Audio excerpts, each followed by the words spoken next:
formation to work with, knowing what the strengths of AP Bren are. And we're actually seeing AP Bren field a slightly different lineup compared to what was really working for them in their past few series. So we'll get to see how the Super Fam attacks us alongside Kirk in the EXP lane, by the way. Here we go, game number 1. The opener. Game number 1 for ya. week number 3. We're back in the land of Dawn. Get out! It's good to be back. I'm going to be looking at how King Kong and Onyx are going to be playing their rotations with this Baksha. Because if you're going to play the Black Baksha into the Harley, it's because you want to rotate fast. Oh my goodness, that was an early flicker from Aqua. Oh, he's not stopping. Huh. Yeah. Okay, now they're invading into the green. It doesn't look like James Banks is going to get it. Yeah, exactly what we were expecting. Another flicker used! Yeah, exactly. Map maneuvers. Yeah, that has to be the play here for Onyx and how they go up against this Harley. Invade. That's 2 green camps up top. Stolen away by Onyx. James Banks was able to get his orange, but he got his purple, so now he's going to be slightly delayed in terms of the EXP up against King Kong. Oh wait, James Banks, whoa! Now forces out a flicker from Super Prince 2. Okay, that's a lot of action happening in the mid lane. Back to Shield Unity is actually going to land, but the Cyclone Eye is still going to help King Kong. Hat trick? Wait, he finds Super Prince, but it's not going to be enough. 2-man gank over to the escape. Could have been James Banks, man. There's a lot of pressure from Super Fam. I think beyond just hero pool, Onyx have decided, yeah, we're gonna corner James. Yeah, that was the perfect rotational start. Again, top side, then they find him in the river, and then Super Prince waited for the hat through the space escape of the Harley so that they could take him out. He's not gonna be able to contest this turtle. King Kong is already level 4. This is a perfect start and rotation of the Roman trio of Onyx. Not to mention the presence of a Yu Zhong in the EXP lane, who's also had his Petrify back, because I believe he used it earlier on in the first minute of this game. Without even the level 4 available for Kirk, it's not gonna be a problem for Onyx to secure this turtle. Yeah, and this goes back to what we sort of posed as the idea of the lineup of Onyx at the week 1 of this season, is that they're just going to be playing control for majority of the map, so that Savero has space in the gold lane to farm up and get his items. And with this lineup and the rotations that they did, the fact that they got their first turtle, they're already achieving that. Yeah, that's plenty of space you could see for Savero right now in the bottom lane. No rotations just yet even. It's always been here in the mid lane. And the beauty of this all is they got 1,000 gold up with relatively low effort. Again, most of the action happened in them beating up James Banks, stealing his lunch money in the first minute of the game. Savero is safe. Savero's not even sweating. He's got everything he needs. The vision, faceless, a flicker.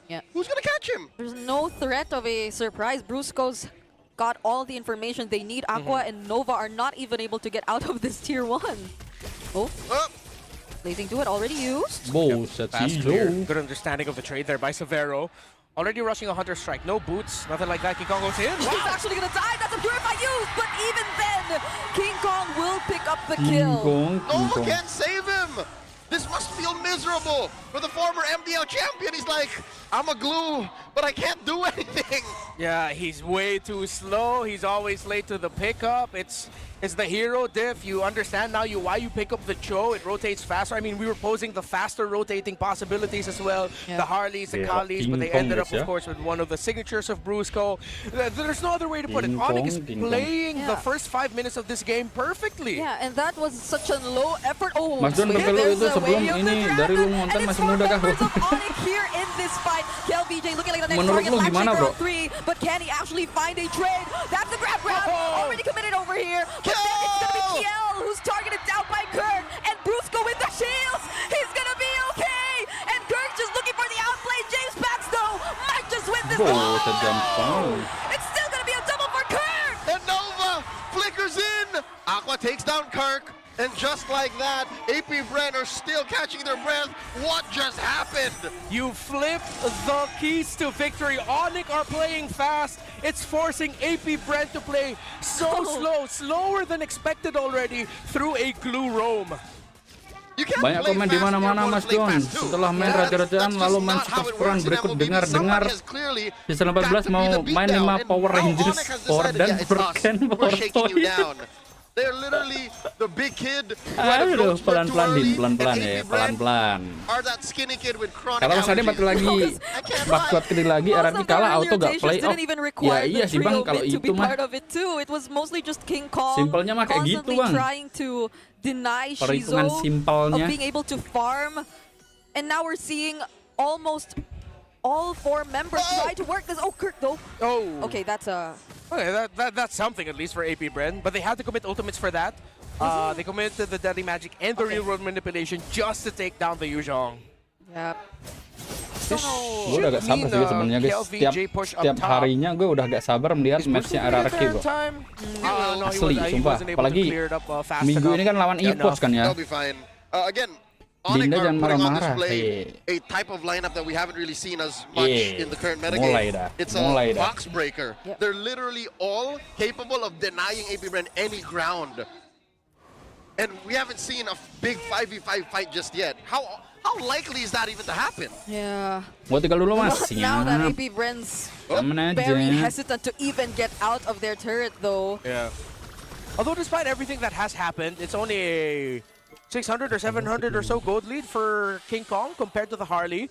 It's not as bad as like, let's say 1,000, 2,000 already. Loh guys, di puncak klasemen guys. Yes. Yeah. I don't know what the mindset for Nova is, but Renmar, consider this. That's a box, yeah. He is okay being low to the ground. A lot of the resources are going elsewhere. That's where a majority of this 3K is. Severo, clean push. Clearly ahead of the curve. Nothing on the map yet for AP Bren. And that is the snapshot of the story of AP Bren's game here. Yeah. It's that in before 7 minutes, before 8 minutes, they've already lost their tower in mid, and you didn't even need a fight to lose that. It just happened. It just happened. They were like, okay, I'm sorry, there's nothing we can do anymore. Yeah, and they even took out Aqua's flicker. Yep. It was just a preemptive flicker, but Brusco didn't seem to even want to use the Way of the Dragon. Dua kata lucu di WA partian bro. From the first minute, Aqua had the flicker. Ampun ya. So expect this to go over and over again until what? The back of the camel snaps, but where is that going to happen? They jump on Aqua Nova here. That was actually the Petrify and the knockup used just on Nova. They knew they had the capability to take him down, and now it's KelVJ all alone fighting up against 4, using the flicker as well. Landshaker doesn't land, but Onyx, they just really wanted the kill on Nova. Yeah, AP Bren with a, I wouldn't say it's a win, but at least they were able to get something out of it that KelVJ didn't go down. If KelVJ went down there, that is 100% a win for them. But the thing is, they had to commit so much resources, they can't defend the second tower anymore. Free one for Onyx, suddenly it becomes big Onyx win. And it's just too much. 5,000 up now. Onyx are bullying AP Bren out of even thinking of a contest. Oh no. Nothing. That AP Bren can do. Because look, you know how bad that bottom Ngeri ya lane guys fight ya. was? AP Bren had to spend battle spells or just to not die. Mana yang bilang roster TLID gak niat kok posisi 2 sih? Pelan-pelan brother. James Pax doesn't even have his full second item yet, the Genius Swan. Bukan gua bang yang bilang bang, tapi Ahdi bang. And even when he used it on, or even when he tries to use his deadly magic on King Kong or anyone who tries to walk up front, I don't think it's gonna be worth it. The fight is split up. Severo was actually caught here by both Kirk, and now Nova actually finishes off the kill. KelVJ though, will he get out of this alive? That might have actually been a really good pickoff from AP Bren. That is how AP Bren pulled themselves out from sure defeat. They don't hold the box. They were pretty liquid about it. Yeah, credits to Nova. He committed the flicker just so he could get to Severo. I don't think even the rest of Onyx expected the Glue to use that maneuver, which is why Severo is now just sitting there telling his team, guys, I'm sorry, but he flickered on me. If he flickers on me and everyone else is already diving forward, there's little that Yi Sun-shin can do against a Glue that's so aggressive. Okay, good news for the Bees watching in the arena and at home. There is a silver lining. There's a little bit of a heartbeat still, if you get my drift. Yeah, I think the duo we're seeing right now was, or the duo we saw right now was Nova and Kel. They're just going full commit in order to take down Severo. Yeah, sometimes in life you really just have to show that you are fully committed into this. Like you're not gonna suddenly back out. Yeah, we're still talking about MLB. It's coming from a real place. AP Bren have managed to keep the blood from flowing out. Again, they've kept it under 3K. It looks like they're making Onyx think twice about taking this Lord. No blitz anywhere soon. James Panks taking the Y brush. KLVJ2, soft reset on the Lord. Yeah, problem is, so Shizo's not here, and Shizo barely has items. Conceal, use my Brusco! But that was an off-angle kick. It's gonna be enough though, just to zone out AP Bren. I just want to say that animation looks so funny because it looks like Cho kicked Patrick in the butt. He was just up there, it's like, oh no. Oh no. Oh no. Oh no. Yeah, so going back to Shizo's progress right now, he's still on the Swift Crossbow. So he didn't go for the route of Swift Crossbow into DHS, Golden Staff, and then you complete the Corrosion later. He had to rush DHS and Golden Staff, and he still doesn't have his third item. While Savero is very happy with the farm, he's 2,000 up compared to Shizo's Claude. Yeah. And I think there's one more step for Shizo after this. The Sea Halberd. Yes. There's a lot of armor, a lot of healing from Onyx. So once that happens, after he builds his fourth gimana mas juara M7 diobok-obok sama Onyx PH lah, makanya itu bang. They are still just barely keeping their heads above water. Lord defense down bottom. Fair enough, they have a holy shield still up for maybe a minute. Gue ikut dulu, gak dukung tim manapun di MPL. Gue sudah muak sama tim lain. Just like sharks, they're circling around. Jangan lupa like-nya dulu abangku ya semuanya. Available for Brusco just yet, but it doesn't have to come from Brusco. It can even start with either King Kong or Super Friends if they wanted to commit. But respecting that there still are holy shields available, we might have to wait a bit more. Ini main Bini ya guys ya, yang ini ya, yang apa namanya? Yang caster ya. Top lane, they get to keep tier 2. Yes, they do. Yeah, but that's a hair stickle away from falling down. Yeah, that's all it's gonna take. It's just gonna be something in the wind. Okay. That was all you, Brigadier. Okay. Okay, so King Kong even has the Chastise Pauldron, yeah. So even though Shizo has a Trinity, it's a Trinity that's not gonna be worth much. Yeah, he needs one more. Yeah, he needs either to rush, as you mentioned, Sea Halberd or Malefic. It's only one of those two he needs to go for. Okay, no, the Petrify was dodged. James Pank was so fast to react to that. Some signs of life again. AP Bren, say what you will about their hero pool. Say what you will about, you know, their greater macro in general, but mechanically speaking, you cannot discount the hive. Yeah. Second problem though, Aqua is so gapped to Super Friends. 3 levels down. And in terms of the gold, almost 2,000, no, even actually 2,000 is the lead of Super Friends. He's up to the Sky Piercer. I wish we could see how much. Okay, and he's either one stack or stackless, depending on when he got that kill. I think he got it after the Sky Piercer. So 20. Build. So he should be at 20? Yeah, let's assume that he is at 20 right now. Get a freebie upon building it. Yeah. Okay. Aqua had to rush a Divine Glaive, but at this point you need one more item for the Eve damage to really be felt at this point, considering there are 3 Radiant Armors you have to deal with on the other side.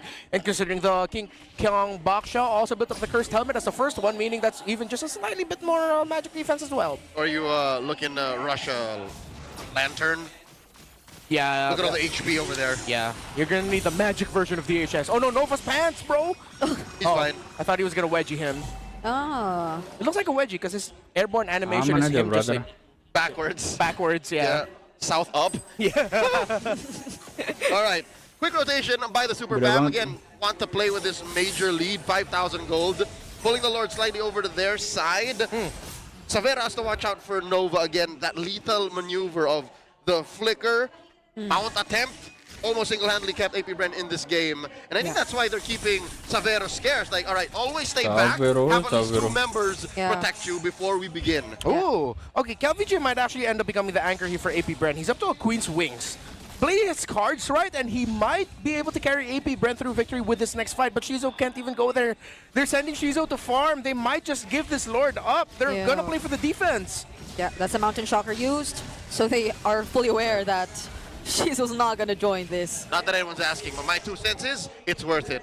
They can afford to defend. I think they can even afford to lose 1 inhibitor. Beda banget di sebelah back champion kalau di NPL. Dodge the Petrify, dodge the initial initiation from Onyx, clear the Lord, then snap back hard. Yeah, and that seems to be the play in their head. Earlier too, James Panks, it seemed like he had enough damage to take out Super Friends when he actually finds the opportunity to do so. Yeah, but the thing is, because of Prince building the wings, and then now Savero also has a Winter Crown, he has so much farm, he had so much space that The play that AP Bren has in their mindset of, let's say, Nova, KLVJ Buat channel dies, they khusus force out Hoka, Pasep. resources, making it clear for Shizo to go in with a Blazing Duet and James Banks to go in with a Pasep, Deadly Magic. jangan Pasep. They might not even be able to pull it off. Udah gak Although they were lagi able to bring Pasep, Prince aduh. down to around 50%, he'll just be able to regen that. Udah Pasep. Oh, Yep, there goes the inhibitor. Crimson Beacon in from Super Friends. What? James Banks actually trying to take down Kirk? Okay. Okay. Oh, now that's the setup coming in from Busco. Nova is nowhere to be found. The real world manipulation is committed as well, but they bring the fight out of it. Black Dragon form coming in from Kirk. They're not gonna force the fight anymore. Not when that turret's still up in mid. Okay. AP Bren are not comfortable with the repercussions of their long-term plan. I think they were going for that same play, and then they're like, wait, there's not enough of us to do this. Wait, James Banks, what's he gonna do? Can he find the angle? Safero. What is going on? Now it's all AP Bren going for the chase, but without the Blazing Duet, Onyx just gonna run away.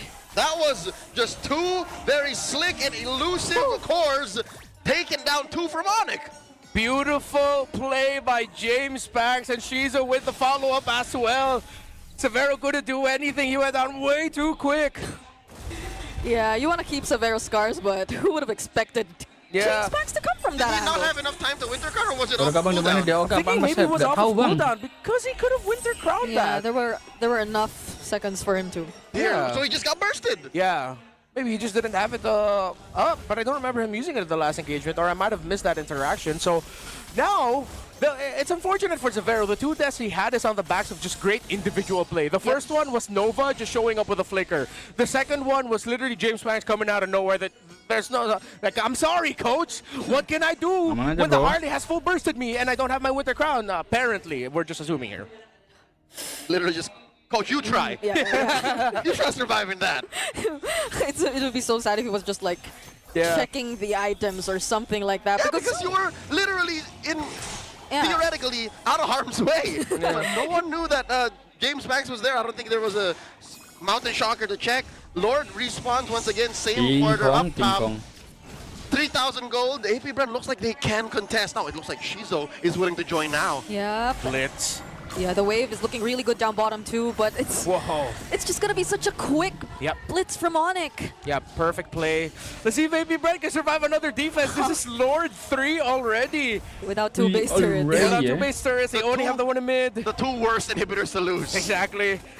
It's really tough for them to control this. They're gonna send James Banks and KLVJ a little bit further out. Oh, wait, no, I thought, You guys have the space to clear out that minion wave, but okay, they're gonna use it to delay a little bit. They're waiting for the next big one instead. Okay. They could have cleared that up much quicker so I mean, they probably thought, not worth it because the Lord is marching up top. Okay, quick item update. Shizo did not build a Sea Halberd, went for the Wind of Nature and Malefic Gun. Oh. So it's neither of our calls. So I guess they're expecting the damage to come from elsewhere. So they're still investing in the Harley Mage damage combo. Yeah, wait. How fast are you going to be able to get your deadly magic back? Yeah, I think it's going to be really quick, not unless Onyx forces a fight. Now that he doesn't have it. Okay, the Black Dragon form. Kirk not going to use it just yet. He's trying to regain some of his HP back. AP Bren, look at the damage coming from Shizo. Starting to feel it. Here we go! Whoa, was that a flicker from Aqua into the real world? And now Shizu going in. There's a counter Black Dragon form, though. Knock up from the way of the dragon. KLVJ might not be able to tag everything all alone. With a 3-man knock-off. KLVJ falls down first, and it's a double kill for Severo. A Winter Crown play to keep him safe, and the immortality pickup. But even with the grab on King Kong, what can AP Bren do? It's only Shizo trying to look for the trades, but Brusco still has immortality either way. 2 cores left in the base. It's not over just yet. They do pick up Kirk, but let me tell you now, Kirk for 3, and all the haters online say it's Ryota who should play. Onyx are in this. They want to end it now. Perfect furious dive by Kirk earlier, Super Friends. And the counter Crimson Beacon, Mountain Shocker 2, blazing to it, but he gets stunned! And Shizo pops his immortality! Is there nowhere to run? A way of the Dragon 2 onto James Banks, but just as he uses the space escape again, he is not going to be able to defend, and Onyx are taking game number 1. From minute one, the Super Fam decided this was gonna end quick. Some light of hope for AP Bren, but Onyx PH still takes it. Going standoff in Manila. Okay, game and kedua ya, and if Bang, we're ya. talking about carries, I think Onyx trumps AP Bren because there's only one real carry for the Hive, right? Yeah, they have two. And then your other carry, the Leomord for AP Bren, is conditional. Yeah. Either he has an early game or you don't feel him until late game. And the early game is going to depend on whether or not Prince and Bruce go replicate what happened in game 1 again. Here we go. The Hive up against the ropes. The Super Fam at Maybe match point. low. Game number 2 in week 3's opener. Okay. Ah, smart. KLVJ knew that Kirk wanted to cut, so he got off the initial spring of damage on him. Yeah. But he's still going to be able to cut this without a problem. At this point, it's going to be hard to maneuver that glue. There we go again. Brusko. Kimi Khalid in mid as expected. Oh my goodness. Kiel. Kirk's actually handling this pretty well. 2v1. Oh, He has to go back. so close. Yeah, I think Hans Salah is also channel very mas, ini familiar channel with Amal the bukan trade. Rauk. Yeah, the glue guy. Oh wait, Nova. That's where you want it to be. Jangan guys, jangan. Dia nggak mau berurusan lagi dengan Oh, Nova, not like dengan that, sir, not anu like ya itu that. Bang. Okay, Cho into the... Okay, he has the crowd control, he has the mobility, but the damage output from Onyx now is kind of more painful. That's the Khalid And the Kimi. and the Kimi together. And I think yeah. Onyx burned through the mana of Aqua. Oh, is he gonna steal it? Oh, he stole it! Grab that purple by King Kong! King Kong. And he walks away! Dicolong ya and Bang he ya. walks away laughing. Kirk laughing as well. King Kong, stellar. its He might Onyx end up time? becoming match MVP if they win this. Yeah, this is Well, Flying on Clouds, by the time, way, yeah. but that's not gonna help AP Bren. Up against this rotational speed we're seeing from Onyx. Oh, what? Oh my lord. Super Prince. Something to note, Kirk has sub 60 Yeah. heart rate. Yeah. Look at that, he's so chill right now.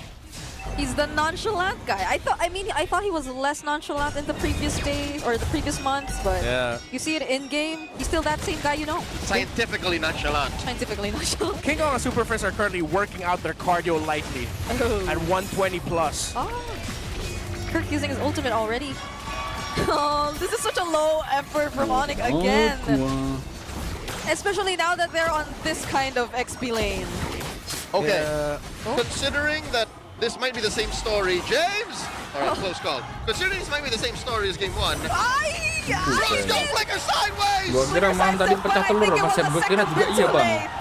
Yeah, no, but the Parah problem is banget. James Banks is gonna lose 6 his kali nggak origin. menang. He's not Wah, even mampus level dah tuh. 4 yet.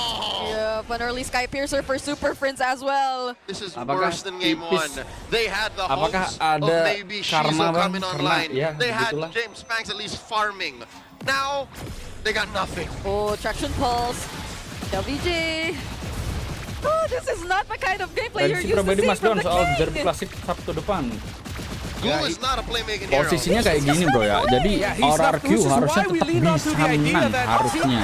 That's the first stack. Yeah, Karena that's a notabene stack EVOS of the juga Sky Piercer angin-anginan Super kan. Friends. He rushed that.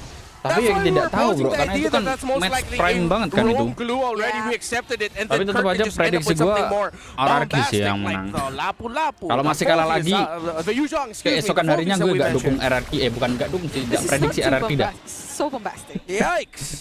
Tapi di And video Onyx gue yang udah gue winning bikin, XP, udah they've ini sih guys, udah 100% predik won the RRQ center sih. of the map in the jungle. Tinggal bikin Savero thumbnail is sama handling the edit trade doang in the tuh. gold lane really well. He has a 2-level gap Yeah. over Shizo. LVJ's heart rate's twice that of Kirk, by the way. Oh, Raging Sandstorm onto Nova. Still commits the flicker and the way of the dragon. Now here comes James Pass. This might just be a turnaround. Gua untuk EVOS gua, siap They Bang find the Kairi. kill on Super Friends in exchange of Nova, and Aqua actually finds a double. But James Pass will have to go down. Gua harus just the menyelamatkan same. beras gua, Bang. But Jadi gua find dukung a tuh beras triple gua. working goal. LVJ's here, but can they still find more? It's King Kong and Savero who still use this the flicker to get King Kong. away. Here comes Nova off the flying clouds, gets that kick on the King Kong, knocking him up. Once more, kill BJ, coming in, 2 members of Onigen. That's a tanky Baksha who just walked away. All right. And he survives. 2-level gap, 4 kills under his name. That looked really good for AP Bren. But Onyx feel it, and King Kong knows they have control, they have the lead. Okay. The Hive come alive for maybe a second, given that James Banks got his Pio own acu ya. couple of kills for Aqua. Tapi ini harusnya Pio udah main full time sih bang. Just as quickly as it Harusnya came through. Pio main didn't mulu sih. slow down Notabene Onyx at udah all. di Another stolen lawan ball. dari PH, ya kali gak dimainin. Money stolen. Yeah. Has a purple, but he won't be able to get his orange. Oh my goodness, what? And Kirk is TPing. Oh, that's Shades of the General right there. I've seen this before from an escalator from Onyx. Okay, now he might get punished. Has the Bukan suara gue yang kecil bang, tapi ininya aja yang gede. These last for a bit longer, but that's for members of AP Bren. Imagine the time Kirk bought for Savera up top, for Super Prince in mid, for the rest of the map to freeze, just for AP Bren to pay attention to him. Yeah, Savero has 4,000 gold, 1,500 over Shizo, 900 plus. Actually, make that 1,000 plus over the highest gold earner right now in Onyx, which is Aqua's Juicin. Masdondon lebih mementingkan beras daripada gandum. The 3,000 threshold. Whatever Berarti happened in the last 2 weeks for EVOS Onyx ibarat has been gandum ya. stellar. Yeah. The pick into the Uranus, the cut. Realistis aja bro. Di Dominating, Indo emang ada KLVJ. gandum. He shouldn't have taken that trade behind the Harus tower, by the impor way. dulu Had gak sih? one hell of a holy week. I'll tell you Yeah. that much. The speed at which Onyx is going right now reminds me so much of level 15, the level 15 challenge for King Kong. 9 minutes was it? The 9-minute level 15 challenge for King Kong. Kita Right now he's makannya a juga level 10, but nasi bro ya. Nasi it just goes to show bermula how dari fast beras. things are happening for Onyx, even despite this lineup, which we thought would slow them down a bit. It's still the same, even with the Uranus in the EXP lane. Yeah, again, we have to amount it to how Nova ended up getting misplayed early on. That early death should not have happened. Another stolen buff. Because of that, they can't protect their own jungle because Nova has to protect James Banks in the purple wherever he is to try and get farm. And he's going to be 3 levels behind. But he's not that far off of the threshold. He's going to be hitting level 9, so I think it's still going to be a 2-level gap. 6,000 approaching. Onyx keeping up the pressure. Savera holding on to this turtle. That's a purple take for King Kong, who builds his pauldron. That's it. Even if, let's say, Shizo gets there, Aman aja bro. he'll even struggle to take down King Kong. King Kong always goes in first. Oh no. Seems like the early glue pick is the curse of AP Bren this series. Yeah. They thought they could make magic with it, but apparently not. The Baksha is more than enough to deal with it. The speed that it has, how Brusco and Super Friends has played, the trade against Aqua and Nova throughout the makanan series, pokok mana? Beras, completely gandum, apa different sagu? them in mid. It's a To the it's a point aja, bro. flex, Beras but lah. it doesn't provide the same level of Beras lah bro. I don't know flexibility Yeah, that the other flex picks. I think we're reminded why glue works best if it's picked as one of the last picks. Exactly, it happened again. This glue has picked blue 2 and 3. This is a learning to walk away from, definitely. Okay. There goes my diamonds. I predicted AP Red have solved their hero pool issues in the week off, but Yeah. it looks like there's another thing that they have to figure out. Onyx now James approaching the Pang, 7K James gold lead mark at 8 minutes. This is definitely a worse situation they were Kalau in sama game tim lain 1. nggak taunting, kalau AP sama Red, tim R berani banget at taunting. least there's Siapa some space tuh? for Shizo. He will be able to farm up top. Yeah, that's all he can afford to do as they lose more of their outer turrets. Oh! Yeah. Severo has that massive lead over Shizo. He's on his way to his 3rd main item after the endless battle in the Hunter's Strike. Shizo still trying to catch up, doesn't have the Trinity just yet. In terms of the utility items that AP Bren has, they don't even have like Dom Isis on board. They do have the glowing wand for Aqua, but they need a little bit more damage now to come out of that juice in. Nova had to build the Radiant Armor first. There are a lot of constant magic damage sources he has to deal with through the Kimi, even the Basha with the Tortoise's Puissance. But then at this point, you're also lacking anti-physical damage. You're gonna need to build up anti-Karasus really quickly at this point because Severo's at that damage threshold, 7,000 plus gold, already built up the Malefic Roar. Yeah, at least they're holding on to their tier 1 in mid. At least they still have that. But that's about it, because Onyx, I doubt they think twice Siapa lagi about kalau bukan even Marcel? blitzing the Paset. sword, because of with the 7K gold lead. There is no contest. AP Bren have to get the most out of the time that they know Onyx is taking the Lord. So that's farm up top, farm in mid. They're managing the waves. They'll allow it to crash through. The mid is their margin. The mid is their border. Look at this, Kirk in the back line, front line. Nova's fighting. Yep, the grab. Oh, but Severo has a flicker and he just brought him deep in enemy territory now. AP Bren are split up. And KLVJ has nowhere to run. Yeah, that was desperate. I think KLVJ didn't realize that AP Bren can't back him up there. Great flicker out by Severo, total outplay. Onyx are on the way to sweeping this. This is a much better Marcel mode entertainment kayak Iron City season 15 biar dikenal banyak orang. Minimal pernah juara MPL dulu, baru taunting. Hehehe, paset. Usually not a move I would suggest, but flickering and ulting underneath the tier 1 when you're up 9,000, 8,000 is a good thing. Look at this, Onyx crashing forward. Aqua still wanted to fight that even despite the presence of the Lord. I mean, the death timers are relatively low, but... Yeah, I don't think they're realizing just how chunky and unstoppable this back shot of King Kong is at this point. He's thick with 6 Cs. Yep. It's Chastised Pauldron, Cursed Helmet, Radiant Armor. The Super Fam are back and in a different shade of it. Yeah. Fast, dominating, but more calculated Aman and deadly. aja, You know Bang, ya. the last time we saw them in this farm was when they won in Season 14. Where they almost went undefeated. Remember that? Yeah. We don't talk about Golden Mash anymore, but do you remember that? They used to play fast as well. They used to end games sub 12. Yeah. Call it a lightning round. They're on their way. Oh, that's a kick. Oh, but that's a beautiful set that coming in from Ngeri juga, Nova. Bang, ya. Wow! Severo once again. What a pick and what a kick! How'd they find Clayton? I don't...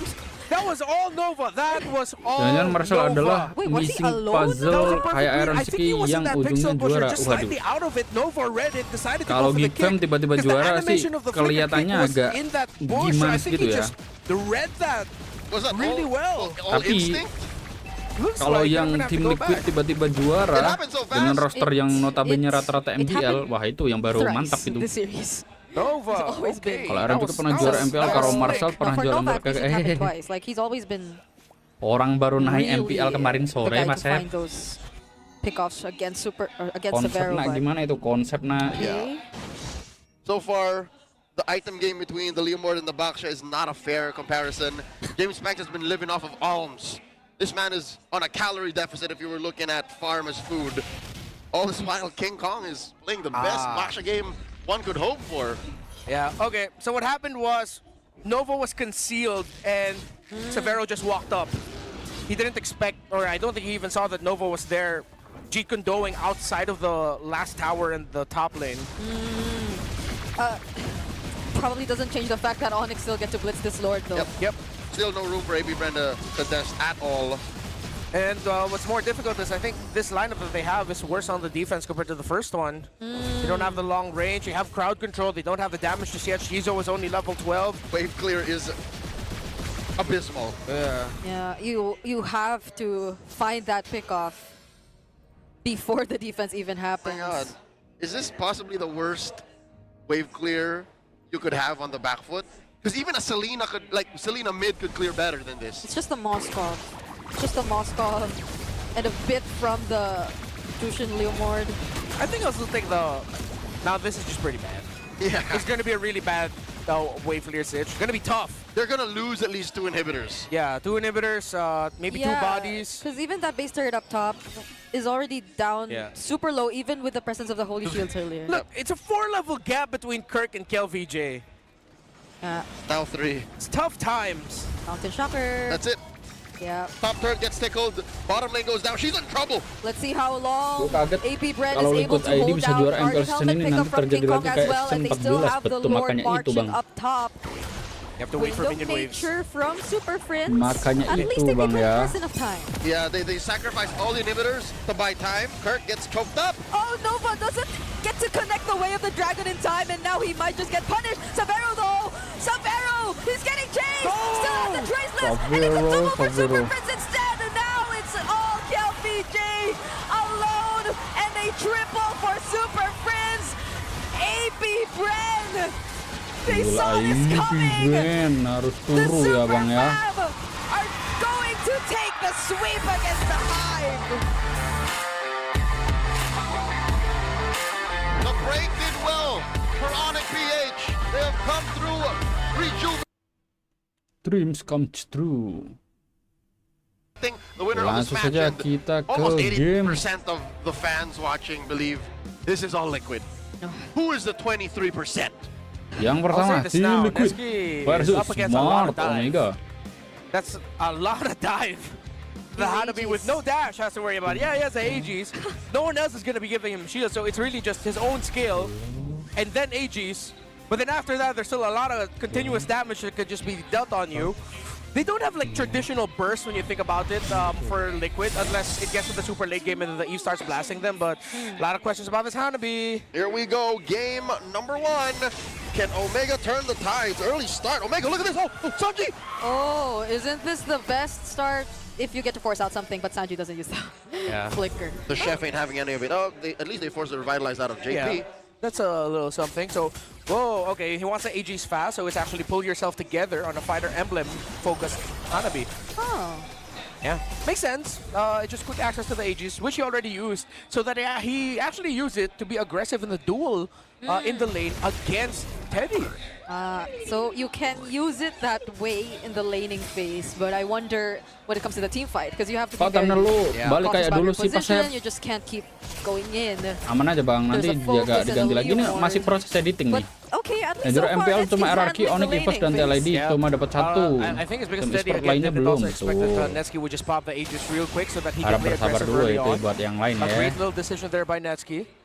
And he's going to be continuing the trade. Teddy's around 50% and Netski's healthy. He's handling this laning phase incredibly well. Not a clear win, but on his way to a technical knockout. If he can send Teddy home, take that laning off of timing, then should be good. Omega are taking care of the early game very well. Yeah, and look, it's actually a Warrior Boots rush for Neski. He's just going to keep this up.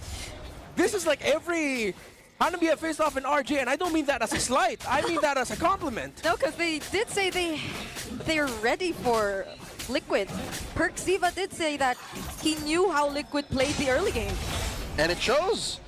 If this is all off of Ziva's calls and the rest of Omega playing around it, it makes sense. Turtle already up.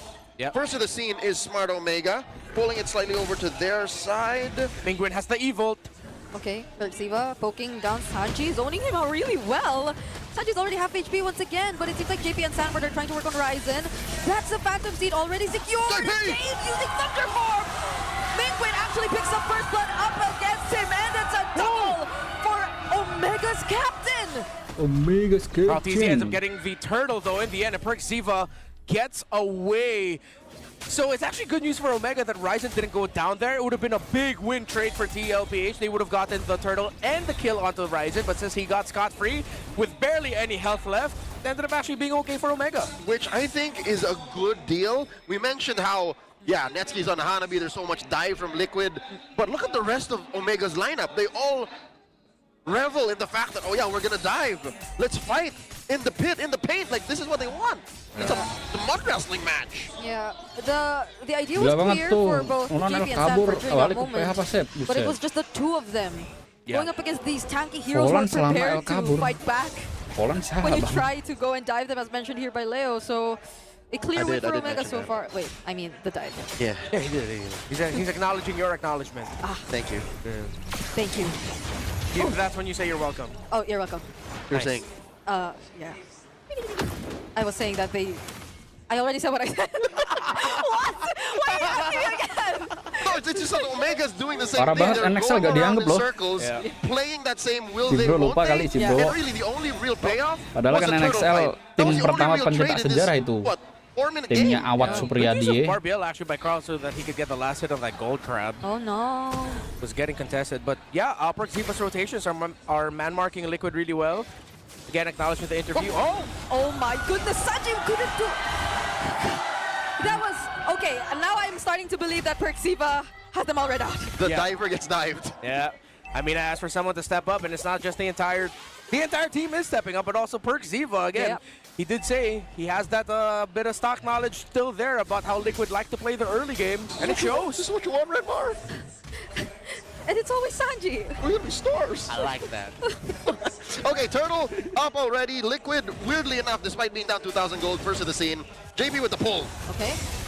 JP all alone here as Ryzen and Mingwin might try to burst this down. Sanji will be arriving and Carl TZ2 with the Phantom Steed. Here's the original real-world manipulation. Ryzen being zoned down, but they're trying to focus on Hero and Carl wins the retry battle. There goes the Thunder Form, but the damage is not going to be enough. Now Sanford going for the chase. It's Siva is trying to go for Raging Sandstorm out, and Liquid will just secure the turtle.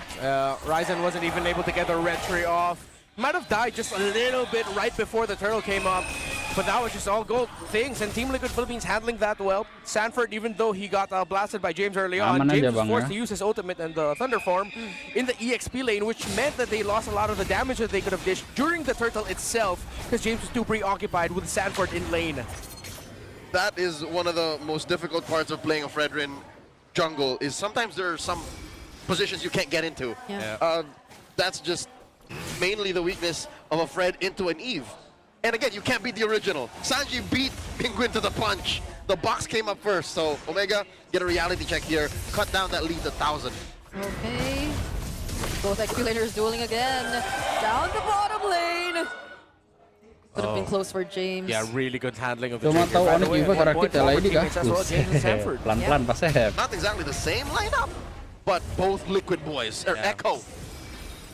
Oh. Guess he sensed that there could have been a rotation down bottom. Oh, Oh, there you go. That's the rotation we're talking about, but this time it's on to James. James! Easy helping Sanford as he uses the Thunder Form clutch to escape. Damn good escape there, James. Okay. Woo. Great rotation by Liquid, answered really well by James. I thought he was out for. Shifting skies at the nick of time saves him. Wow. I thought he, well, yeah, the cooldown's relatively low too. Yeah, because you remember he used it to push Sanford, 40 back in, but yeah. Last turtle coming up, upper quarter. Okay, so for the first time, the gold laners are forced to join the fight. Yeah. How has the early game translated for Netski? He's been bullying Teddy this whole time. Yeah, we're gonna see it here in terms of the goal. They, it's a slight lead here for the Hanabi up to the corrosion scythe already. Okay. Yeah, Ziva, Mingwin, and James actually holding really good areas. Yeah, Sanji couldn't even cross just yet, but already Sanford's trying to start up a fight. Carl TZ already using his Phantom Steed and the Glorious Pathway as well. There's the Raging Sandstorm, but it's not going to make it in time. Carl TZ still secures the Retribution, and Liquid are now chasing after Omega. That's the real world original.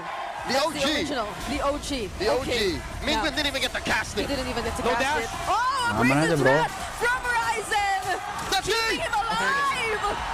He's still alive. Persiva goes in.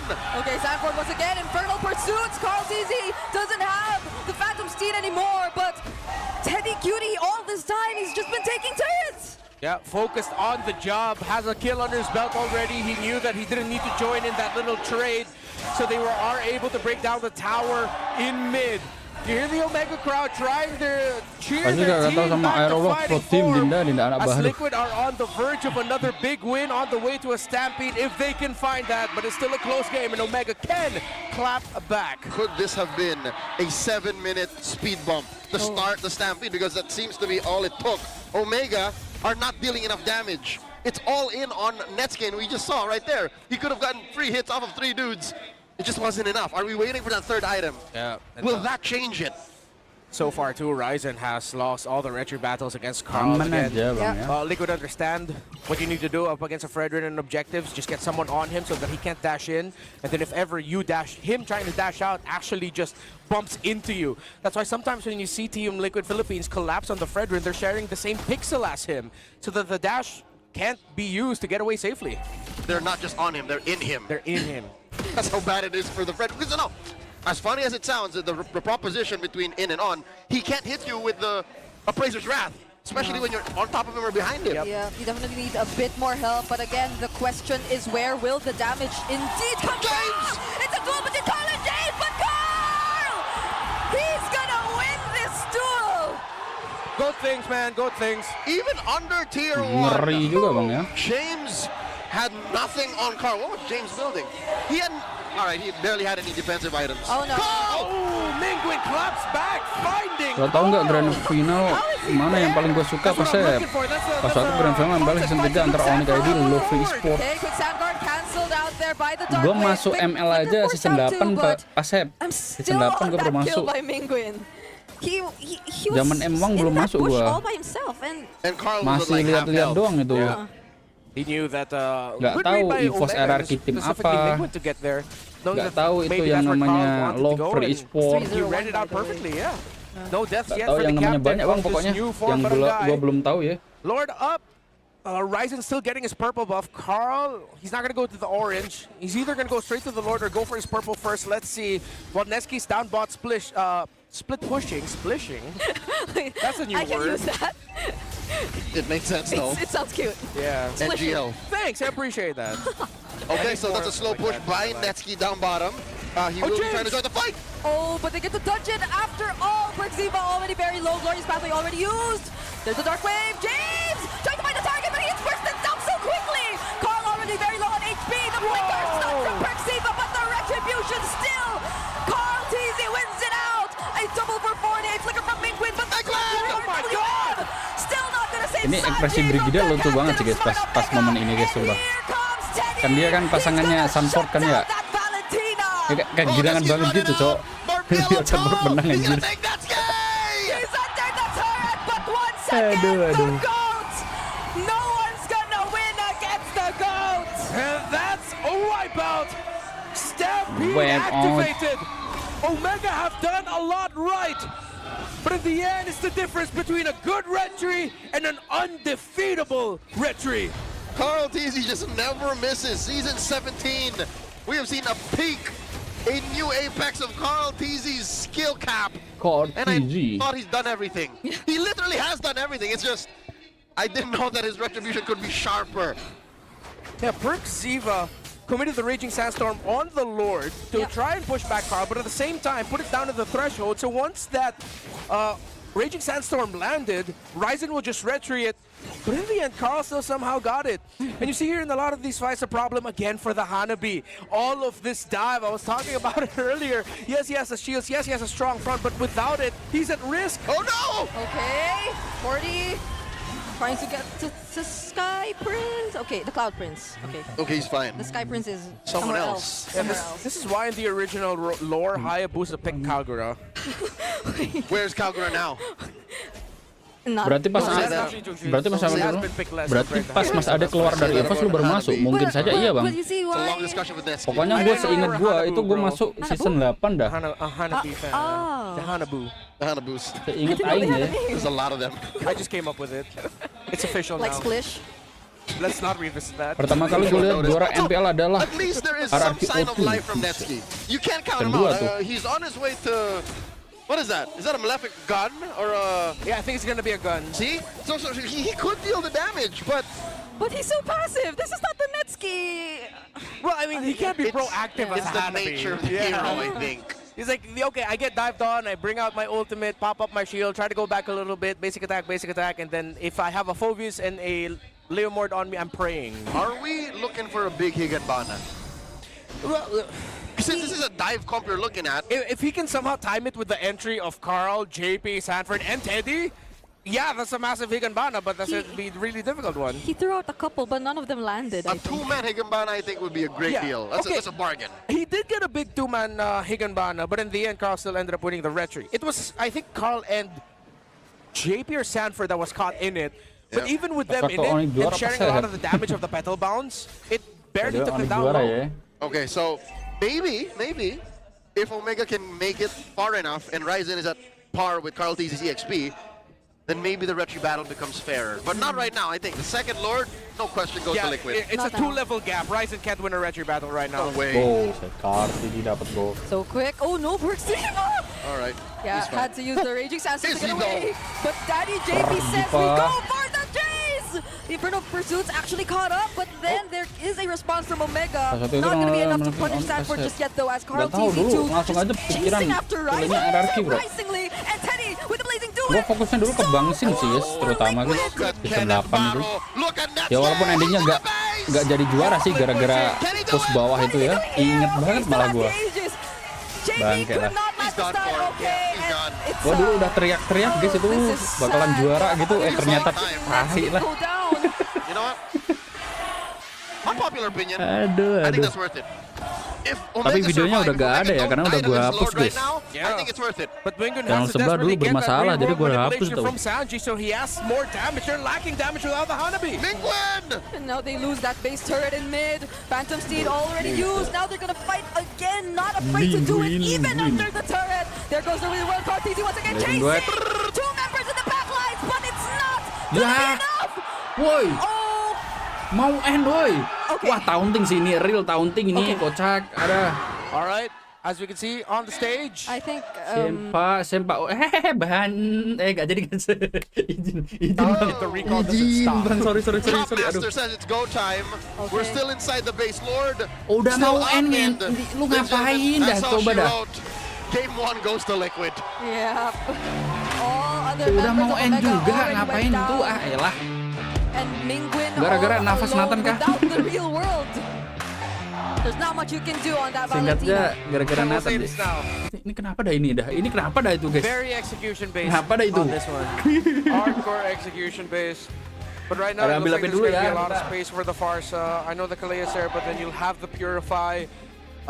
Glue, you do have the constant stream of damage. Maybe early on if Liquid don't think about the glue so much. It's a very, I think it's very close. I think the number showed like 6.7, 6.4. Yep. So yeah, With very execution based on this one. the advantage to Omega. Aman saja. Yeah, Bro. slight advantage. Apa itu? Glue does have that tendency alongside Valentina to skew that. Malak And empat of course, itu, Suyo guys. can pop off. Let's see. Maybe Ryzen ends up building the Sky Piercer, then he gets a lot of early kills. Yep.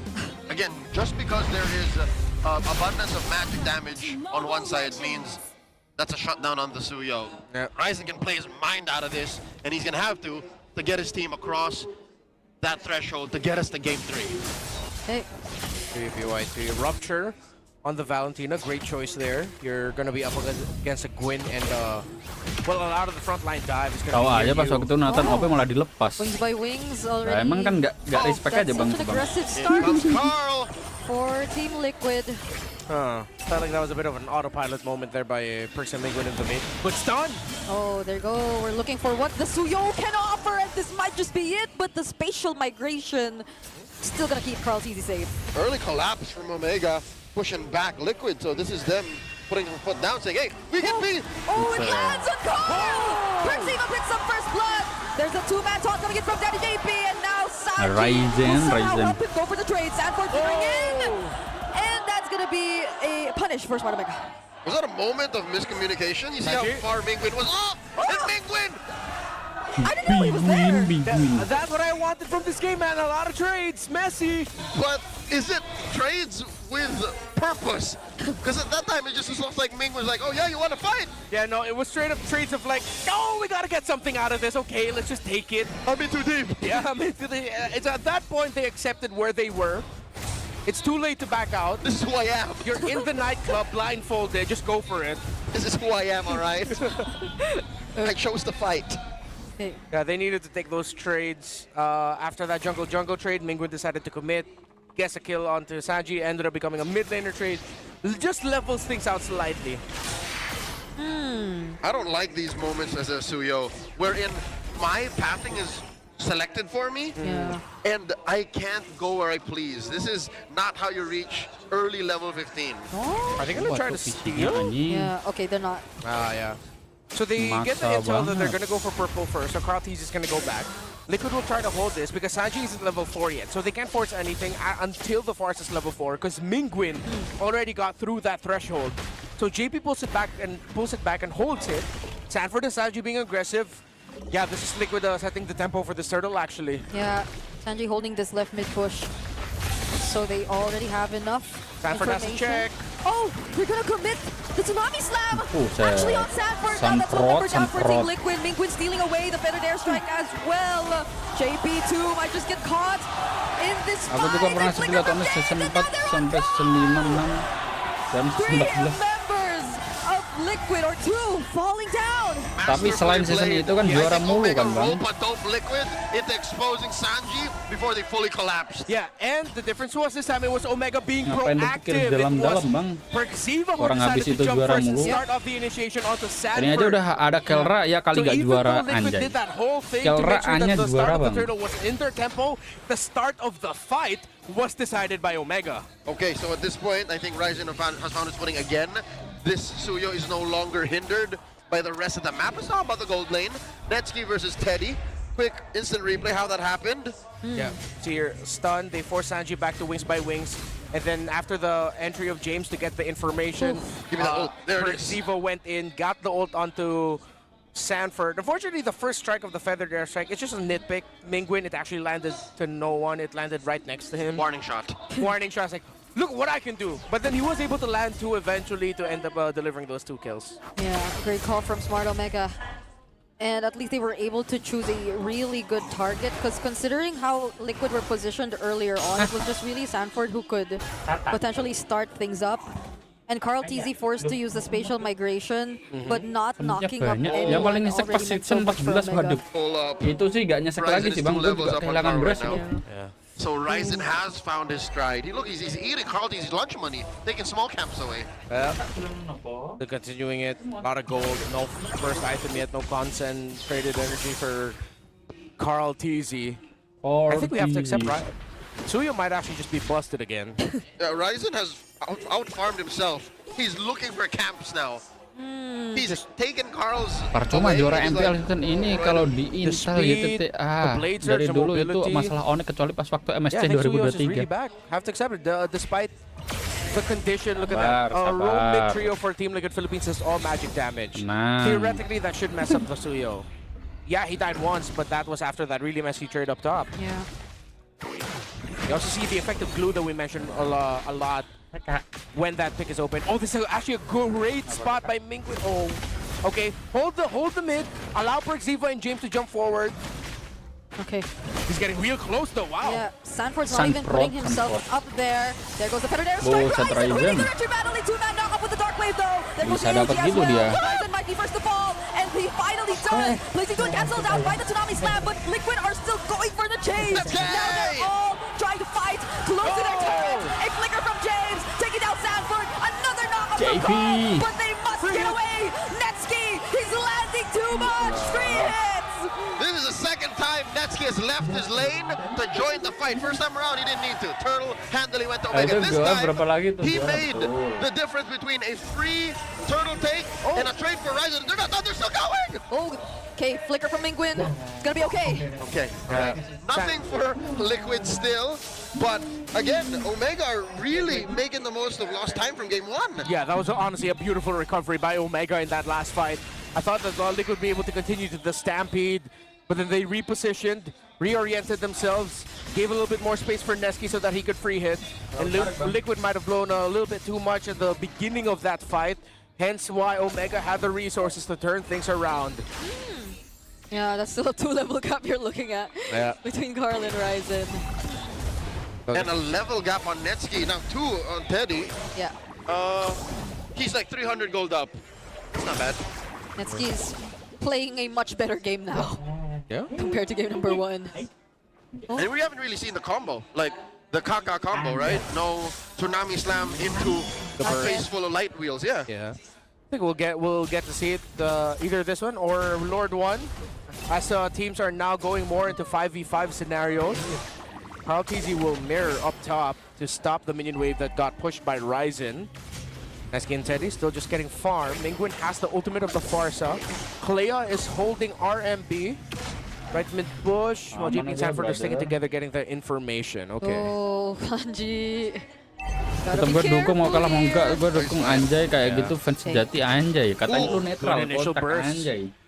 Ryzen doesn't have, he can regen either through the green, so we'll get the beetle down bottom. Teddy, what just happened? Sanford though might just go for the punish. Mingwin, no, 2-man still coming in for Ryzen. AOG, but it doesn't really knock off anyone, but fortunately Carl, he's able to do that for the team. Team Liquid might just have turned things around, but that's a grab dash from Dinaikin, Bang. James. Could it be enough to take down Sanford? It's not. And yet again, another veteran airstrike and the die from the cavalry. Buset, James. Yeah, that really did.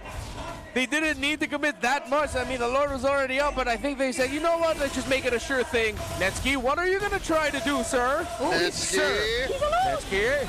That's 5 members of Liquid. Oh. Here comes Miguin. Oh, wait. Okay, he didn't do anything. Not yet. Yeah, they're going to see if they can get, okay, free hits. There you go. Oh my god! Wait, yeah, might actually just do something. Okay, the knockup. He had to cancel it out real quick. Oh, he got Teddy. Come on, Teddy. But the BMI was ready to keep him safe. Oh my gosh. And JP gets away with a sliver of health. Okay. No harm done. Omega did not die. And I think what they were trying to do was get battle spells off of Liquid. Yeah. But because of that, because of them holding that bush and positioning the way and fighting the way they did, they denied Liquid solidly. Because Liquid could not do anything else on the Berarti map. namanya karbitan, Bang. So now this is where they're going to try to find that space around it. Push up top. They're going to escort the Lord, go through the jungle, see if anyone from Omega might overstep. Onyx aja, Bang. Nggak Lose their apa-apa. footing. Mending lu dukung satu tim tapi juara mulu, Bang, daripada dukung tim tapi 3-2 split. nggak pernah juara, nggak pernah playoff. Oh yeah, it's still going to be 3-2. They just left the Lord Nggak net down main. bottom. Oh, JP behind enemy lines. Has the info. They're going to try to bring the tower in mid. Okay. Yeah. Yeah, they just give it up. Too much for Omega to step their foot down and say you cannot push forth. This is tough. Again, Liquid have found a way to be aggressive again, and this is not the same story as Game 1. Yeah. It's just the milestone was pushed back further. In Game 1 it was what? 7-8 minutes? Now it's 10. Yeah. It's as if the 2-level gap didn't even happen. Is it gone? They got washed away very quick. At this point, Carl is level 13. Yeah, they're even. That's it? Yeah, there's no more gap. In fact, Carl has a slight lead in terms of gold. Who'd have thought that it wouldn't be the Guinevere nor the Farsa that really took down Ryzen? It was the Gatot. So Kartis is going to be going for the combo of the Winter Crown second item. The Winter Crown during his Sonic dari lahir or dia Winter Crown after mau it. gue dukung Pretty much if pemain. ever he gets caught. And then he's going to go for the Queen's Atur, Bang, Wings, atur. the third. Spell Vamp build. Spell Vamp, lots of cooldown reduction, a fantastic item for a Guinevere jungle. Oh. They're all positioned here. Yeah, and think about it, this isn't even the Molten Essence Guinevere. It's Guinevere's straight rush into the concentrated energy. There are some Guineveres who would want to pick up Molten Essence first because it makes jungling feel so much faster. It feels really slow, but maybe that's also one of the reasons why there was a slight gap early on. But then once he has his items with Consen, pretty much is good. Something about Carl TZ playing Guinevere feels right. The sister of his favorite hero. Oh yeah, they are. Are siblings. they siblings? Yep, Lancelot. Yeah, Lancelot. Maksudnya nggak I was mau thinking dukung of tim lain but that's kelas like his Bang. girlfriend. Yes. They're romantically related. Yeah, But yeah, very no, different. the way that this is built, again, low cooldown, high mechanics. Oh, James! James! He got taunted here. There's a knockup coming in from Perks though, but look at where Sanji's positioned. Teddy though gets caught in the grab. Sanford already falling down first! Netsky's caught by the goat! He takes him down. 2 members of the Mega nowhere to be found, and Mingwin is next. And that's a 4-man wipeout brought to you by Team Liquid. They'll still have the shields. The guy who started the fight, James, just came back. Yeah. James was the one able to get away from that. Carl Teasy found that knockup. I thought Netsky already had the clear go signal to just free hit like crazy. He already was. But then it was a knockup from the Guinevere. Like a heat-seeking missile. Let's see that once again. All right, so James got caught. They didn't check mid first, but they found the information. Great knockup and entry there. Look at Netsky. He gets out of the range of the feathered airstrike. Mingwin rides and forced back by Carl Teasy. Finds him. He saved that second skill knockup just for the carry. You can see how he was trying to look for Netsky. Yeah, because he knew that he doesn't have a Purify. But he'll be forced to flicker out. I think Netsky was pressing buttons way too quick that he couldn't even flicker away from Carl Teasy. There was also a lot of spell effects, so if he didn't see that, I don't blame him. So, this is a lineup that bumps into each other in a very specific way. Neither want to keep a box, but Liquid run through the box worse. Yeah. If Omega don't find the perfect, all right, Netsky combo with the Kalia, Ryzen go clean up. If they don't find that, Liquid punishes so much easier. Yeah, it was such a quick call from Liquid too, because James was just there. He typically could be the guy to do that, but they just went all in on James. But it wasn't really James they were after. They use him as some sort of bait to get the information. Aman aja, bro. All right, that's a base turret potentially going down. The hands of Liquid, popping feathered airstrike. Very good. Coming in from Mingwin, Teddy. and they'll get to deal with the Lord. Yeah. High formation by Liquid. Not scared. Box conceal. Oh, the knockup! And the taunt is James yet again, who's going to be the target. Revitalize already committed as well. Sanford already under the turret. Committed and Team Liquid finding themselves under the turret, but still successful enough to pick up the kill. But Netsky alive! Netsky being alive could save this game for Smart Omega. 2 for 1! Liquid get punished for pushing him too Ngeri deep! gitu bang ya. Omega find the turnaround. Team Liquid Philippines didn't respect, and the tower in the bottom lane is still standing. How many times, again, have we seen this from Liquid? With a big lead, around 11, 12 minutes in, after the first or second Lord, they'll dive heavily under the base turret, and they don't get to take it down. The base turret damage ends up punishing them. But Omega are far from out of the woods. They are literally still under the boot of Liquid. This next Lord in a minute, I'd say, unless Omega get a pick-off, should go to the cavalry. Yeah, I like this formation by James and Perks. They're just shadowing for Netsky so that he can finally get a bit of a minion wave push down bottom. That'll force Liquid down. Omega will make their way up, handle mid. They'll reposition themselves either around the Lord, the Y shrubs, or hold this one, RMB. And see if they can get a member of Liquid going through. They go for the conceal. Mau makan siapa nih? Sanjinya Bali. Anything? Yeah, they were hoping to spot someone. I think that's the start of this whole comeback. Again, the contest for the Lord begins with a free pick-off. Because they cannot take Liquid as a full 5-man. Yeah. Netsky has a Wind of Nature now, and at the same time, a Malefic Gun. Carl has a Winter Crown too, though. Their turn, it's their turn. It's their turn, and speaking of, they're not even going to use anything we mentioned. It's just going to be a pick-up on James. Sanford gets the kill, and a quick transition to the objective for TLPH. Yeah. Another green light go. We took one away.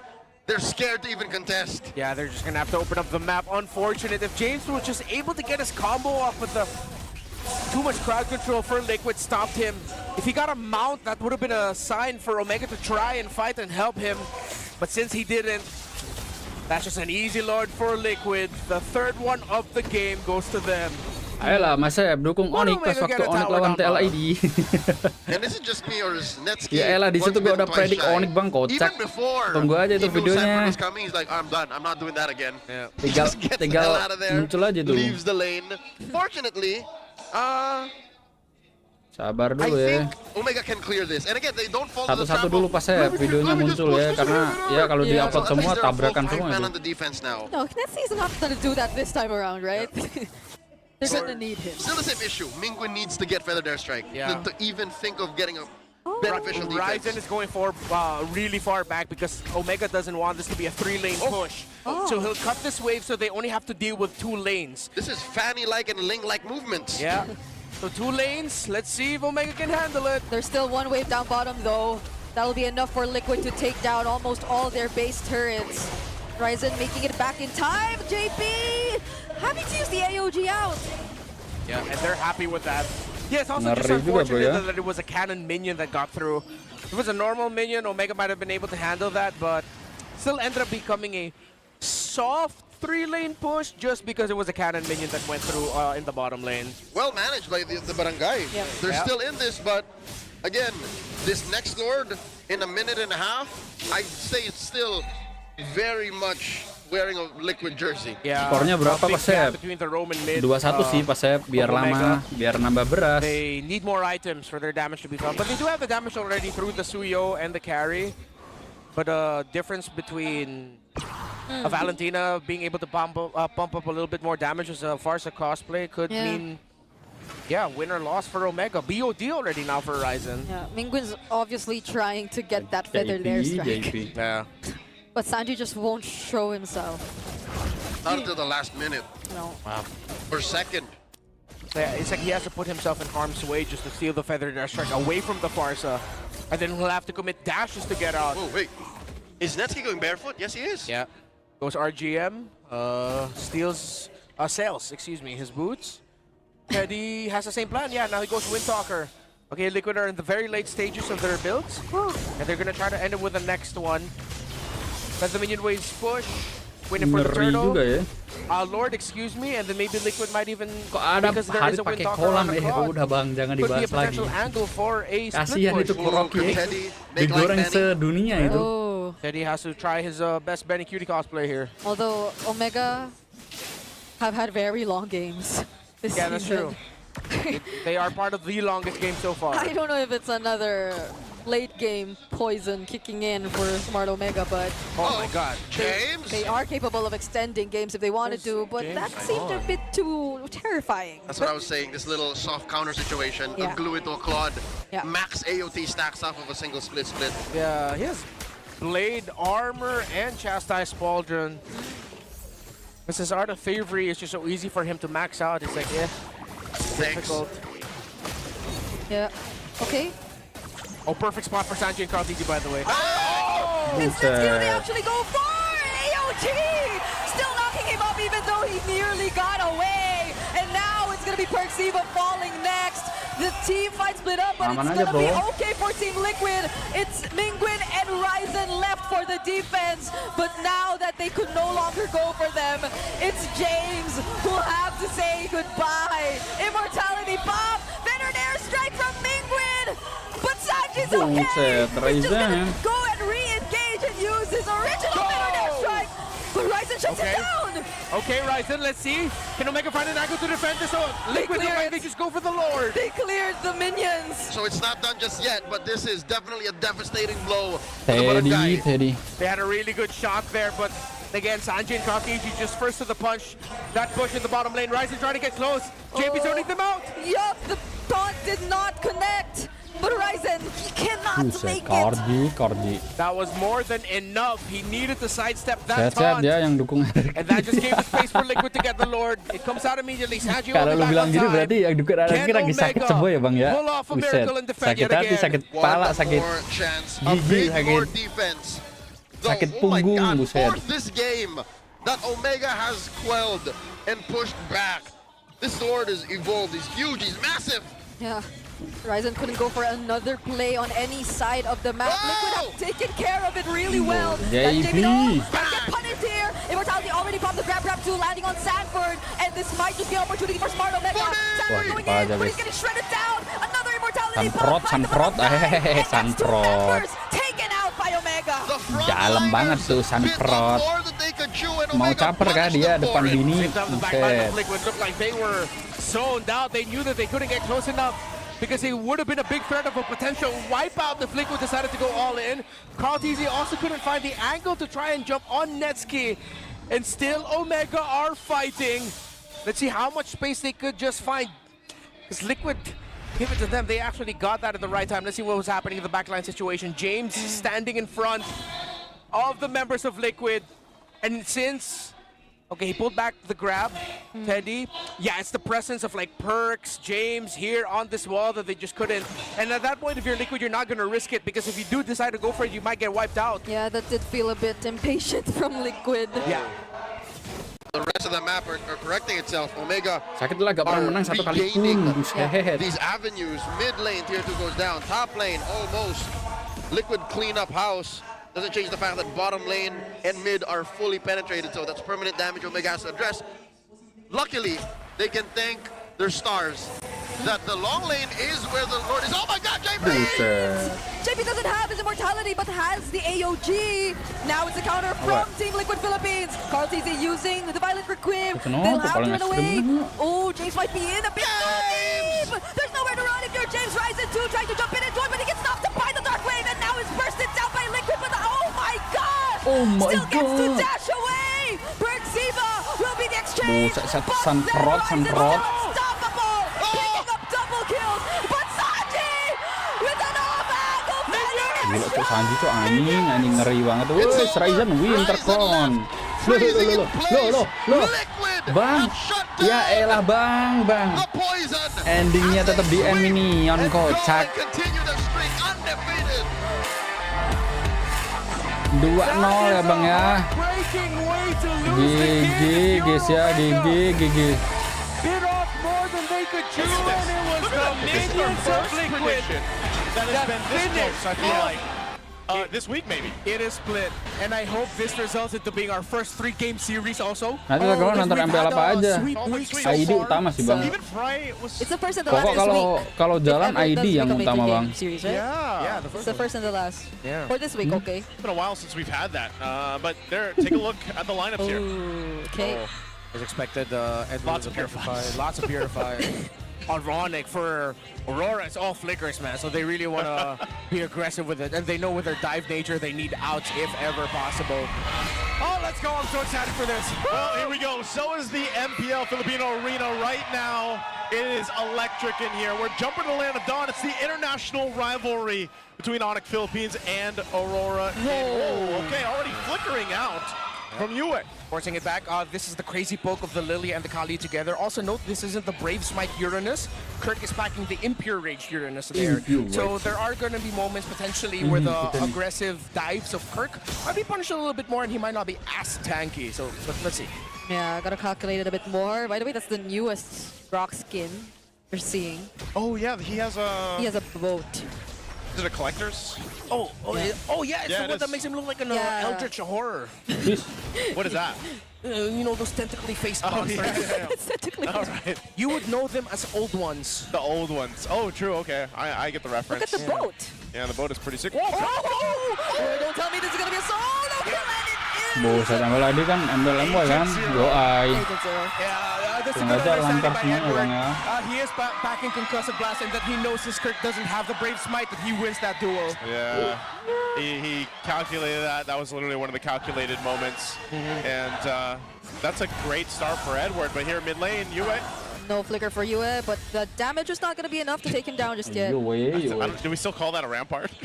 It's a boat. That's a boat. we have another boat though. Dominkite has his own That's boat. true.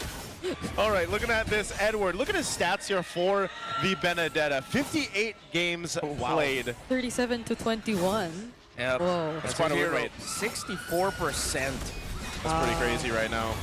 Mid lane, a whole lot of action, poking back and forth. Whoa, Brusco burning the flicker as well. And the Purify from Super Friends. Yeah. Okay, the difference between Kirk's not going to be able to join this. Let's see Vonic how aggressive they will be able to. Oh no, here's Kirk. Hits level 4 just in time. Wave coming in through the XP lane, forces Edward back. Okay, they're poking light.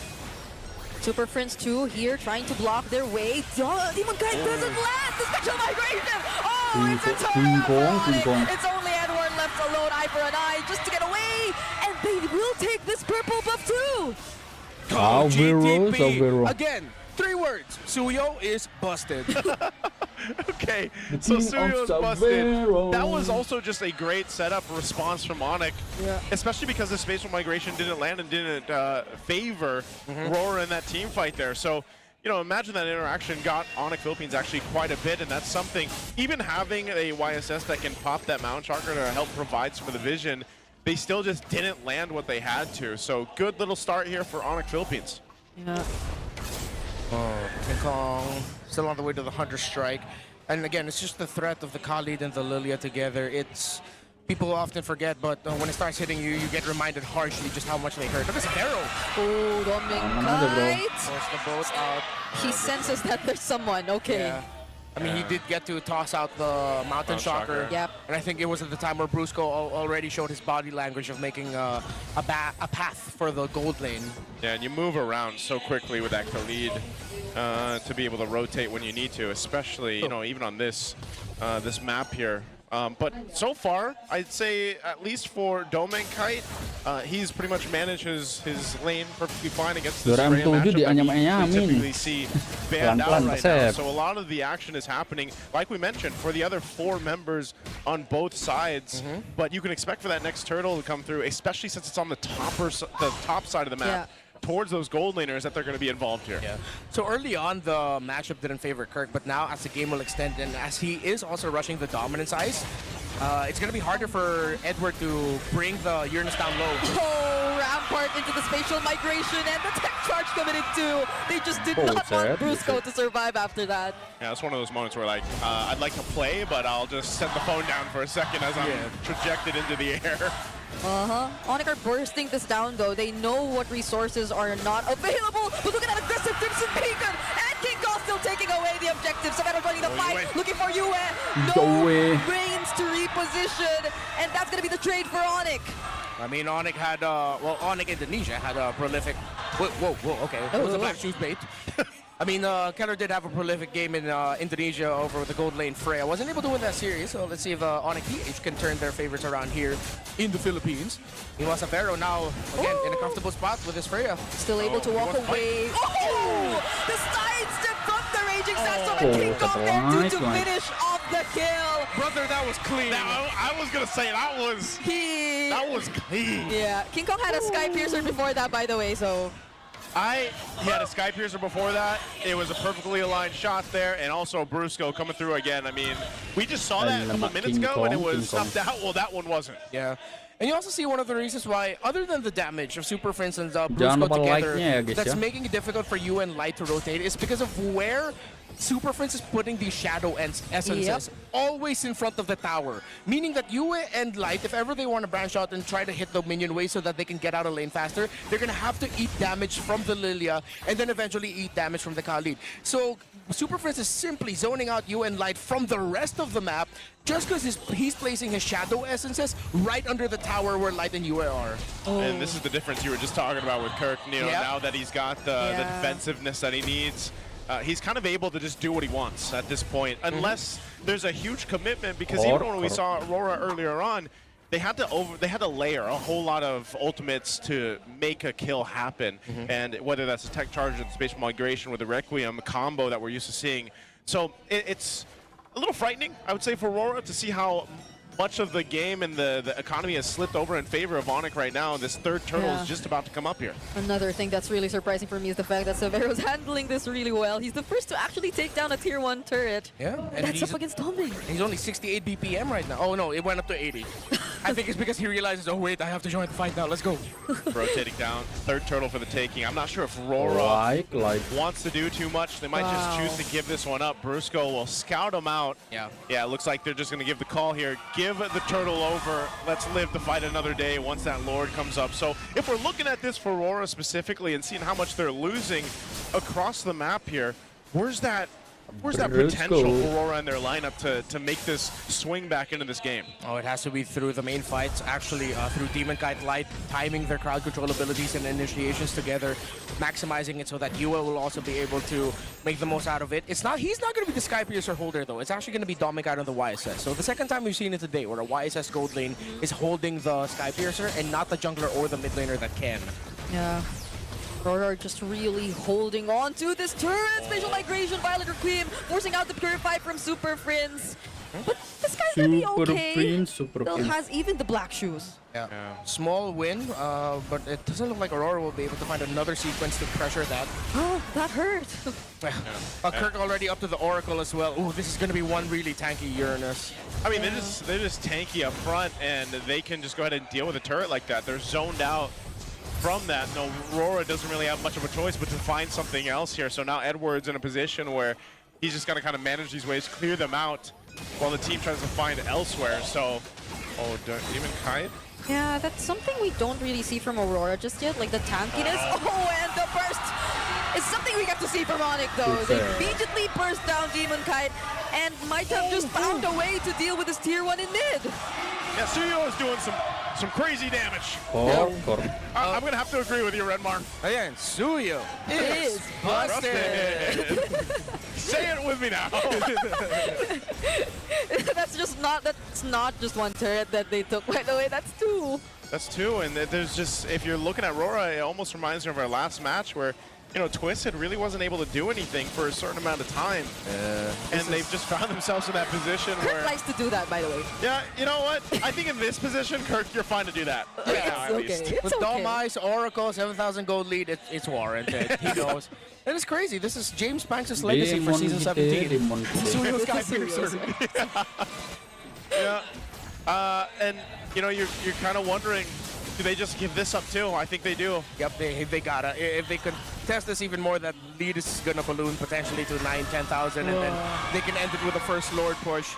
But they still have their Holy Shields up.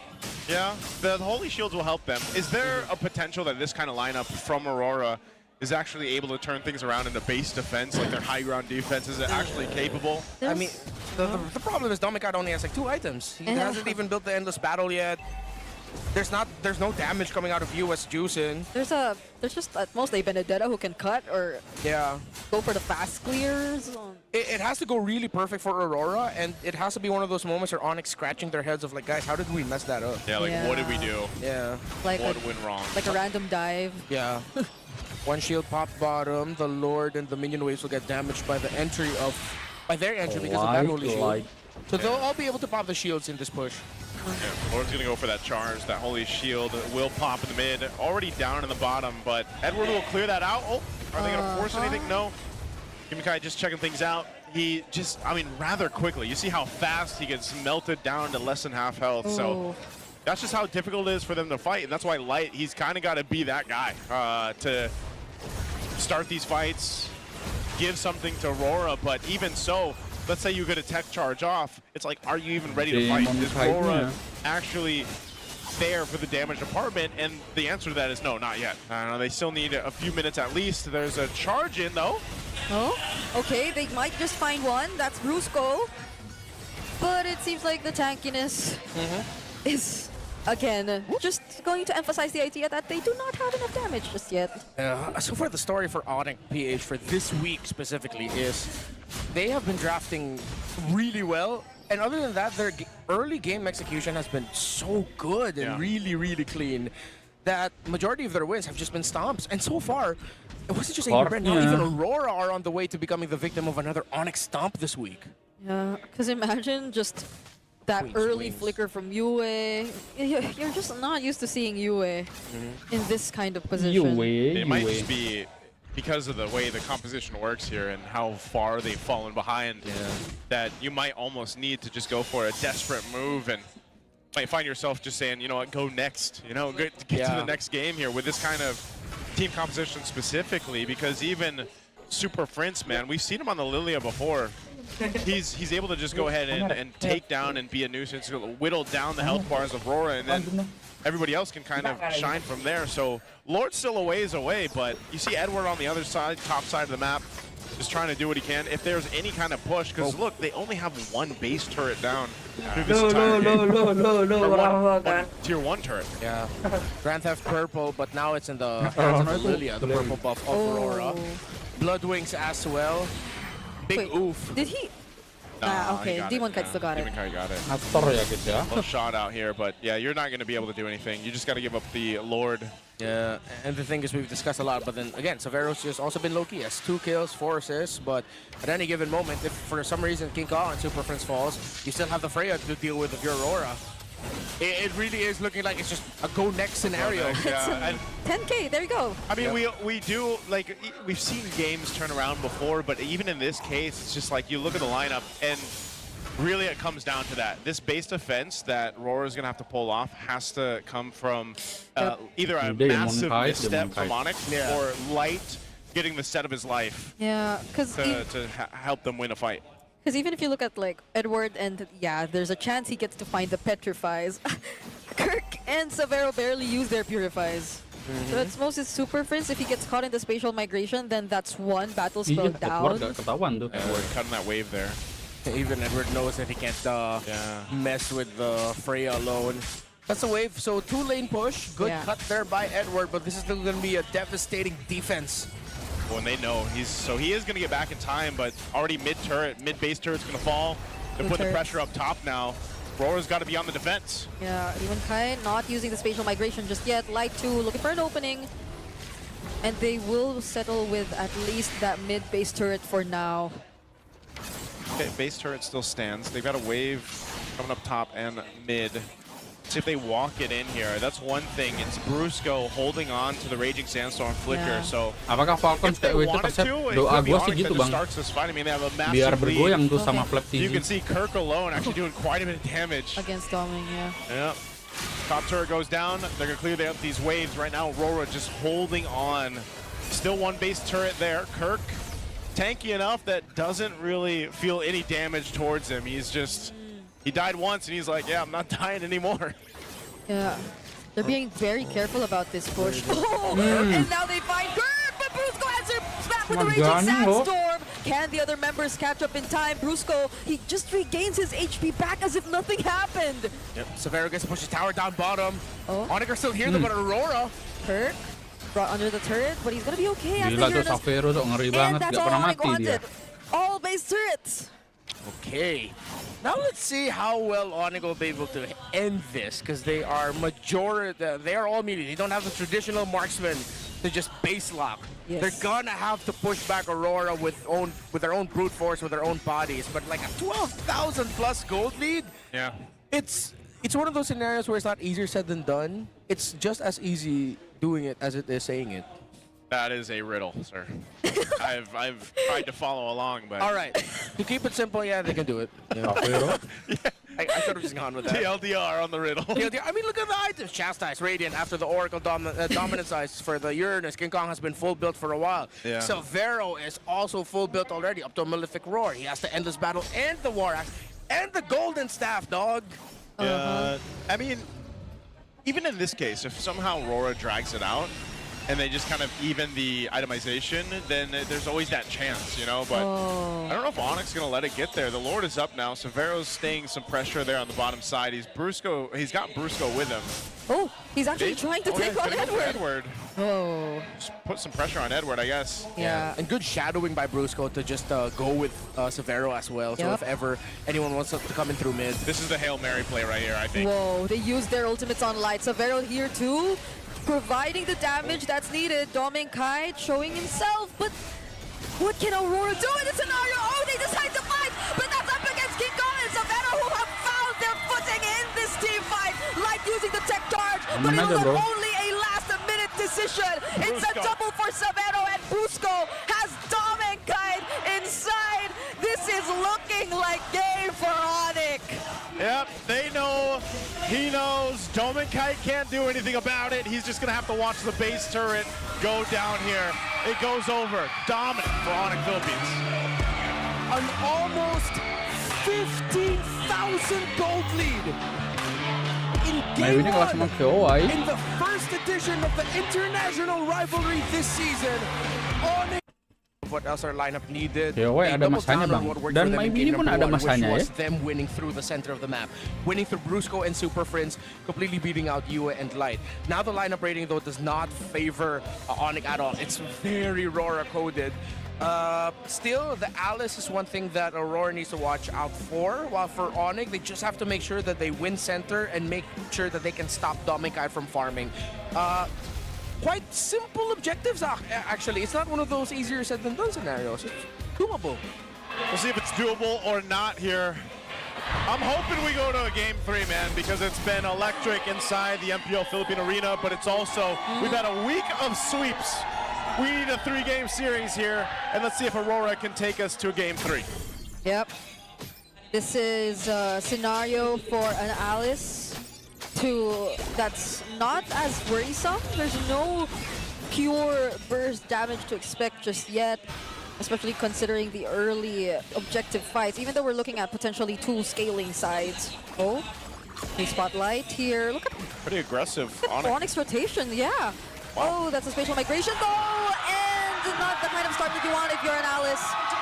Oh, Brusco, not the target he was looking for. Brusco. Are they going to be able to take 2 camps? I don't know, Dominkai gets that. Very expensive start, but they got 1 camp, but they ended up giving a kill that ended up just evening things out. Yeah, okay, interesting. I'm surprised that ended up happening that early, because it seemed like they were kind of waiting also for the rotate to happen. Like they were setting things up, but then they got forced into a fight that they just had to take. So it opts into a first blood, and it goes in the hands of Edward again, just like in game 1, where he was able to go ahead and get that early first blood. We'll see how this plays out, though. Again, an early first blood at this point in the game. Not too crazy of a lead or anything like that, but it will definitely play into the first hurdle. Oh, they're going to fight over this. Constant invading. Oh. Ah. He committed retry for it. He knows it's going to be a while until they're going to have to use the retributions for the ada turtle. dong. Go up top. Doesn't look like he'll need to completely rush trying to get to the turtle. Demon Kite isn't even level 4 yet, so he knew that he could commit that because Demon Kite won't have his retry ready. Or level 4 ready, excuse me, for the first turtle. They have time. Oh. And if Kirk denies this, he did. Wait, he actually did. Yeah. Good deny by Kirk. Pass it on the crap. Oh man, it's 2 games in a row now where the river is all purely Onyx controlled. Yeah, at most you see light, but without any help, there's not much he can do.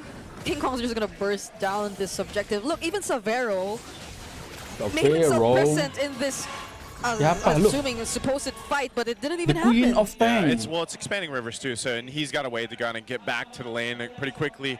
So Savero won't lose too much off of that, but ultimately he gets them the objective for Onyx. And you know, Aurora, because of the delay that they had on a couple of their members in this composition, they weren't able to actually contest it. So that'll just mean they've got some time to go ahead and prep up for the second turtle. It's holding on to the previous fighter here, but yeah, there's still it's a battle within the jungle right now. Yeah, King Kong invades, steals an orange. King Kong, Brusco and Friends are non-stop.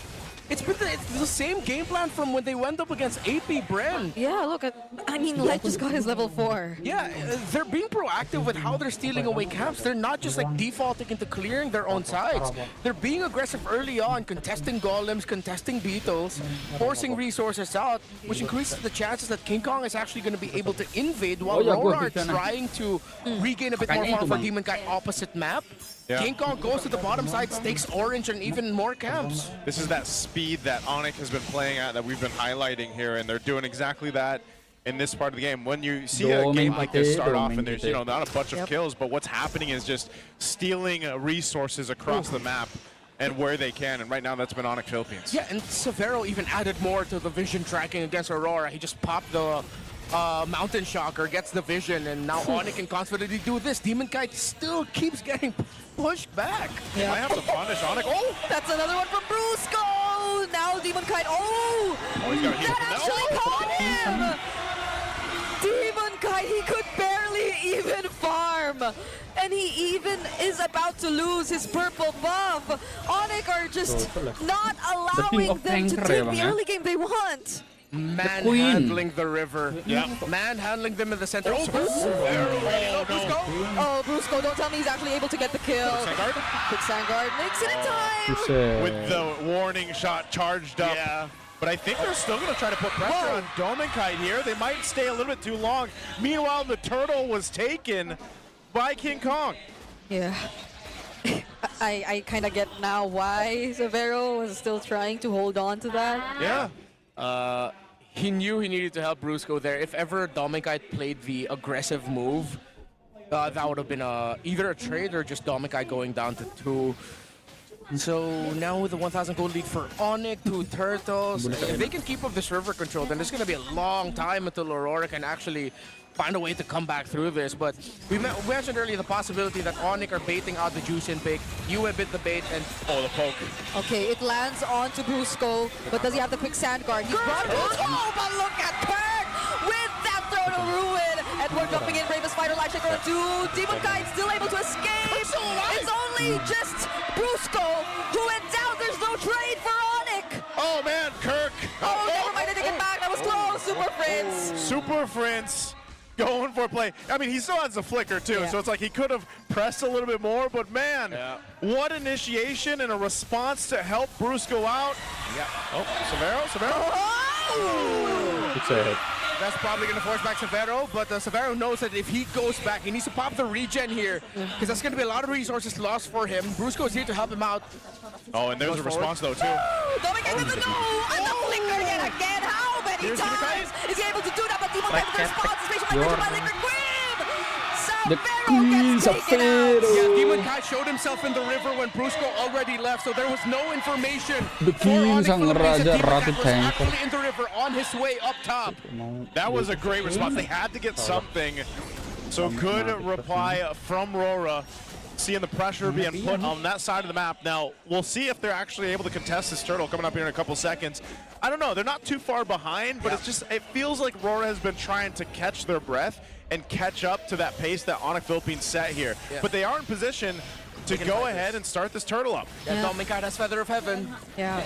Edward's here too. Super Friends has the Masdondon ganteng banget nih beacon. pepek gua, May buset. just go for the engage. Biasa aja, Ji, buset, buset. King Kong actually wins that retry battle. Super Friends, just look at the amount Biasa of pokes aja, he's Ji, able to biasa. throw out, and they're not even gonna force a fight. Yeah, I mean, no surprise. Katanya bagus aja gitu, makanya gue pakai. So easy win there for King Kong to just go in. You saw Aurora was trying to blitz it as fast as possible. Up top, Severo gets shadowed by Super Friends to help him out. That tower is about to go down. It's just one hit. There are multiple members up here, but they're not going to get it just yet. Good, again, defensive play there from Aurora, positioning up top, but they'll ultimately have to let it go as Severo's going to get that tier 1 turret. Onyx looks to want to put some pressure here, at least on this side of the map, while King Kong does his thing on the bottom side. Super Friends, oh, he's going to get the beacon. That was such a quick response from Super Friends using the copied Crimson Beacon. Yeah, and remember, Valentina with the Crimson Beacon is deadly because she also has access to her own dashes as a Valentina to help reposition herself. Yeah, you sometimes you think, man, she flickers. Well, no, she just dashed. And she still has the flicker, that's true. And you know, that's one of the things that, and that amount of time that they bought there allowed Severo to continue to push up top. So this, if you notice this whole game, it's a war of attrition, really. Like they're just finding things, these little steps around the map, these little resources and pushes, and it's all compounding at this point for Onyx Philippines. So Rora now holding on to the tier 2 up this top side of the map. Let's take a look at the items real quick before potentially King Kong. Is he gonna always go for UA? Yep. There's no way. Yeah, he's got the beacon. Yeah, Okay, he's fine. Gue depan semua pasar. Regen as well. I think the Braves might help him out. Okay, glowing wands for both mid laners, 5.8k to 4.75k. Edward actually used the bravest fighter just to try and defend this. Kirk too with the set, but it's Demon Kite finding a target. That's gonna be Brusco going down, but look at the response from Onyx. They fight Demon Kite just the same. Grab 2 onto Kirk, but he himself puts himself forward. Now that's gonna be a kill for Yue, and Onyx might not want to fight anymore. Good response again from Rora. They're finding these little windows of clapping back to Onyx Philippines. They got to keep it up, though, to get themselves in position for the Lord. It's going to be through the team fight. So a lot of the things that Onyx have done early on, still the benefit is Demon Kite is 3 levels behind King Kong. So when it comes to 50-50 Lord Retribution battles, that's not a 50-50. Wow, Severo actually took on this fight, but Ngeri kali guys ya. he just knows how to calculate these fights. Yeah, good try there by Severo. Domin gets away, flicker out of the Harris. If ever Aurora want to go 5v5 for this Lord, it's not going to be an easy time there. There's going to need to be amazing timing by the main crowd control that Rora has, which is actually through 4 members. Hari Jumat ada dong, Onyx versus Navi, bro. Wah, itu beras banget. Long enough for them to regain through the damage department of Dom and Kite. Well, let's see if they're able to do it, because they really have to get in position. Now that this Lord is up, it looks like Rora is ready to rock and roll here. So they're fighting for space. King Kong will pick up a Divine Glaive. Again, he's already popping off a ton of damage, but now that he's got this Divine Glaive, there's potential for him to just actually burst someone down enough. Rora will start up the Lord, but no full commit yet. This is going to be everyone included. Yeah. Oh, wow. Look at King Kong actually finds the way to... Oh, and he touches the Land Shaker too! Now Kirk trying to go for the counter set, doesn't find anyone. But there comes Brusco! And he's the one who's actually able to set it up for Onyx. But then Light also trying to find a grab, finds Brusco. They're going to bring a fight under the turret, but Kirk's able to take himself out. And King Kong yet again finds another one. He waited for the moment, and as I said, he had the Divine Glaive, so he's got the damage, and now they've got the Lord here for Onyx Philippines. Oh, it's so annoying for Aurora because they are winning, getting trades, getting kills, but there's always more members of Onyx alive. King Kong gets the Lord. Demon Kite is only level 12. King Kong is level 15. And Aurora are doing everything they can to hold on to their mid tower, which will most likely fall with the next big push. Lord is marching out through top. Kirk is helping out the flow down in the bottom wave. And Super Friends is just spamming TPs on the Golem. Yep, well, right now they're going to be playing into this Lord push. Mantap, mantap. I recall seeing Kirk do that against Humankind for the first few minutes, and now that they're about to go for the Lord Siege. Yeah, Kirk has flicker. He can go for a big set with Throne Ruin if ever. Oh, they might even get trapped under the turret. They're not careful here. Yeah, they don't have a minion wave to push with though. But because of the minion waves, the Lord coming up top, the minion waves is going to be ushered in down bottom. Onyx, their main goal now is to, well, pop the Holy Shield here at the bot, but if they can't, then they just get the second tower, reset a bit, and see if they find someone in Aurora overstepping. Yeah, and we'll see Brusco in position. King Kong gonna throw out the deadly magic on UA. UA will be fine. He was positioned well. A conceal's gonna be used though. Yeah. Lord will charge up on the top turret. Waves are cleared in mid. They might potentially just go for the top. Okay. Brusco doesn't have his flicker though, but all they need is a bit more space so they get to work on that base turret. Yep. Aurora took their sweet time being able to take down the Lord up top, so not only did they get the second tower on it, they even got the base turret up top. This is going to be a tough hill to climb now for Aurora. Domination, I think we have to item check on him. He is just up to a Feather of Heaven. The Holy Crystal third item is not there yet. A Feather of Heaven has Starlium Scythe. He's just waiting for the Holy Crystal. Holy Crystal. Once he has that, they should be good to go. But Radiant Armor, Oracle, Dominance, Ice for Kirk. Alice is going to be tough. Yeah. Radiant Armor as well, and Chastise Pauldron for Brusco's Khalid. A lot of utility defensive items here that's man. Look at all the offensive items being picked up right now though for Onyx. Yeah, Holy Crystal for King Kong, Divine Glaive for Super Prince. This is going to be really tough for Aurora. Onyx can just keep this up. Yeah, because Severa also got to see Halbert himself. So, you know, this is one of the things, again, where you're fighting against the item advantage that Onyx Philippines has. And so Aurora, in this case, they're not as far behind as they were in Game 1. This is definitely still winnable in terms of some of the team fights, but it's more so of worrying, number one, about where King Kong is.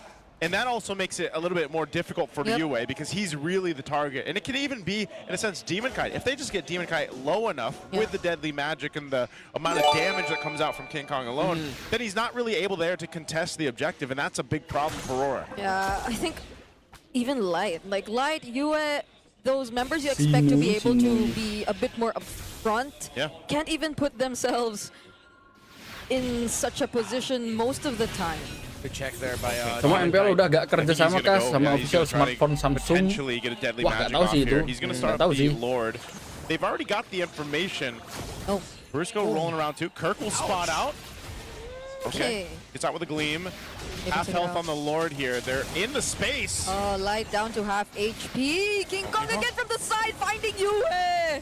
At least he doesn't use the Crimson Beacon just yet, but they're all very low. They're just pushing him off the Lord. Onyx doing such a great job at zoning out everyone, and now Kirk finds the stun on two with the Throne of Ruin. Edward using the Landshaker to just stop him momentarily. There's a spatial migration. They want to prevent Onyx from pushing any further. Yeah, Onyx was using their Lord Wave up top, waiting for the perfect time. When they saw that Aurora are gonna be forced to go back and help clear that minion wave up top, that's when they pulled the trigger and went for the fight. Onyx has been perfect, not just this game, not just this series, this entire week, with how they've been controlling teams that love to take control of the center. Yep, this entire... Prince is feeling it. Yeah, Brusco's feeling it too! Just look at how well they are able to coordinate, but Kirk, though, might just get punished. This time around, Edward, too, with a spectacular zoning onto the back lines. Now Kirk finally falls, but Edward, too, might just go down. That's both EXP laners taken out. Oh, the shots here, and now the eyes are set on the mid lane turret. Onyx might just get this and disengage. They don't want to get a little overzealous. They've already lost Kirk. Ooh, the King Kong. He's waiting. He's got the deadly magic again. Do they still put the pressure? Light? He sees Light slow, but he's gonna be okay. Yeah, Aurora will survive for another Lord attempt. Humankind is already level 15, so it's gonna be an even battle in terms of just the retribution threshold, but Onyx still have majority control of the map, and they have a lot of damage to go along with it. Ooh. Oh, yeah, okay, Domination has a lot of damage, but King Kong, he's got it. But if King Kong finds him, that Salmon Force is gonna be cut short. Yeah, that's gonna be game if Domination goes down. So Aurora now are gonna be playing through that Harith. Onyx with a 6,000 gold lead, and it has been all Onyx this game, this series. I think Javero. I'm looking at the items here.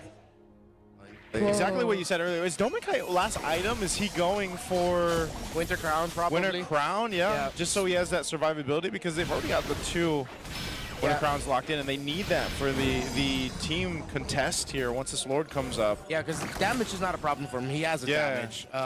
It's just if ever the deadly magics are on him, he could just pop the Winter Crown to help negate the damage that's supposed to hit him. King Kong, that's why I said, is one of the thorns in the side right now of Aurora. He's been playing really up front in these bushes in their jungle, and he's allowed to do that because he's a Harley and he can just kind of get out very quickly. Severo will spot the members of Aurora out with that mount shot. So the deceptive thing about this is actually a much closer game in terms of items in gold. It's only a 6,000 gold lead. At this point of the game, that's actually not much because Aurora has the items they need to turn things around. The item advantage that Onyx has is just little things like this. Super Friends having a Holy Crystal, that maybe that little extra damage that they can pump out is going to be their advantage. They also have the map, so Onyx now know that they have to get this Lord if they want to. Onyx match keberapa pas ya? Match pertama, Bang. They might just try to bait Aurora into a fight. Instead of committing to this Lord here and just seeing if they can just outmaneuver them and firepower them, really. Lights up front, Edward too. They might try to zone. That was a conceal, I heard, but it's Aurora who starts things first! Kirk once again though with the Throne of Ruin. He's done so much people, but then Demonkai finds the objective, but is it gonna be enough? Because Onyx are going for the chase. They actually find Light. He will fall down next. Oh no, he actually walks away! But Demonkai doesn't get to escape it. Kirk chasing after Light, and now it's Dominkai up against 3. Pop Immortality from Severo, Traceless out to safety, but Dominkai's holding on! Dominkai and UI, but here King Kong jumps back in. They just have to deal with the Lord. Kirk is still chasing down Light. Yeah, the buy and sell of Severo kept him alive here. They stopped the Lord from marching out. They have minion waves at the bottom. And Kirk still can't kill the glue. Aman aja, bro. Patrick! Okay, catch the Patrick! Patrick! He bought immortality! He's still alive! Okay, now he stands up now. Oh, Light, you did what you could do. That is about as much time as you can buy. I thought he had immortality, but... Did he sell it? I think he sold it, yeah. I think he sold it. Yeah, so that he can still have it back, so that it doesn't get wasted. Because he knew he'd die anyway. Yeah, he accepted that he's going to die anyway. The immortality would have been a waste if he popped it. He bought and sold it, right? Ngeri juga, bro ya. He had immortality. Yeah, he had immortality. Okay. Yep. I'm sure I saw one. But I think it was the call of, okay, we're not going to be able to stall this out a little more. Light is still gone, so they're going to put pressure on the mid turret of the base. Oh, God! no! That was a bravest fighter that was clearly baited out by Onyx. Man, I don't know. I guess you just don't bring a sword to a magic fight, I guess. Okay, at least Light is back. That's true. Oh, Light's back, but and sliver of health. Yep. Okay. Wow, one hit. I'm surprised. Even South Bruce Row, like, we just South take Row. it down. There you go. Let's anymore. just get it. Yeah, they're gonna get all these base turrets down, and then they'll just reset. Okay. Oh! Fighting 3, Winter Crown already forced out of Dominkai. That's his Avan Force 2 as a response. They're trying to take down Kirk first. Oh, wow. But then, Severo, King Kong, they're all landing their skills. Aurora have to run away and regen for now. Yeah, they'll back off. Oh, Kirk, yeah, he's got the gleam. He also just picked up a Winter Crown, so they went for the base turrets. They got him. Onyx left just at the right time. They knew that they couldn't force the issue with trying to end it. It would have been way too risky. So they're going to play for the Lord instead. They still have all their first-tier towers up. First-tier towers up. Let's see exactly what's going to happen here. This Lord is crucial. It's evolved, and they're getting in position. Wow. That is a high heart rate right now for Super Friends. And Severo. Oh, Edward jumps in again. Okay, Edward trying to start Beda ya things guys up. ininya guys. But they get caught in the bounce! Now Kirk 2 with the Throne of Ruin again. Super Friends not getting any ultimate just yet. Yeah, and Aurora are going to be forced back because of the minion wave up top. Pressuring, Edward is here to defend 5 versus 4 for the Lord and Onyx. Conceal already used up for Light. Kirk zoning out 3. Waalaikumsalam, Dim. Welcome. Oh, he stands up front. Oh, Demonkai has to go back. Violet Requiem already. There's nothing left for Aurora to contest. You see, that happened there. Just get Demonkai low enough, even Edward in the first, and then we know we have this controlled and secured. Now with the base all exposed, Aurora's gonna have to have a defense of a lifetime to withstand this push at the 21-minute mark now for Onyx Philippines. Okay, concentrated energy for King Kong. Winter Crown again for Severo. I don't think he'll have the immortality back, but let's see. Edward has been trying to catch this King Kong, Harley, and anyone else, but King Kong's way too fast and slippery for him. Lord marching in. Aurora has the tools, but Onyx has the advantage. There's just a little bit more damage that they can pump and a little bit more that they can take. See how they do it. They delay the waves the best they can, sync it with the Lord. Kirk will take some shots. King Kong. Domination already very low. That's a deadly magic already used. Light trying to find a grab. He might not find any. Finally does on Kirk though, but Kirk has the Winter Crown. Severo too getting out from danger. Domination being the first to fall. This is not looking good for Aurora. And Onyx, they are gonna end it with a sweep. And we have a wave 3 follow-up sweeps. International Rivalry Season 17 Episode 1 ends in a full sweep 2-0 Ngeri banget ya bang ya. for Onyx Philippines. They take down the reigning world champ. If it's Koleksi, he will pick the Lancelot. Rajak bang, namun masih ngebug kayak kemarin. Wait, that was I don't like it. Gua udah selalu komen tapi lu sok ngartis gitu Bim. Gak pernah balas komentar gua. Bangerah banget. Hey, you guys can let us know. Superfan scan the QR code and correctly predict. Gua udah komen mulu, lu cuma kasih love doang. Bangke. MLBB diamonds. Ngeri Again, kali. we've been doing this all day. We get to do this every single match. So you guys make sure you get a chance there at 1,000 MLBB diamonds. Oh no, look at this. Prediction there. 70, all right, so 3/4 think Liquid is gonna win. Yep. And there's that 1/4 of the MPLPH fan base that are diehard Phoenix Army fans. Yeah. You know what? In hindsight, despite what the numbers say, I'm actually with you, Wolf. I actually like how TNT have drafted this. They cornered the goat. How do you do that? They really understood the pathing, I feel like. The draft pattern coming out from TNC has been phenomenal. The first 3 picks, well done. But of course, it will be down to execution. How good is their composition up against TLPH? Granted though, the 4 picks coming out from TLPH are very standard. I don't think that they should be concerned about that at all.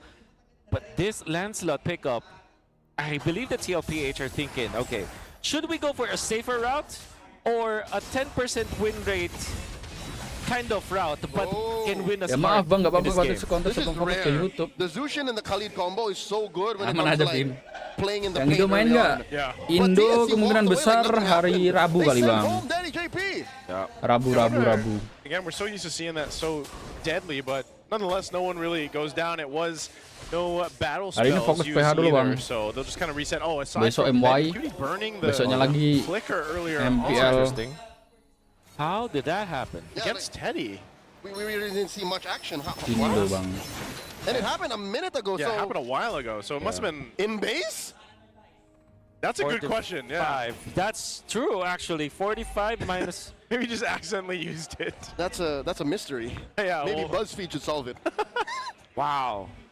Wow. Okay, well, either way, it's going to be back up by the time he pretty much needs it. So, no one knows, Benny, all right? Now, moving on, because you have the Harley in the hands of Zyda, we've seen this before. I think because we haven't seen the Lancelot pop up too much, except now, in the hands of the man who does it best with the Lancelot, how do you think this matchup is for Zyda on the Harley? Yeah, I think the Harley has a better shot in the early stages for sure. Like up until the first 12 minutes, it's going to be Zyda's game. That's how I feel like about it. Oh, they're playing footsie. Zyda not pulling the trigger on the deadly magics just yet. Knows that JP is Siap, more than oke. willing to accept it. Rabu pakai baju buta batik batu. Hari Rabu MDL ya Pak Sep kagak bang. Riddle starting up here. Kamisnya MDL. Hari ini pun MDL udah ini libur dulu MDL. Backing off Sanji and look at how deep Tapi Liquid is Kamisnya going with kita the secure. And ini Prima aja is looking yang for JP. kemarin JP belum flickers kita back. itu. And they're Anu lah continuing itulah. to pop out the sandbox. Pokoknya itulah. Aduh. And there's not enough damage between the remaining members of TNC. Oh, I love it. Flicker Uranus with the Brave Smite. This is how you should play it, especially on a happy Saturday for Sanford. But of course, Carl Teasy with the Retribution. That's one thing that you never take away from him. Give him whatever hero there is, he will find out a way to get that Retribution up, and it's still as sharp as it was when I saw it last February for TLPH. Yeah, that's one of the things you're going to have to do, because if they don't need to force anything too much. You just secure the objective, you back out. It almost looked like they wanted to go for a kill. And you know, something as we talked about here with Sanford specifically in an XP lane, now the Uranus. You know, we've seen it now in Shades of the Jungle, now in the XP lane. Well, I feel like Sanford is he plays the Uranus a little bit different, which is so odd to say because what can you really do on a Uranus, you know? But look at this, he's actually going to go 1v2 right now. Zyda and 3mar just call it quits. Not enough to take him down once again. Now what's interesting is the itemization now if you're Sanford, because you can be tempted to go for a radiant armor early, or Anarchy masih kalah in this terus case, seperti biasa, gak ada perkembangan. Ada sih perkembangan. But I think he's just going for an oracle. Cuma ya tetap aja kalah. Forcing out a Raging Sandstorm from JP. Again, that's a non-starter. I don't think fights are really going to conclude in mid based on what they're doing. I think they really have to play around these major objectives. Yeah. Objectives, and then now that you have the choke kick, Chakney could essentially start something if he wanted to, even with a flicker available. But so far, they're just kind of taking things easy. This is also part of the plan, I feel like, for TNC, not to just get too snowballed out of control if they can maintain their game plan here with this kind of composition. So Chakney, there's the kick. They find a kick on the JP! Sanji trying to help his roamer, and JP just welcomes it. Hey, quick sand guard, try again. Oh, that's 2 ultimates down, too. Now Turtle's up. TLPH with a spell advantage here. They're going to be able to secure this. Lord in retry range. Charles Easy secures once again. They go on to Stone, forcing a flicker out of 3mar. Blazing Duet, Teddy just for good measure. And they eventually still find 3mar. 3mar with a lance shaker. Keeps him alive for a second longer, but it's not enough. Liquid drop first blood. And now they're smothering Zyda. Where'd it go? Okay, Sanford. It's Sanford! He got it! Oh my goodness! Do you remember just a minute ago, I was like, he plays the Uranus different. Yeah, he just plays different. And also, he actually chose a different emblem set down, going for the Brave Smite, actually, instead of the Tetap saja Impure Cars Rage. menang ternyata habis dapat jatah. Hehehe, pas dirapu Onyx main nggak? Main dong, main playoff. Kapan tuh hierarki Onyx masih di atas atau angkatan? And then, tahu tuh kapannya. winning the turtle battle once again. You saw how Sanji popped the ultimate just to run down the 3mar. And then when they went in for the purple buff take, TLPH thought like, okay, whoever gets this, as long as it's not the Harley, it's okay. And it so happens it's Sanford to get it. Another full combo. Fed over to JP. He survives this time via quick sand guard. He throws over on a Sanji. He's not even purifying. Man is so confident that he's not cooked. He just uses the beacon. He just needed the beacon. Even for JP now, he's withstanding a couple of those setups, and imagine once they get some defensive items, especially for JP, he'll be able to eat those more. Sanji does pick up a glowing wand now. Imagine what it must be like for Benny. These are his old teammates. Oh, yeah. What's going on in the mind of the Storm? What's going on Zyda's mind? Zyda too? Yeah. I think, again, it's just kind of hold on, let's see what we're able to do and not fall too far behind. JP on enemy lines with Sanford now. Again, that's another deadly magics JP catches. Hits through the pressure. Sanford alone here on this side of the purple buff. I mean, Zyda just going to retry it. They forced the retribution. Now the turtle is free for the taking. Oh, and the bravest fighter used. TLPH is just winning on a micro level, but also in the sense of putting pressure on the map to the macro. Yep. And I think this is it. We got the answer. 6.5 minutes in. Execution-wise, Liquid closes that gap. 58 is the heart rate of Carl TZ. He's chilling, man. On this Lancelot that we prescribed to not be a good pick. Oh, Lord. Across the map, God. Liquid are playing with sub 70, except for Teddy. Oh, hey. Teddy. Yeah. 61. Oh my goodness. Because again, this is just kind of motions. Oh my God. Zyda. Damage on Zyda. Zyda. Science sent and delivered. Zydanya tumbang bangnya. Still steady, 57 heart rate here for Carl TZ. He Unbelievable. Oh, Chakno again.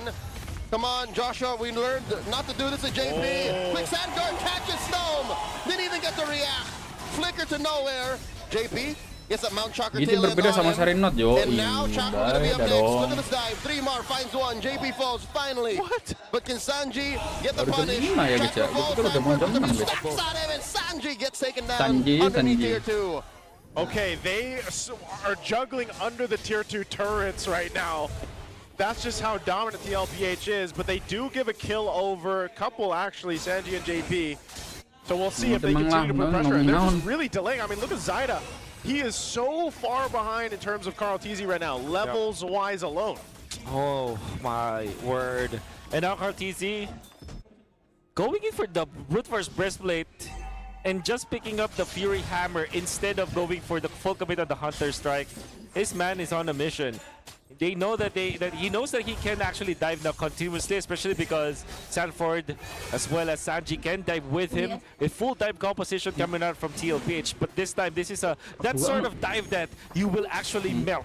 Oh, the GOAT is in a whole different tax bracket. He's 2,000 gold up on Zyda. That's why Zyda's playing with 120 BPM. Oh, look at that. Oh, look at that! Quick sand guard into the Raging Sandstorm to answer the black shoes. Shadow in trouble. Shadow is bomb. Today with a blazing duet underneath tier 2 in mid. Double kill for Liquid's rookie. They are just not letting up. They have their foot on the necks right now of TNC, on the wings of TNC. This is the death ball we mentioned. That's right, the death ball from TLPH. And you know that it is 100% the death ball because Storm's flicker has not yet cooled down, and TLPH are already knocking into TNC's second turret. And while they are taking the Lord, that's how fast they are playing. Liquid are in your kitchen. That's they right. are shaking down your fridge, Look at your that. cupboards. Oh, they're taking your son's lunch money. That alley-oop, oh my god. Lantern into the Raging Sandstorm. Stone without the flicker, could not react, without the Purify. Didn't even get the black shoes. Exactly. Or I think he black shoes into it? No, Banyak lagi. It was green, it was green. Yeah, he didn't get to use it. Apalagi kan lu membership, at this Bin. point, you know, we've seen this many times with TLPH. Full control of the game. This is full Liquid Stampede form right now. They still have the Holy Defense shields that they have to deal with. They'll try to juggle down at some of these turrets, and I wouldn't even be surprised if TLPH takes a chance of ending the game off the first Lord. That'd be hard and difficult to do, but given how they played this game one, I wouldn't count that out. Endless oh man, battle. So already half health, man. There's the shield down bot. Here's the shield in mid with the charge by the Lord. They're gonna go for this push. All the shields are gone. Ladies and gentlemen, Liquid are trying to get inside TNC's base. Oh, the Phoenix Army do keep them all up still, but you know, it's dire. It's 10K down.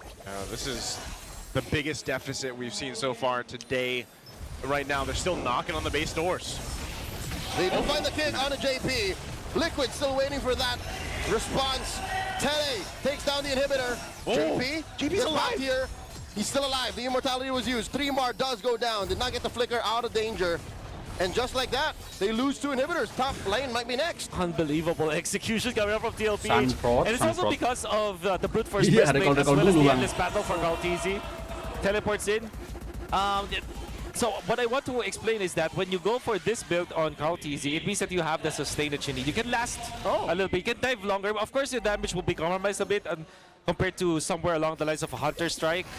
But because he prioritized the endless battle as well as the brute force breastplate, that allowed him to actually sustain himself. That's why TLPH are continuously diving. I stand corrected. There was no immortality on JP. He literally just survived. Got out of there with raw HP. It's interesting too. You know, again, we got to have some analytics for the heart rate at some point. But right now, the entire squad of TNC, except for I believe Benny Cutie, is over 100. Teddy. Yeah, and yeah, Teddy. But all of TNC is pretty much high heart rate right now. They're in zone 2, man. Yeah.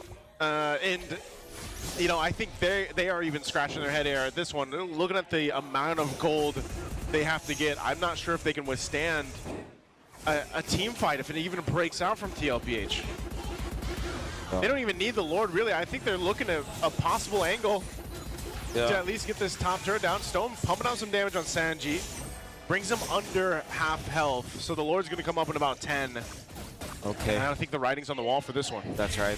I also feel like there's no way Stone can output the damage. Zyda just really can't contest this time. And even if there will be a kick coming out from Chaco, TLPH's dive will make sure that the backlines will be exposed. They will run through all of the members of TNC.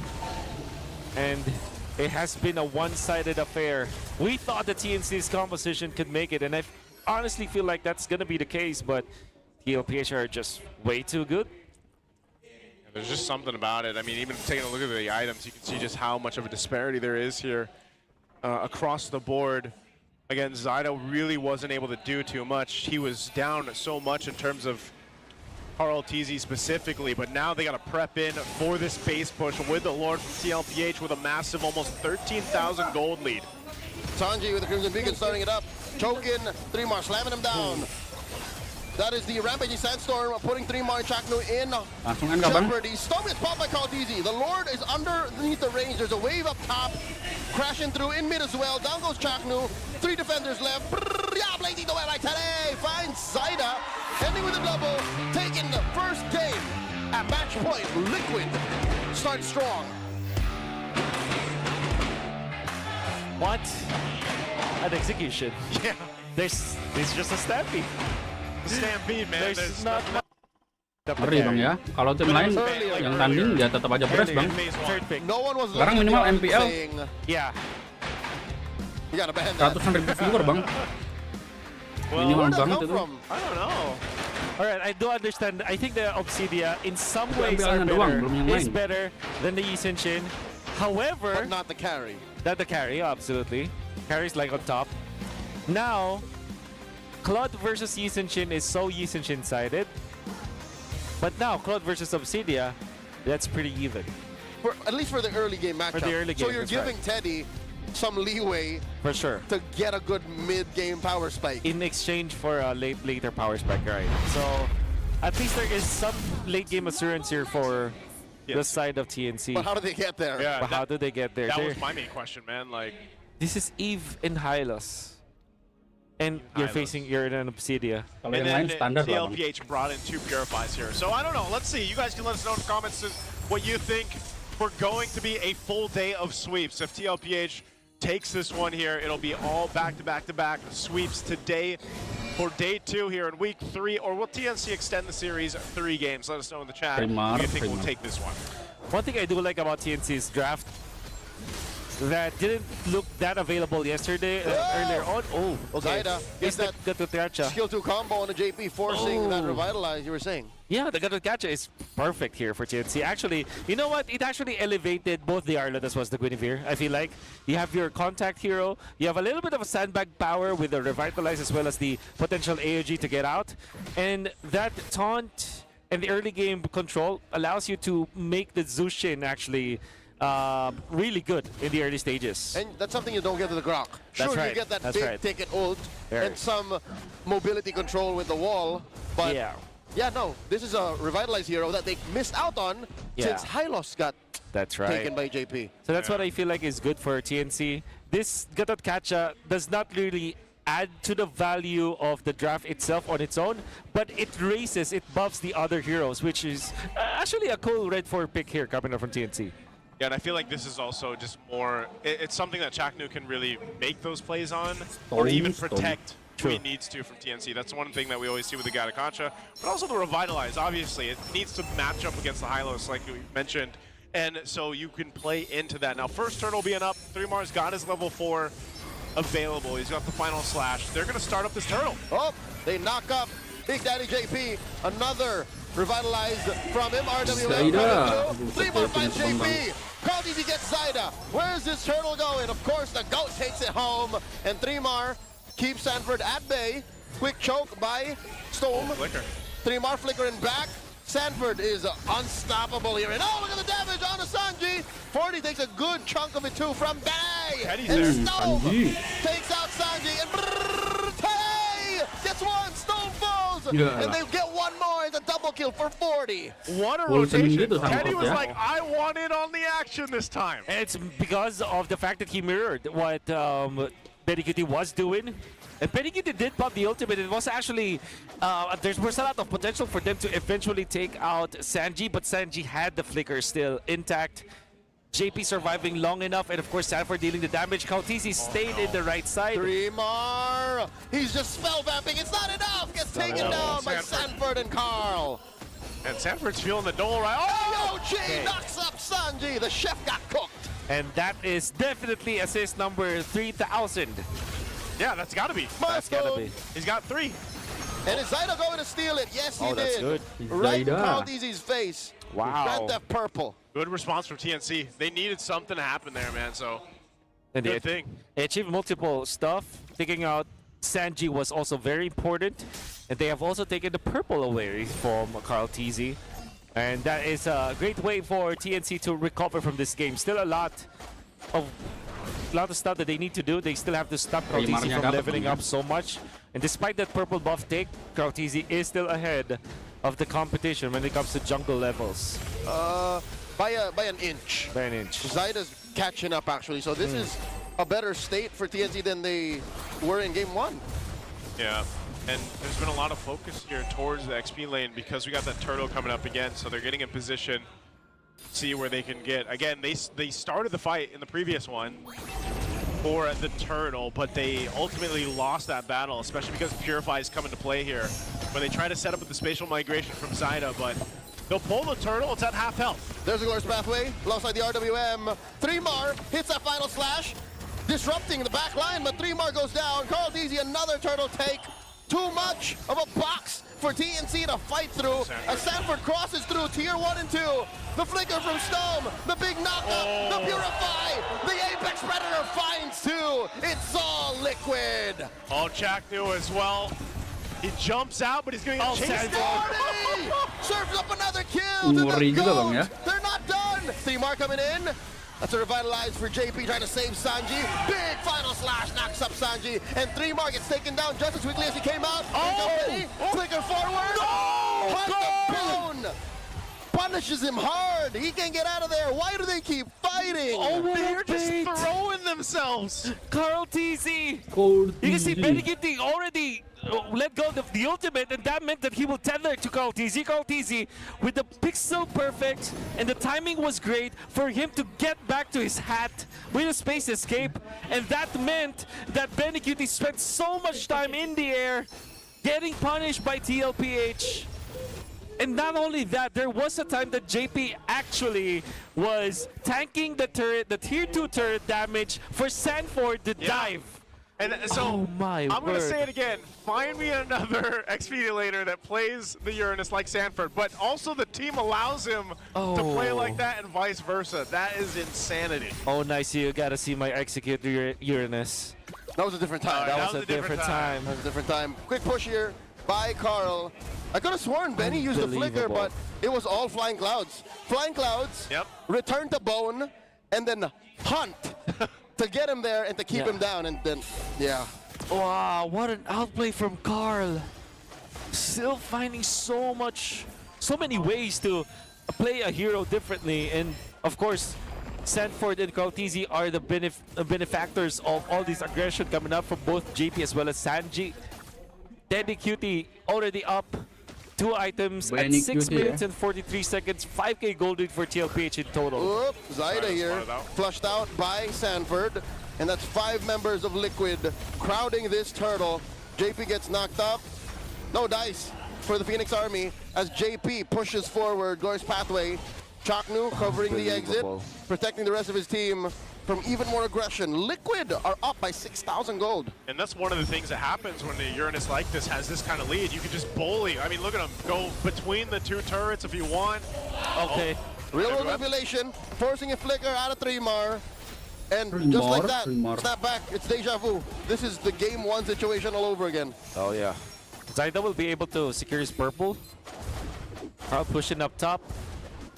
And Benny Cutie will have to spend so much time just to get into the bottom lane. Well, Zyda with the Requiem. JP closing up. First pathway, final slash low and home, blazing the way from Benny. Taken down. Zyda. Teddy rather, I'm so used to it being Benny. And Chaknu with the revitalize and the heal. Quick knock up for 40, can he get shut down? Yes, he did. Benny gets some money from that. A lot of gold on this Obsidia as Liquid just dodges that final slash. Oh yeah. That's a big shutdown that Benny needed. Massive Benny gets shutdown. Whew, that was really close for TNC. Fortunately, TNC were a little bit coordinated, clearing out the minion wave, and then allowing Stove to actually lift up Sanford. Sanford did not have the Purify anymore when he dove for that one. And because of that, they are punished. But there still is a massive difference between the two teams when it comes to the gold. That's about 1,000 gold. Just for between Teddy Cutie as well as Benny Cutie, and then another 1,000 from Carl to Zaida. And I think it's safe to say that each and every member of TLPH has 1,000 gold lead over their opposition. Yeah, TLPH is just basically doing what we've seen them before. When they have this kind of lead, they really thread the needle under the turrets. They really try to push the pressure against the opponents, and that's what we're seeing them do. So now, even with this item advantage that they have, the Lord is going to be up. TNC has shown some fight, though, so I'm wondering how they'll play this out, because part of that is either setting up with Zaida's spatial migration or Chaknu's jump in, or the vice versa, working out even with 3MAR. They've got a couple purifies to get through. Teddy's is going to be up here soon. JP will go ahead and spawn out 3MAR, so this could just be a Lord in the hands of TLPH, where TNC's deciding, you know what, we're better off defending and just getting some more time under our belt here. They're in no shape to contest. If they were, their only chance was to go all in, and that would have resulted most likely in a wipeout. Yeah. Whew. And how do you defend averages? I think you're just gonna have to wait for the late game where Obsidia is gonna hit like a truck, and maybe Storm will be a problem. Real Revelation plus Glorious Pathway. Chaknu AOG defensively backing off. They get the protect there. Shield, but no, 3MAR misses the flicker final slash and gets punished. The worst way possible. He got a smile on his face like, should not have done that, sir. Yeah, he got punished hard there. Shields are going to pop here bottom and mid, and without 3MAR, TLPH with the Lord will look to take some base turrets here. Without a massive flicker, too. They do get Sanford, choke him up. They lose his inhibitor down bottom. Lord still standing. Top lane, Holy Shield gets popped. And just like that, they have permanent damage on the bottom lane. I'm not sure if they can actually get another base turret here. 3MAR doesn't have the flicker, but he does have a final slash. Pathway dropped down in the mid. Chaknu, compromised. Does have his revitalized, but no AOG. Catches a face full of deadly magic. Sanford just sidesteps that final slash. Oh my goodness, TNC. You really have to reset now. Not only are they not having a great time when it comes to their draft, when it comes to their pickups or their executes, but they're also missing their shots, particularly 3MAR getting out of farmed by TLPH. And we are talking about also missing your shots because you're afraid of your opponents. You're overthinking your opponents. Yeah. I think mentally TNC has been scarred by TLPH. Is this the aura factor you talked about? 100%. It has, I mean, it has to be. Look at TLPH, they're across the board, they're all calm and steady. Right, again with TNC, they are all stressed out here given the situation because it's very like game one. I hate to say it, but the aura has varying effects. Yeah. For some people, it makes them more timid. It makes them more shy, more nervous. Here, I hate to say it, but Liquid brings out a really ugly side of TNC. Right. The one that wants to keep fighting even when it's not the right call. I agree. Just keep going, you know, throw your head in the wall. Maybe I can flicker a final snap. What do you think? Yeah.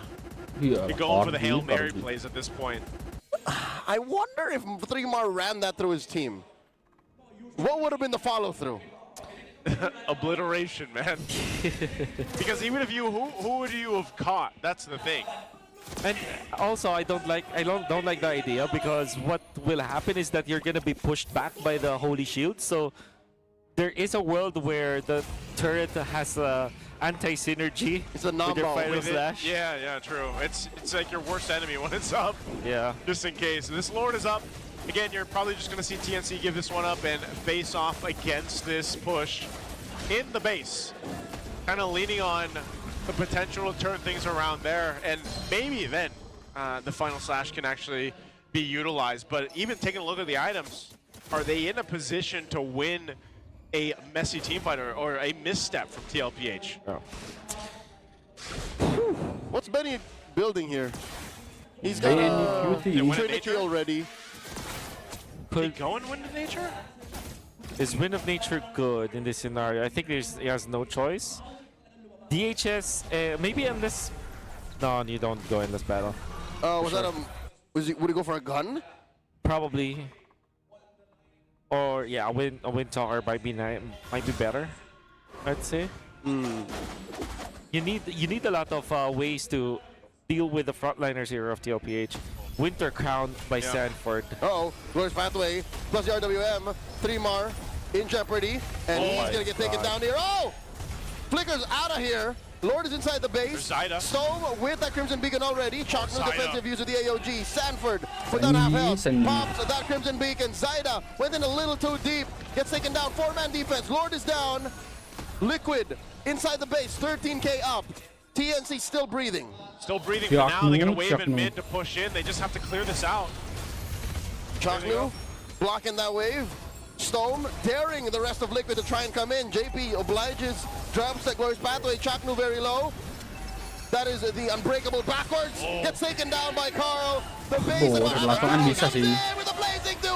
Langsung kan bisa itu bang. Liquid sweep TNC.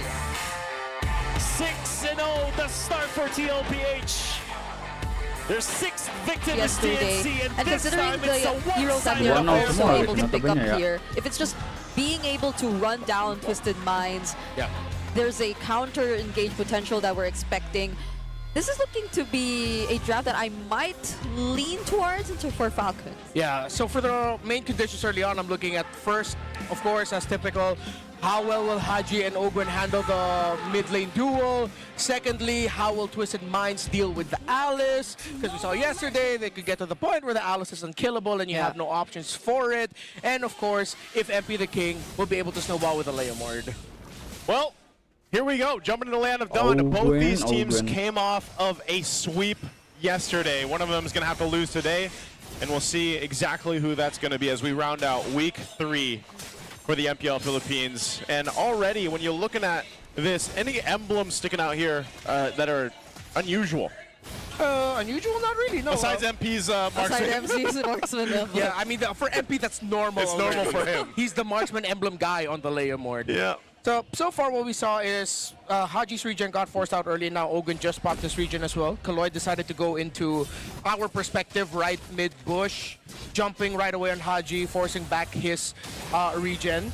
And Kaloy will continue the aggression onto Ogwen. So far it seems like because of the damage output of the Khalid, Sean and him are handling the mid lane duel. And typical of the YSS Claude matchup is that the Claude will be going back to base first for a quick regen. Super Marco will actually be able to speed up the farming pattern of Kyle by helping him get his beetle. So it's expected for YSS Claude that YSS will most likely force Claude to go back first within the first 2 minutes. Yeah, at least for Twisted Minds, the presence of Kaloy and Sean really handling the laning phase really well meant that there is some sort of restriction that we're seeing in terms of Kyle and the rotations he's trying to go for as of the moment, but it's not anything to be worried about for Falcons. At least they'll still be on track. MP the King though. Oh, look at 4 members of Twisted already showing up here in mid. Yep, Turtle's up, first one in the game, so they're going to get a position. They're all here for it. Yep, that's a we'll stun. see it. Flap on the backside. He's going to go for the wings here. He's quite low. He is, but at least there isn't any burst damage just yet to expect from Twisted Minds. Yep. He'll be able to handle himself pretty well and potentially will be here even for this upcoming fight. Oh, whoa. Ogwen as well. Oh, well, Ogwen did not expect that, but that was a real-time flicker. But the response, the flicker dark wave from Lansu was too well, too. Oh, Throne of Ruin, landing onto Kyle now with the answer on Lansu. Now they get to trade. It's Sean up next, but he still has the flicker. MP the King, he gets stunned, and will he take it down? It's a yes! Haji will find the kill. Now Falcons have regained their position in the turtle, and it's Kyle who gets it. Sean, the only man left, and a double for Kyle. Massive turn by Falcons. Twisted Minds played their cards right with Lansu and Kaloy being aggressive and starting off the party. But Falcons, they held back, they reeled up. MP the King, I feel like, should have focused with Kaloy in taking down that turtle and just backing off. But MP decided to go for the more aggressive route. And now his purple buff is getting threatened here. But Kyle isn't close enough to go for the contest. Ogwen just provided the vision. Great turn by Falcons. They're now 2.4k up. Yeah, that one team fight ends up getting them a pretty good lead already in this early portion of the game, which is going to be great for their scaling.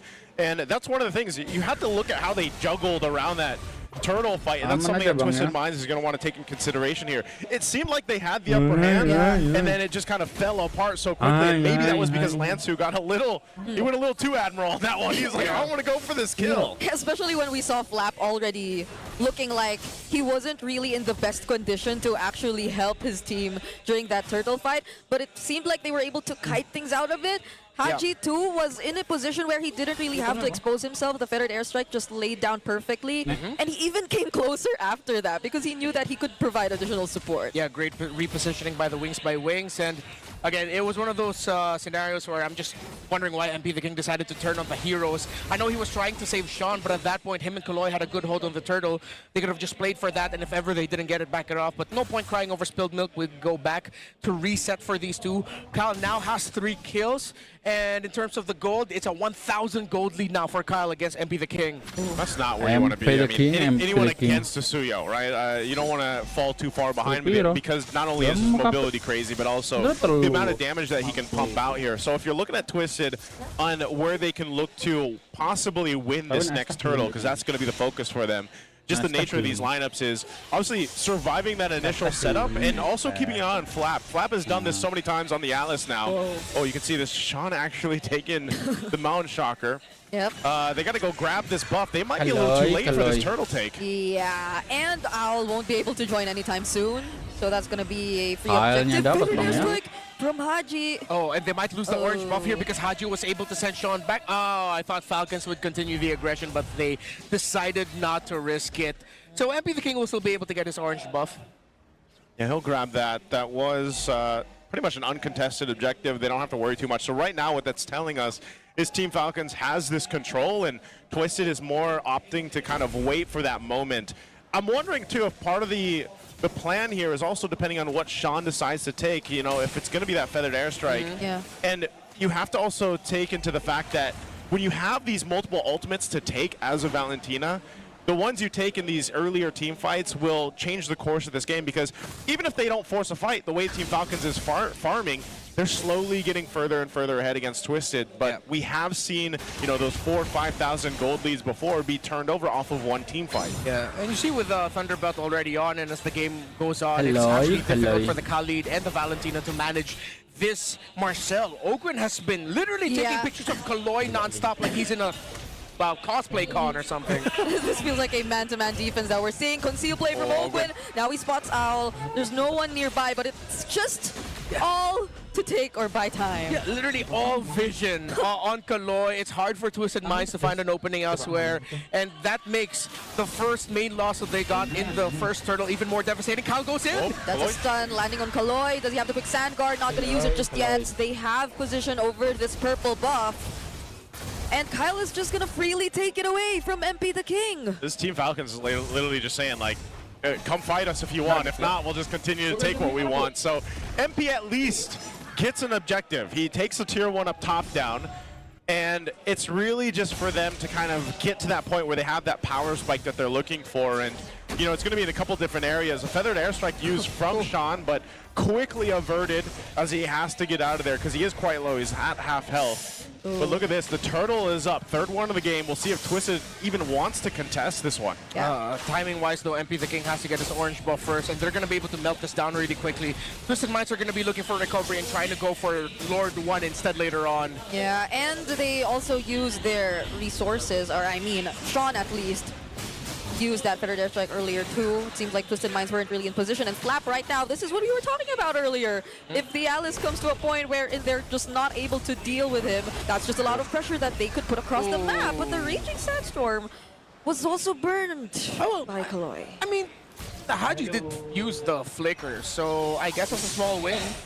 Bit of a win there, but still you're seeing what Twisted is forced to do, man. They're just kind of holding on to their turret, staying around it, trying to brace themselves and not get deleted because of a feathered airstrike actually does quite a bit of damage to them, and then the threat of Kyle. So it's one of those things, again, where Twisted is kind of, I don't know if this is the nature of a Claude now in a lot of compositions, where you're hoping and you're banking on the fact that Claude will just come online once he hits the Trinity. We even heard in the mic checks yesterday, you know, respect the Trinity, because, again, that is such a big power spike for a Claude, and you can see he's got 2. He's got the DHS and the Golden Staff right now, so give Owl some time here. Hopefully they just have enough time to get to that point. They're trying to hold on to this tier 1 in the mid, though, but they're just getting poked down. Wow. But they are holding on to it. Yeah. Seems like Falcons are also making the most of those little stuns that Ogwen is able to dish out with the Marcel, whether it's just a quick little follow-up by Haji or even a quick little Evil Queller coming in from Kyle. It's just enough to pose a little bit of a threat that Twisted Minds needs to think about. And so far, it's just all Marcel, all controlling the game. Yeah, I've almost never seen Ogwen away from at least Kaloy or MP the King in this entire game. Yeah, you see now they're just constantly swapping him and Flap. Ogwen will sometimes go all the way far back to get more vision, and then Flap comes in as the roamer to front for Haji and the rest of Falcons, and then they'll interchange that. Feather Dare Strike there in the mid forces members of Twisted Minds to go back. It's going to be a really tough Lord 1 here for Twisted Minds, almost impossible. If MP the King can somehow take it, it just proves the point I was making earlier about jungling being the hardest role. I don't know if you'd want that, though. That's a 4-level gap. 4 levels. Existing between these 2 junglers. Ogwen and Flap 2 are not letting anyone entry, or not allowing any form of entry for Twisted Minds. Okay, Kaloy's going to get... He does heal back up a bit, but he's still low, so he's got to reset. This is a clear sign for Team Falcons to go ahead and take the Lord here. So Twisted finds himself just in the position of, we're going to give up 4 objectives. If you think about this game, the nature, whoa, Kaloy! Oh, that's Ogwen! Golden hour. But then even the turret shots will land. So the turret is already marked in on the Marcel. It's just because of the nature of the Golden Hour. It delays the projectiles coming out. That's why Ogwen got bursted down. He was gone. He was gone. And of course, within the Golden Hour, the only one that can deal damage is Marcel. So that's the only damage that goes through when Golden Hour is up. That's why he was able to take down Kaloy. And I was just going to say, you know, this game, other than the roamers just forcing a kill on each other there, it all was in that first hurdle, really. Yeah. Well, like, we really haven't seen much other fighting in a sense, even from Twisted. So if you're looking at this, you know, for nearly 8 minutes, they've had time to go ahead and build up what they need, but are they in a position? The stacks are crazy. A Divine Glaive for Sean now, too. We do see usually that poke damage being pretty much of a threat, plus the Terrify interaction that comes with the Valentina. I think almost at this point, they need some really miracle Raging Sandstorm with a Blazing Duet combo for Twisted. They should still survive this first Lord, though. The shields are going to pop down bot. They still maintain the mid for just a second before those go out, too. And we'll see. Team Falcons was 7,000 ahead. Are they going to force it? Oh, there goes the Raging Sandstorm with the Flicker Dark Wave! Haji now very low, still flickers out to safety, and the counter Throne of Ruin too from Flap. This might just be an opportunity for Falcons to fight back. There goes the Blazing Duet coming in from Owl, and still Marco alive, just the same! Kyle too, almost taking out the trades, and MP the King gets punished there. But before he goes down, Ogwen too gets taken out. Yeah, I gotta credit Twisted Minds. That looked good for them at one point, but then Falcons, it just shows the resource gap that they have, that despite all of the damage that they took from Twisted Minds, they executed it as well as they could, but Falcons defended even better. Super Marco's moves there were insane, maximizing his Traceless and his Flicker to get away from MP the King, who almost took him down. And then in the end, since they weren't able to take Super Marco down, that just ended up becoming a big win for Falcons. Yeah, granted the fact that they were down, you know, 7,000 gold, I still say Twisted did a pretty good job at defending that and handling it. It would have been better, obviously, if they could cap out that kill on Super Marco. You saw it too, the heart rate monitor for Super Marco was up to 135 after surviving that with 1 HP, basically. But even Haji. Yeah, even Haji. But Twisted finds a little bit of hope, I'd say. They're still massively behind. I don't even know if they're going to see them contest this next Lord up in less than 30 seconds here. But essentially, they bought the time they needed. And I'm wondering if, again, they do decide to contest this Lord, can they actually get a setup utilizing this composition? And that is specifically is allowing Kaloy to get a Raging Sandstorm off, or vice versa, whatever they decide to actually approach the fight with here. Yeah, that's the thing. I think in that scenario, they knew they had to go first. But in areas like this, where Falcons are the first to position themselves, we haven't seen a big Throne of Ruin setup started by Flap or Ogwen just being the guy to go in and then maximizing again that brief stun you get from those picture taking. I think they might want to, though. Yeah, they have to try at least. And if ever you already see a loss early on in the fight, then you're going to have to back off. MP the King is still 1 level behind Kyle. Yep. Doable now more so. Let's see if he can hit 15 with this purple buff. He might not be able to just yet. Oh, Sean's positioning himself somewhere. He's got the Throne of Ruin. Yeah. He has that, the dive. I'll just build up a Wind of Nature as well.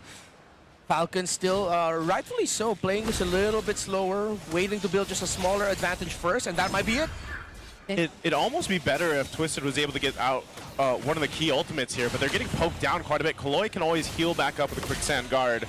So at least they have that, but half health and lower, they might just call it to disengage and defend. They looked for an opportunity, but now Kaloi. Okay, that's the Raging Sandstorm caught in the Golden Arc. Kaloi once again might not get out of this alive. Still has a quick stand to the flicker though, and now it's actually Kyle who might get taken down. That's a shutdown for MP the King, but Super Marco in this fight, he's getting chased here by MP the King, but Flap is holding down.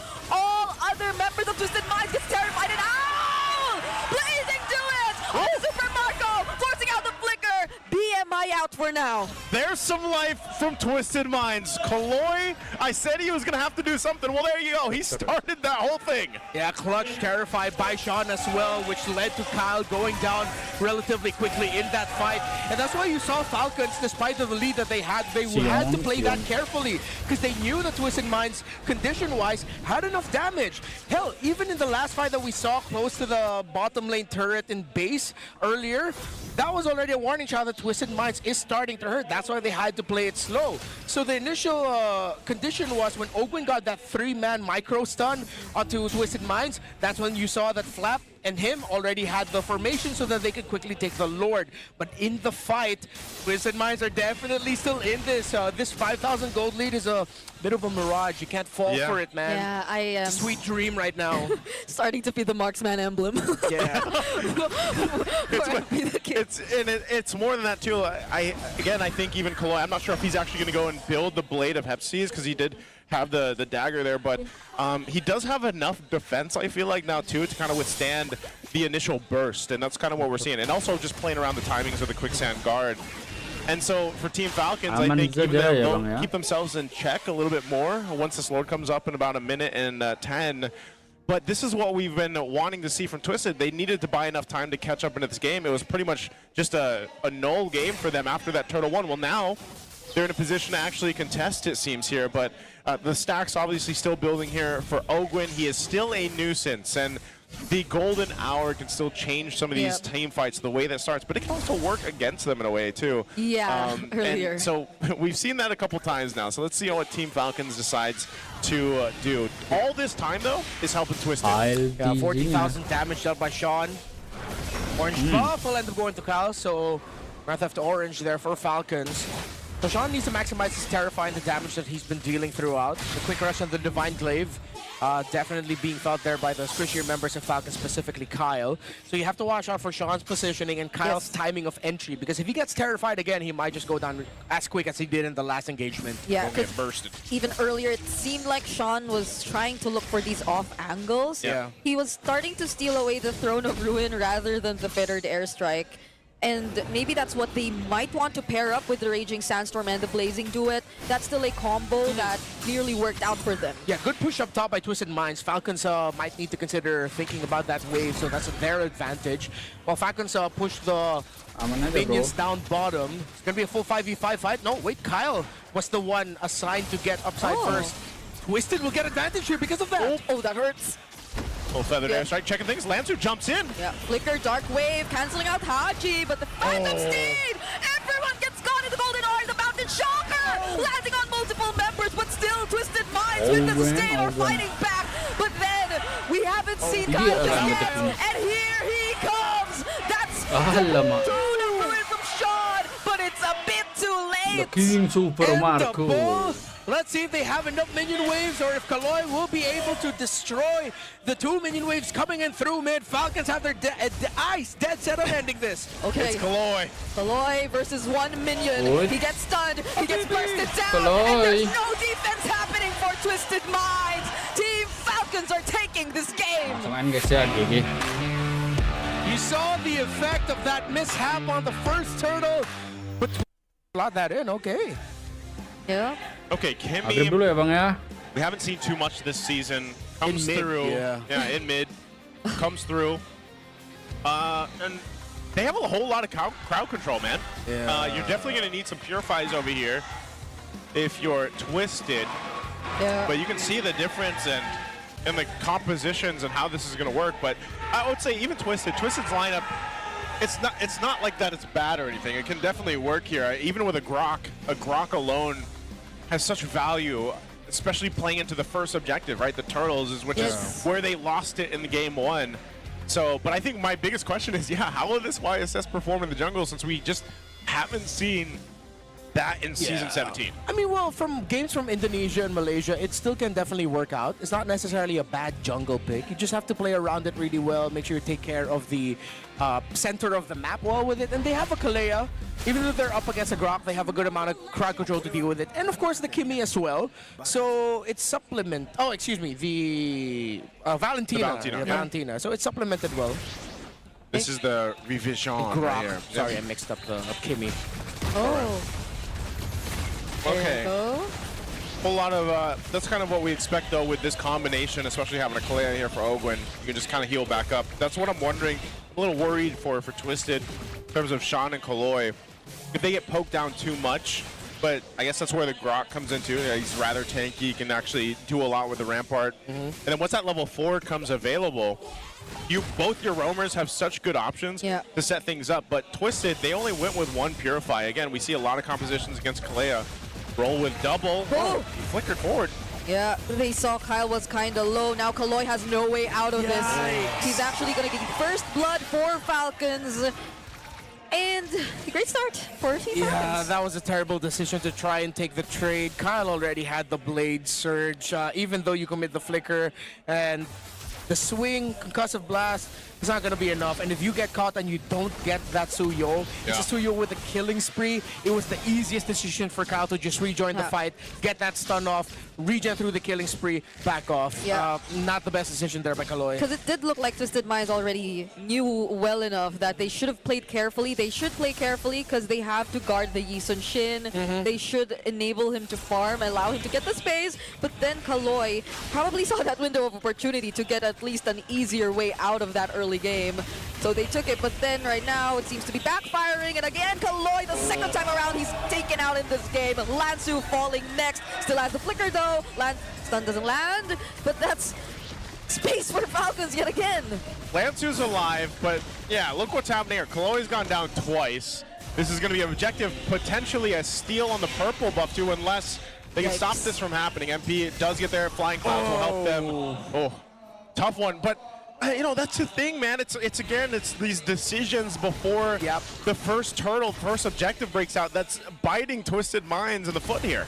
That has to hurt, because again, in that last sequence, Falcons gave Twisted the out, wherein Falcons were the first ones to say, let's not try to invade orange, let's just get away from this golem, it doesn't look worth it anymore.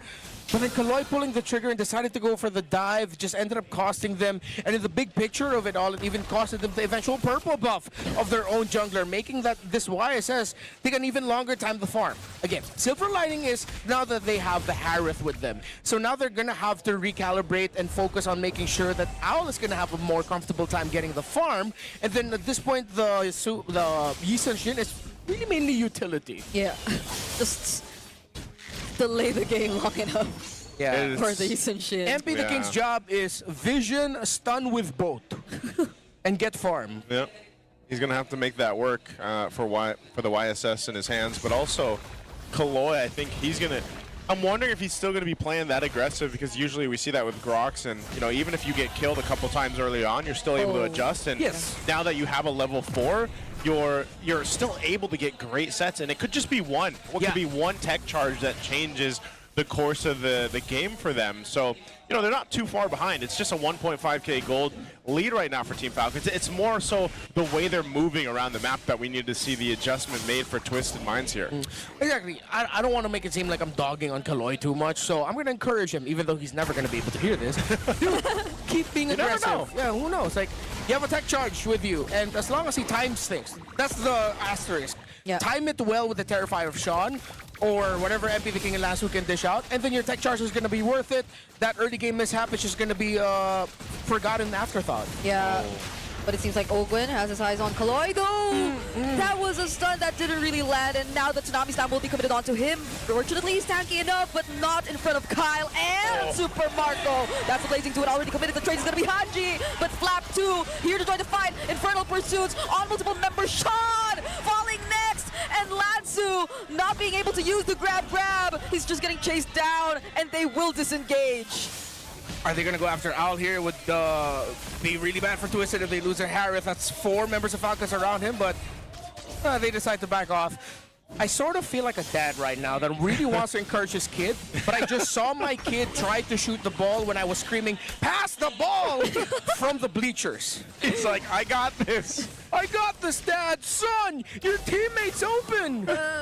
You know what? It's all right, because I feel like I'm still going to lean towards that, you know, he has a tech charge, he has a flicker. He can make things happen, but he also has 3 deaths. he's got 3 deaths now. You have another asterisk. Yep, and I don't know, man. It just seems like the team fighting synergy that we have seen shades of from Twisted is just not there right now. Yep. And, you know, it's leading into that one of those situations where then they're going to have to rely on Owl to get online here on the Harith, when this composition could have allowed them to have a better early game under the turret. Diamond Force. Yep. Okay, at least they do know that this Grok still has the tech charge to potentially turn things around. Yeah, hey, good rotation topside by Twisted because of the heavy rotation of Falcons down bottom to try and take down the tower of Val. MP the King and Lance who get a tower up top, meaning now that they have their secondary roamer. So for Lansu, him and Kaloy have to talk. Lansu has to be the main initiator, be the main frontline guy, be the one getting the vision, and then let Kaloy be the follow-up with a flicker tech charge. Okay. Just like this, keep this positioning going. Oh, there's the tech charge. That's a tech charge that might work out for Twisted Minds. Flap already very low. That's 4 members. No, actually 5. Trying to take him down. Finally able to do so, but maybe in exchange of Lansu. And that is pre-turtle. Now the subtraction full. Super Marco going in. Surprises both Owl and Kaloy as Kyle takes the turtle for the team. Marco. That's the counter Tsunami Slam committed by Sean. But Marco, I thought he would survive that. That would be crazy. And now Kyle nearly taking out Sean, but they're able to walk to safety. Yeah, they're going to be able to seal this orange buff as well as MP the King doesn't have retribution. No stopping Falcons from taking this. Okay, they get out of that, but the Flying Clouds is going to bring them back into a fight, it looks like. This is round number 2. Oh, Flicker stun doesn't really land from Flap. Okay. It was a great use, by the way. I got to say, commendable to Sean there. To take the Tsunami Slam himself. Yeah. To kind of set things in pace there. So it wasn't too much of a bad fight. Again, it's still 3 turtles that went over to the hands of Team Falcons. And you got to imagine how much time Flap was able to buy there on the Phoveus. That's why I was saying, even when he had the Alice in the first game, now he's got the Phoveus in the second game. He's still essentially playing the same context here with this hero. Look at him, he's got the Radiant Armor, he's going into the Dom Ice most likely next here. And he's already that tanky, you know, so that's something that Twisted has to take into consideration for the next fight here. That Lord is coming up. Yeah, because of Flap and Ogwin being almost similar in their gold, they're going to hit their Dom Ices pretty much maybe like 20-30 seconds off of each other, which is really going to suck for Twisted. Because now you're going to have to really wonder of, are we facing the Phoveus first or are we facing the Kalea first? Which one of them are going to be the main initiators? Yeah. If both of them have Dom Ices, they can constantly interchange that, which makes decision-making even harder for Twisted of how they're going to start off team fights. While being a lot more careful of your own HP because there's a Sky Piercer already intact for Kyle. Yes. Don't know how many stacks he already has in that Sky Piercer. But if similar things happen again, it will be a lot easier for Team Falcons to just finish off the fights. So now we're seeing Twisted Minds at this point just constantly pushing that top lane, but it's just a matter of time before this next Lord fight breaks out. Once up here, Super Marco is going to go grab that turret, takes down to tier 1 in the bot. Sean holds on to a Tsunami Slam again, so they might want to look to replicate at least that little bit of moment that they had earlier on. They'll let Team Falcons kind of control this space right now and potentially start this up, but Twisted jumps in, pokes the Lord here. Kyle's going to make his way down. If Sean can find it, he either has to go for... Wait! Oh, Mount Shocker used. Oh, he goes for Ogwin, but he still has the Flicker. One of Zaman Force expended as well. Well, oh, that is Twisted needs to find a recovery angle here because Falcons can just go for the Lord. We're really able to get value out of that. Now it's Flap zoning out both Lansu and Al together with the help of Ogwen. Now going for the original Tsunami Slam, and that's Lansu going down. The Terrifiers are coming in.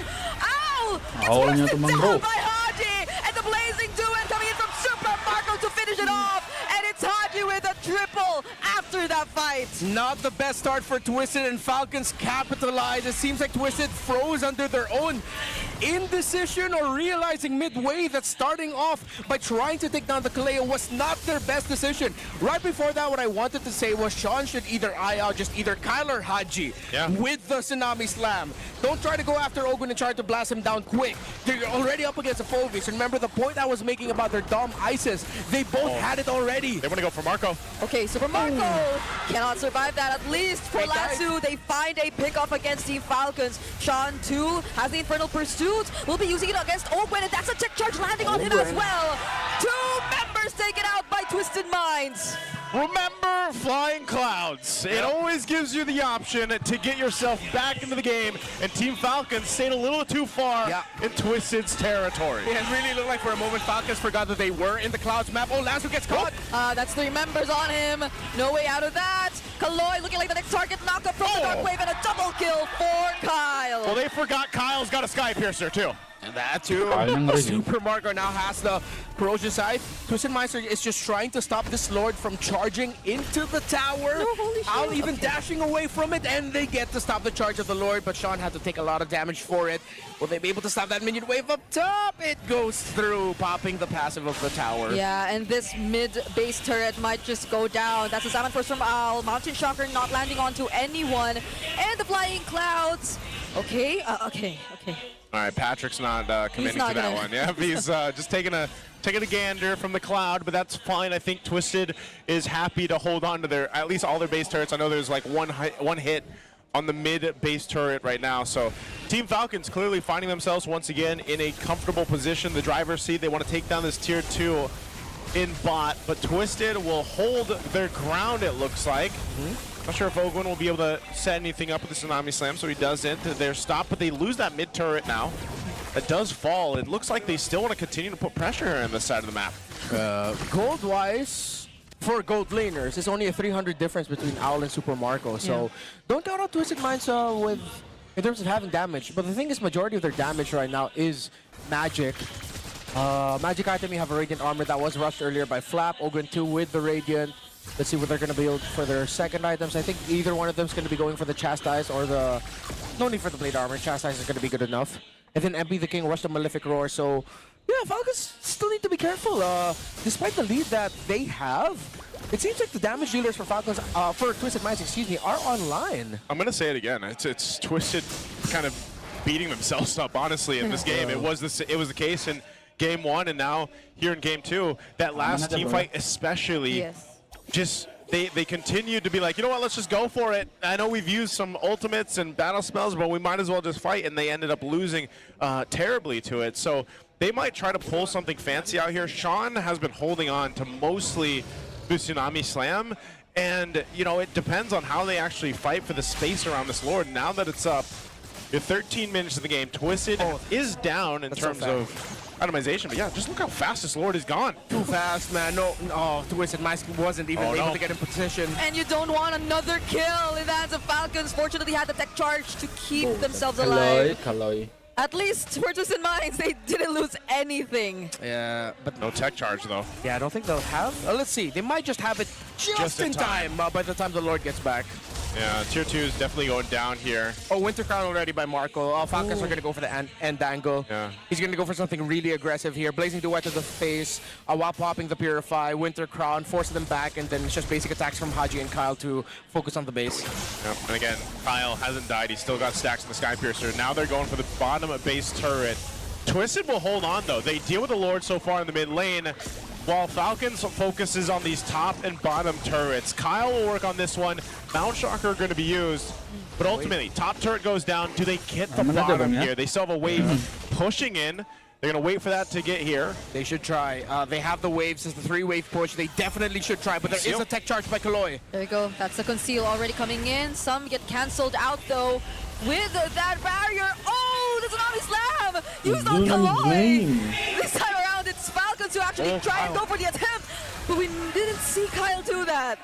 Kyle was trying to go for the end angle there himself, but ultimately Twisted makes it happen. Good use of the Rampart to kind of delay and cut off Team Falcons from getting even that bottom turret or pursuing a fight there. Kaloy, I'm proud of you, man. Proud of your son? That's some great Ramparts. Hypothetical son, my bad. He's not my actual son. I'm not that old. You're older than me, bro. That's true. Oh, that's a 2-man knockoff from the tech charge, but Kaloy gets bursting down quicker than they could have found a pickoff.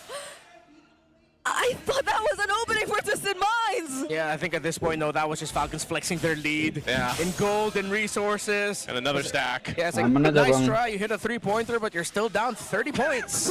We're still on the basketball. Yeah. That's where someone just dunks when only you can just shoot an air ball. You know? That's kind of how that works, Brigida. Yeah, I think now at this point, you guys realize what my algorithm is full of.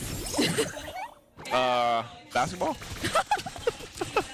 Goths. Anyways, looking at the items, there is a Divine Claim on the Harith. So again, the damage is there. The thing is, the front line, considering that the glue of Lansu decided to go for the glowing wand, which is not super crazy. It's a great item for a glue. Glues are tanky. Cursed Element, the glowing wand, that is a good potential avenue to consider when you're playing the glue. But right now, they need a little bit more defense coming in from here. He was just able to build the Chastise Pauldron as I was yapping. So that's a plus. I think he's on the way to the Radiant Armor next, which he should be definitely building. Yeah, he also has the lowest GPM out of all players in this game so far. Yeah, because he was busy being everywhere in the map as a secondary roamer. Yeah, he basically had to do that, especially with the way things started for Kaloy here. So next Lord is up. Team Falcons will take a little bit longer to take this one, but finally Twisted is actually in position for this. Look at Kyle's positioning. Yeah. Keep an eye on him. He might actually just go for his own maneuver. Shocker was used. Yeah, they spotted him out. So he's going to have to respond here, and this is going to force a fight. Can they reset this Lord and force that fight? Kaloy spotted out here. There's attraction pulls. He gets caught once again, and the Tsunami Slam finally committed on him. He gets bursted even before he gets to use the tech charge. And Twisted Minds are no longer going for the contest. Yeah, quick decision by Flap to go in front of the Twisted Mind members that were threatening the Blitz. I believe it was MP the King and Owl, or MP the King and Sean. After they saw the Phobius here, were like, nope. The problem with that is Kaloy did not commit his flicker to try and get out after he got stunned down, or even when it looked like there was a huge threat of him getting grabbed by the Kalea, he decided to still be aggressive with it. Other than that, let's just say Ogun's been on fire with this one. Ogun and Haji and their aggression has been setting the tempo. The setup from Fab! Stunning, knocking up multiple members. He has brought under the fountain though as a trade. But look at Lansu. He's far away from his teammates. Mountain Shocker landing. But Lansu, he cannot get back to the base. Okay, Lansu's dead. They traded Flap. Flap he went for the play there. They had the Lord coming through. I'm not sure if Team Falcons will go for the win here. A conceal was used. They still got the Lord coming up. Ogren's going to pick up an Immortality and a Guardian Helmet. And he picks up another Tsunami Slam as well. Kaloy trying to delay this as much as he can. With the Blazing Duet and the Winter Crown. He gets caught in the Mountain Shocker though, but Kyle, he's just trying to lock down the base. Haji, buset, masih aman bang. What just happened? They got too messy. Tinggal 2 outbreak lagi loh bang. Find a good angle to sidestep some damage and focus onto Marco. They forced out the Winter Crown Blazing Duet combo early, and despite having the immortality, still gets taken out by MP the King's Yi-Sun Shin. And Kaloy also had a really good tech charge as well onto Haji, which delayed the damage. Let's go back to the instant replay. At this moment, Falcons, their tech charge massive by Kaloy. Kyle and Haji able to free hit, but then with Marco going in, having the Purify, his immortality got popped. He took way too much damage. It was Owl and MP the King locked in with the damage and locked into the Claude. Twisted. Fantastic recovery. We're at the approaching 19-minute mark of the game already. And this is what we were talking about earlier too. Twisted Minds just want to really extend this game. You Hey. felt the damage, and now he's completed his item builds. It's that one tech charge, man. Yep, he landed it. You're proud of him. He landed another three-pointer, and now it's an even game. Yep, you're proud of him right now. Yeah, well, you still need to clear out turrets. Yeah, they have a lot of work to do. I mean, their base is exposed. Let's say it for what it is. Yeah, but they went from like 9,000, 10,000 Yes. down to this. And that was massive amounts of gold to where it needed to go. So He looks so now, proud. yeah, he is. If you guys can't see him, he's very proud right now. So, You guys are making me sound like I'm a Twisted Minds bias right now. oh, you're not. Oh, I'm not. I'm a bias for everyone. We're all for roamers, man. Yeah. And Kaloy, like everybody that's played a roam or seen a roam and been there, it's tough to come back from, especially when you are trying to do things for your team here. And Kaloy ends up making things happen for a base defense, which now bought him a chance for probably the first time throughout these almost 20 minutes to actually contest into an Evolved Lord. Ouch. It's starting to hurt. Yep, Owl is definitely online. That is some Oakland have? damage. Yeah, he already has the dominance and the radiant armor. You know, Twisted Minds might actually be able to win this team fight. Just That's what I'm saying. watch out for Sean. Okay. See how they play this out. Evolved Lord, 20 minutes into this game. They're locked and loaded. Again, Team Falcons might choose to take this one a little bit different this time. Yeah. Oh, Kaloy jumps in. Oh, Super Marco baits the tech charge, but it's Ogwen who might get to be the pickoff for Twisted Minds. Now it's Flap trying to zone out the other members, but they'll still be successful in going for the chase. MP, the team finds a double before the Lord, but Kyle, he has a different plan in mind. He's forced out a reaction from Twisted Minds. he wants to kill And MP. he finds MP! Buset. The Gila Kyle. moves from Kyle to take out the jungler Kyle, of buset. Twisted. Set. Forces out the Set. flicker from Sean. Immortality. Haji 2 to provide support. Pas banget lagi, Bang. Falcons to protect Kyle. Kyle freaking TC does it again. Wild What a Kyle. pick and what a read. Oh. Man, oh man. At first I thought he was going to threaten the split push down bottom. Nah, he got something better. He got the opposing jungler. Oh. Oh, it's Good Haji catch. though. They're gonna catch Haji. Does he have the immortality? He buys the immortality just in time! Oh my goodness, Haji's still alive! Oh, Kyle gets another stack. He's looking for a double. Kyle. But Haji, Kyle, man, I think one of the Kyle. reasons why Lancer decided to commit that was because he saw the Kimmy and thought, hey, he doesn't have an immortality. Yep, He did, he did. because he bought it just in time. And well, now it's- you find Al up it's against four. Winter Crown tuh, Bang. Mati kau. Winter Crown 2. They do not have one of their major wave clear heroes. Just MP and Sean. MP and Sean left Against five. alive. They're looking to end it here. Three Hey, it's waves. endable. It's definitely endable. Yep, but Flap buys an immortality for himself too. Traction pulse already thrown out. They no longer will try. Falcons, yet again, will sweep the series against Twisted Minds. It looked like there was some second wind by Twisted, but even they got blown away by the turbulence caused by the Falcons. And Team Falcons Team will Even go if they through don't have the better sweeping week quote-unquote 3, lineup, man. because of the fact that they can have explosive Langsung saja, plays Bang, on Bu, ya. these heroes, Game maybe pertama. they can overload the Team stuns Falcons and versus eventually dominate Omega in Mart this one. Omega. We'll see if that comes to fruition here. Don't forget, superfans, you can scan that QR code that you saw earlier on. Scroll If you away. Scroll back. Scroll back a bit.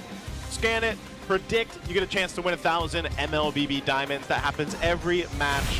So stay on top of it. You saw the prediction. It's heavily in favored for Team Falcons here with this one. Almost 80, was it 84%? Something like that, close to 90. Yeah, close to 90%. Let's see exactly what happens here as we jump into Land of Dawn. It's our second match of the day for Superfan Saturday here. We'll find out if we get to extend to a 3-game series or we end up in a sweep again. Smart Omega looking at everything we Lanjut talked aja, about Bang, in the ya. draft here, and what Wolf broke down for us is Di going popper, to be the test, I would say. Well, a lot of poking happening on Perksiva. He's a Kalea, so he's fine. Yeah, it's gonna be fine. I think you really have to respect this glue roam now. Maybe this is something that this is probably the reason why in ranked games right now, if you're playing a lot, it will be one of the priority bans because there's it's such a strong roam role now, and it can also be played in the EXP. It's such a great first pick or priority pick for anyone because of how much it can impact the draft. Yeah, it's not as much of a confirm -1 as a Kaja, but it has the sustainability. Oh, you're seeing there again how weak a Claude is in the early. I played this matchup earlier today. It's pretty miserable. It is miserable. You can see what... Oh! Pertiva with the flicker! Taking down RG, first blood served up to Ryzen. That was the aggression that needs to happen here for Smart Omega in the early game. Yeah, that's what they needed, and now rarely you rarely go to the gold lane now, right? If you are the jungler and if you're the roamer, you generally want to just defend your XP lane and just, you know, farm from that part because you know that you can get to the turtle much easier. But Omega decided to go for the gold lane play, which is giving them so much. Oh, they force a flicker out of Flap just like that. Yeah, he didn't want to get deadly magic there, so he flickers out. Not level 4 just yet. Oh! Massive Requiem by Kyle, finding Ryzen, serving up a kill to Flap. Man down for Omega. Falcons go for the turtle. Oh. No flicker needed. Can they get this turtle? They should be able to secure it. There's not much, that Omega's going to be able to do off of that. Great pick. Great response. Next on the docket are the green camps. We're talking about how you should be out farming Falcons if you're Omega by taking over the jungle invasion, but it seems like Omega are just losing so much of their momentum just because of one pick of coming up from Kyle. Ogwin coming in, the flicker, threatening the mount. Something about that Patrick skin glue just standing around is sinister. It's literally just... I don't know if it's just like a hidden passive buff. It's just... I agree. That works. Or what we were talking about earlier, a debuff. It's literally like a debuff. It's a mental debuff. Yeah. Final slash by Flap, putting James underneath tier 1. Deadly magics. Flap catches all of that. Still survives using that damage reduction underneath. And that is Retribution also used by Ryzen. Obviously, the turtle is too far away, but I think during these moments where the turtle is in downtime, you have two reasons why you want to use this Retribution. Of course, you want to speed up your farm, but also you want to get kills. The fact that they didn't get any onto the bottom lane, that's going to be a lot of head scratches now for Ryzen. Fortunately, they have a plan for it. While they were making a play onto the bottom lane, Penguin already put the purple buff low. That's why he will not need the Retribution during that time. So Omega are still crossing their teeth and dotting their eyes, but they really need to be careful now, especially on Ryzen's part. Yeah, I think they'll just kind of wait, set things up. If they can't make a play like that, like they just attempted on Flap, then we'll have to see them kind of set things up better around the objectives. Right now, Flap, pretty comfortable. I know he already got his boots, level 2 boots locked in, and then he went the Fury Hammer. We'll see pretty much a similar build, I assume, that we saw from Lansu earlier in the previous match to deal with this, because, yeah, there's a whole lot of front that this lineup from Team Falcons can give. Oh, they jump James. He's fine. Purifies it away, yep, and then Consecrations. Not going to be as useful in this turtle fight coming up 5 seconds from now. Yeah, and there's really not much that Falcons had to commit for that one. No battle spell, no ultimate, in fact. And now they will have that kind of lead. James will not be as brave in the front lines anymore. But there are 5 members of Omega in here. Let's get activated. Yep, Marco's coming up too, clearing that wave in mid. AOT full stats. The rest of the crash in.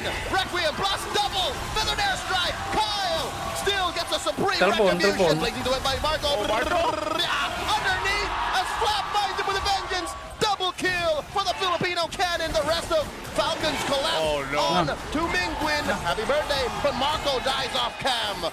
Wow, Flap is locked in, man, and I mean, he's able to go ahead and just capitalize with this R-Lot and make plays happen. And you can see now the effects of some of the plays that they are doing into that river, committing 3 of their people in that L bush down the bottom lane, able to force the Purify, made sure that James will not be able to stay in front of that turtle. And the fact that the Falcons have called in Super Marco for that fight, mirroring what Netsky was doing, and they were much faster. They are clamping Omega in that spot, and then once Omega tried to go for the turtle steal, they were met by just the havoc of Flap going in for the final slash as well as the stuns, then eventually following up with that flicker play to kill Netsky.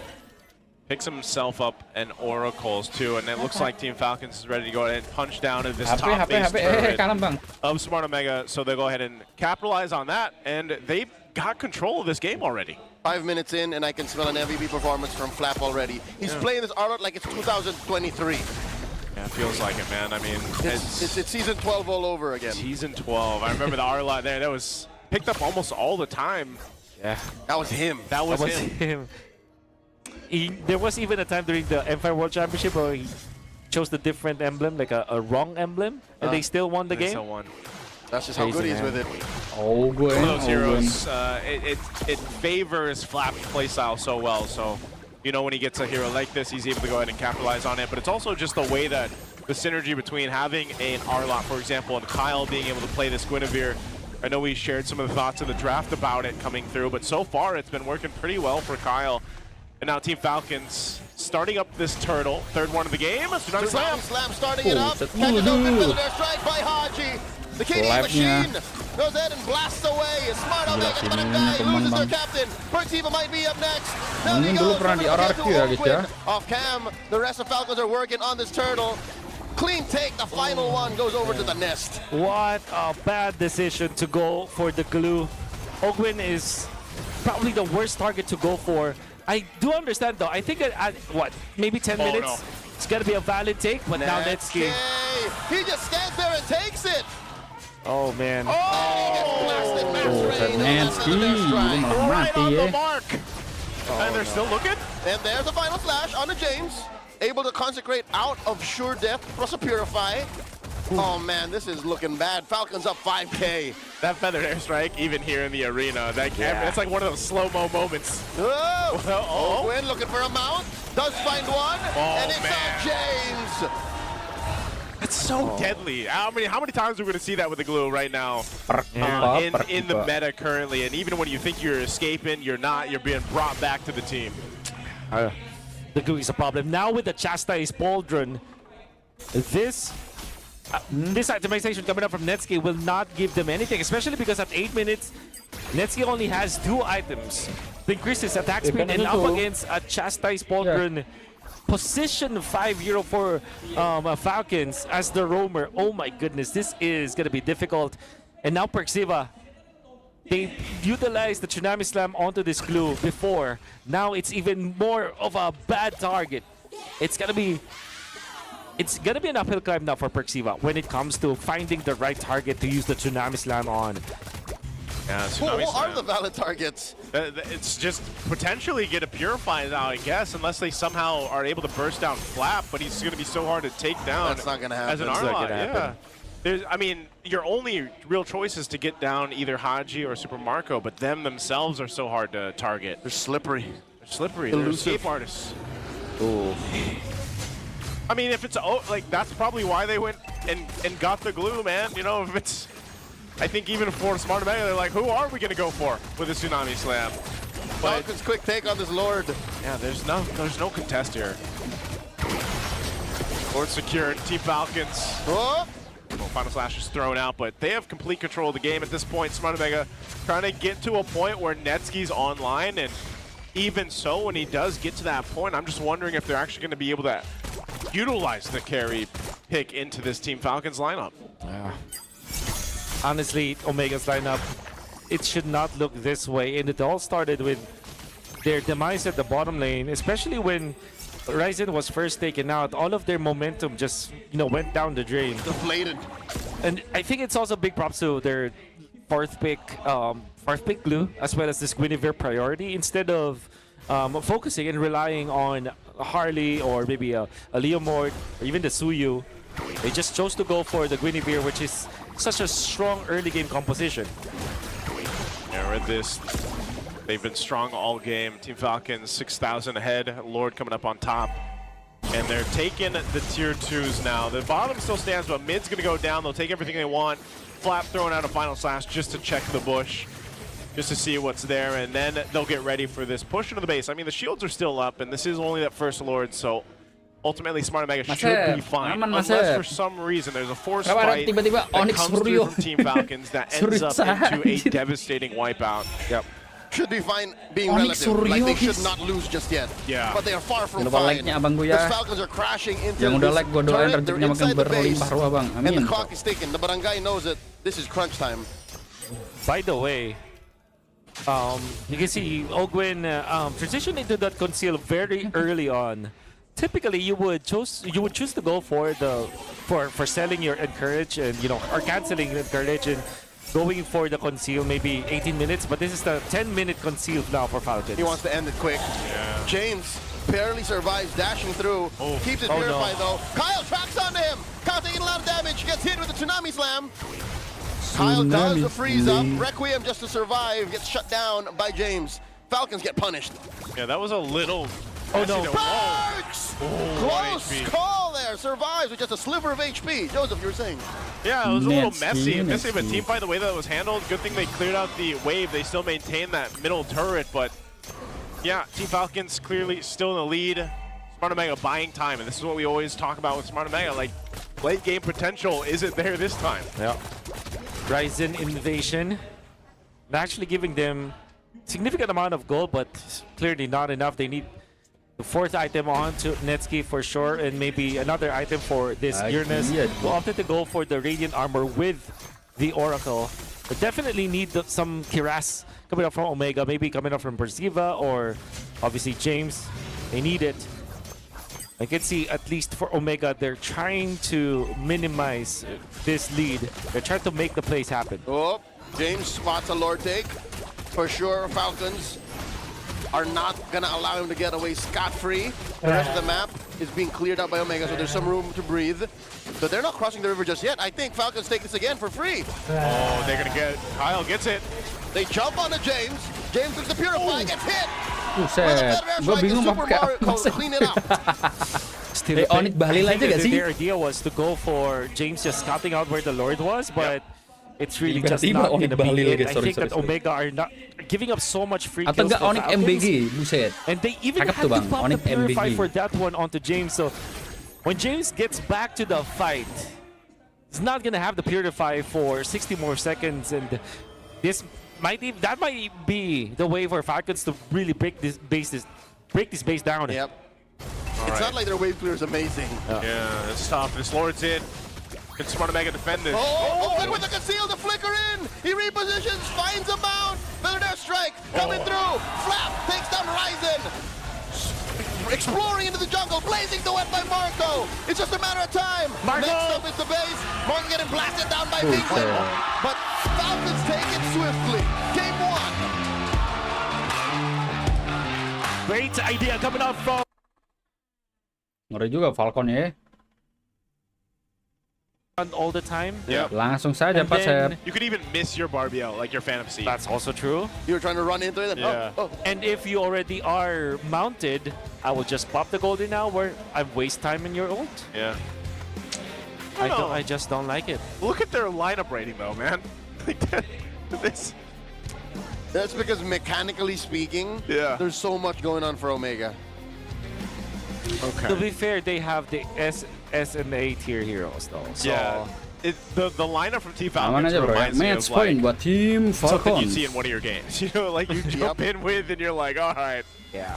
let's make this work. But it's quite devastating, especially with those last two picks, the Valentina and the Alice coming through for this. A lot can happen, especially depending on what, obviously, ultimate you take. There's some good choices here. But let's go ahead and find out. We'll jump into the Land of Dawn. It's game 2. Are we going to see another sweep? Or head on over to game 3. Smart Omega definitely has a strong lineup. Can they execute it here and make it work? Ogwin. A lot of damage on Ogwin this early. Yeah. Typical Marcel gameplay. So he went for the Quantum Charger, the tank emblem for Aman Ogwin this aja, time. brother. I wonder what his choice of blessing will be. Oh! Early flicker forced out of Marco. So I really like this coming up from Omega. The Yuzenshin is naturally better versus the Claude, as with any other hero out there. Like you just win, as in just winning gold lane? Yeah, like Claude just does not win the gold lane. Yeah, no! Perks here, put down to 1/8 of his health. Yeah. Quick sand guard to the face, he's fine. Yeah, but the fact that they called in the Claude, they called in Persiva to go for the Claude and force the flicker. I think that's really a good idea. Now Ogwin wants to return the favor, and he's not going to be denied of one card. Okay, so a little bit of aggression of what we expect usually in the mid lane, but nonetheless, not too much. This might be one of those cases where you just kind of wait, go ahead and hit into that first turtle. Ogwin, he'll be staying down on that bottom side actually. Some pressure there towards Netsky, but here's the response from Persiva. And the thing is, Perxiva, because he's a clean, obviously doesn't have to worry too much. He can take some poke, he can heal back up with the quicksand guard, and he's ultimately going to be okay. And that's why he can be aggressive. But now, they rotate up. This turtle's going to be up in a second. Flap almost level 4. Perxiva behind a little bit on this, but so is Ogwen. Ogwen actually just nearly level 3. Oh! Perxiva down a third of his health. Flap with a Throne of Ruin. In comes Ogwen, stopping the forward momentum of Ryzen. Ryzen repositions. Down goes Ogwen. James finds him. Going James, RWM by Mingwin. Ryzen secures the turtle. Already looking good for the Barangay. As Haji with a stolen. Barbiel gets taken down. Falcons may have overcooked. Wow, for sure. That is such a weird ult to copy in the first minute. I really thought that was the RWM that they stole. That's gay. He's fine. He's fine. Yeah, I don't know if he just grabbed the Phantom Seed just because it was the closest. Panic moment. Like one of those, just it's the closest thing that I can grab. I just hit level 4. We got to turn this around type things or what? Sure. But not the one he definitely wanted to take value-wise. Yeah. Still, 1,000 gold lead for Omega. This is more than. Oh ya, aku pakai PPQ MBG itu saya tak boleh tuh langsung saja. And just make sure that Perxiva is eyeing where Kyle is, as well as this Marcel. It means that Netsky will have a much better time into this bottom lane. Yeah, Ogwen still waiting to hit that level 4. You know, nearly almost a whole level behind for Perxiva right now, but he's just about to hit it. Oh, making the it by Netsky. Starting it up. Golden Hour. Ogwen planning the retreat for Marco, but he dives into it. Mount Shocker into the Traceless to the face as Perxiva catches it all with so much gusto. And Netsky gets taken down. Deadly Magics was Marco's basics. Oh no. Overstayed there. They could have run away. Yeah. And they did not expect that eventually Kyle will be there for the finish. And the cost of this for Netsky is 1 cart, a minion at that, might even be more. That's a lot of gold that will be in favor of Super Marco, now at 2.5k. He almost got a double there. Like, it was very close. He even got the flicker out from Perxiva. So, setting himself up to have a better time in the lane, at least. This is more of a Falcons recovering than them getting into a leading position. Because you look, Omega's still up 500. Omega's still first to rotate into the turtle pit. Flap holding onto it, slight pull. Ogwen bumping into James. Still a massive threat. He's the one who drew first blood. Yeah, so they'll fight for space around the turtle. With it being broken walls too, they'll play around that opposite end. Perxiva trying to keep Ogwen at bay here, but now Flap jumping in too. Balik dulu dia. Ryzen calls in Barbiel. That's 4 members of the Barangay. Looking now bottom. Golden Hour here by Ogwen. RWM is stolen ult in the hands of Haji. How were these 3 fighting these 4? Ryzen's very low. He takes the turtle. Perxiva obliges on the Flap. He's fine. Failed rotation down bottom. Nothing here for Falcons. Yeah. Well, to be fair, Falcons did use a jungler into that bottom lane. The fact that nobody died there for Falcons is already good. But Omega making sure as well that the Netsky is gonna be safe. They are taking the objectives, the neutral objectives, which will mean that Ryzen is gonna have a ton of farm later on. They're gonna be hinging on this Leo board, and as long as Ryzen is really hitting, this will be really good for Omega. Just one of those things where I think they try to make a play on Netsky. He did burn the flicker, and so they could have, you know, they have that information. They could go for him again.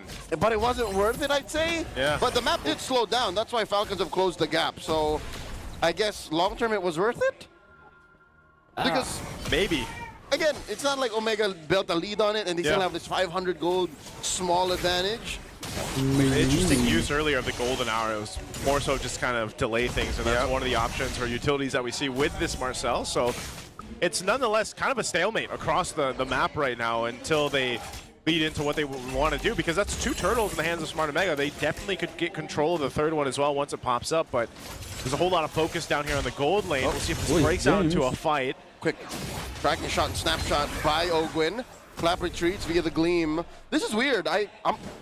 Is it just me, or are y'all also uncomfortable with Kyle playing the Harley as a split pusher like this? Yeah. Because usually you want to see some bodies drop or people getting poked. Yeah, like a hitman. Like a hitman. Maybe pressure Netsky, but they are trying to divide Omega's composition by splitting the map, and it's not working.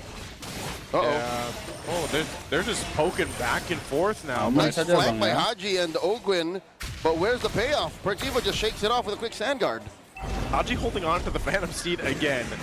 Definitely wants to go ahead and use that, I guess, for this fight here. He's going to be forced away back into the lane for now. While Smart Omega fighting for space. He'll get a flicker out from Mingwin, so he doesn't have that. Okay, consider him intimidated, but he still has an RWM. Final turtle up for grabs. Approaching half health. Pertiva, less than half now. Golden hour. Plus, oh my god, did the Barbiel get delayed? Yes, it did. But I think Ryzen is still in a great position. Takes it in. Supreme retribution. Haji with a stolen. Bisa gitu bang ya. Jousting with Ryzen. Down goes James. Haji takes him down. The mean green machine gets shut down by Mingwin. Cap, run away. Birthday boy, he's fine. Still, a massive trade. 1 for 3 plus a turtle. Falcons are cooking. And that was such a good usage of the golden hour, allowing Kyle to really find the right moment to go for a retribution steal, and then a flap happened. On to Omega with a Throne of Ruin, catching the members of Omega to the backside. It's the flappening. It's the flappening. It's the flappening. This is what he was looking for before that big slump last year. For sure. He tried to win with an Alice. Oh, I remember it. It was picked up a couple times. Tough time to be a Falcons fan. Yeah, well now it's not. And this is an interesting thing too. Off of that one fight that was kind of awkward. I mean, the fight felt kind of awkward too, even with a delayed Barbiel and with the Phantom Steed and everything else. But imagine that one fight now ballooning the lead for them. Almost 4,000 gold for Team Falcons off of that. You know, it was relatively even across the board up until that point. Well, now when you lead in with this next lord, or the first lord of the game in about 50 seconds, you're gonna have to find yourself for Smart Omega on trying to adjust against what they just went with Team Falcon's strategy here. So Flap picking up some defensive items. He's got the chastised pauldrons now.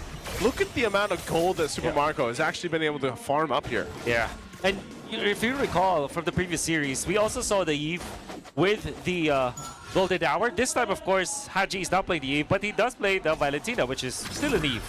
About it. And the reason why this is more successful than before is that is because Falcons is staggering their ultimates. From before, it was the Golden Hour into the RWM almost instantly.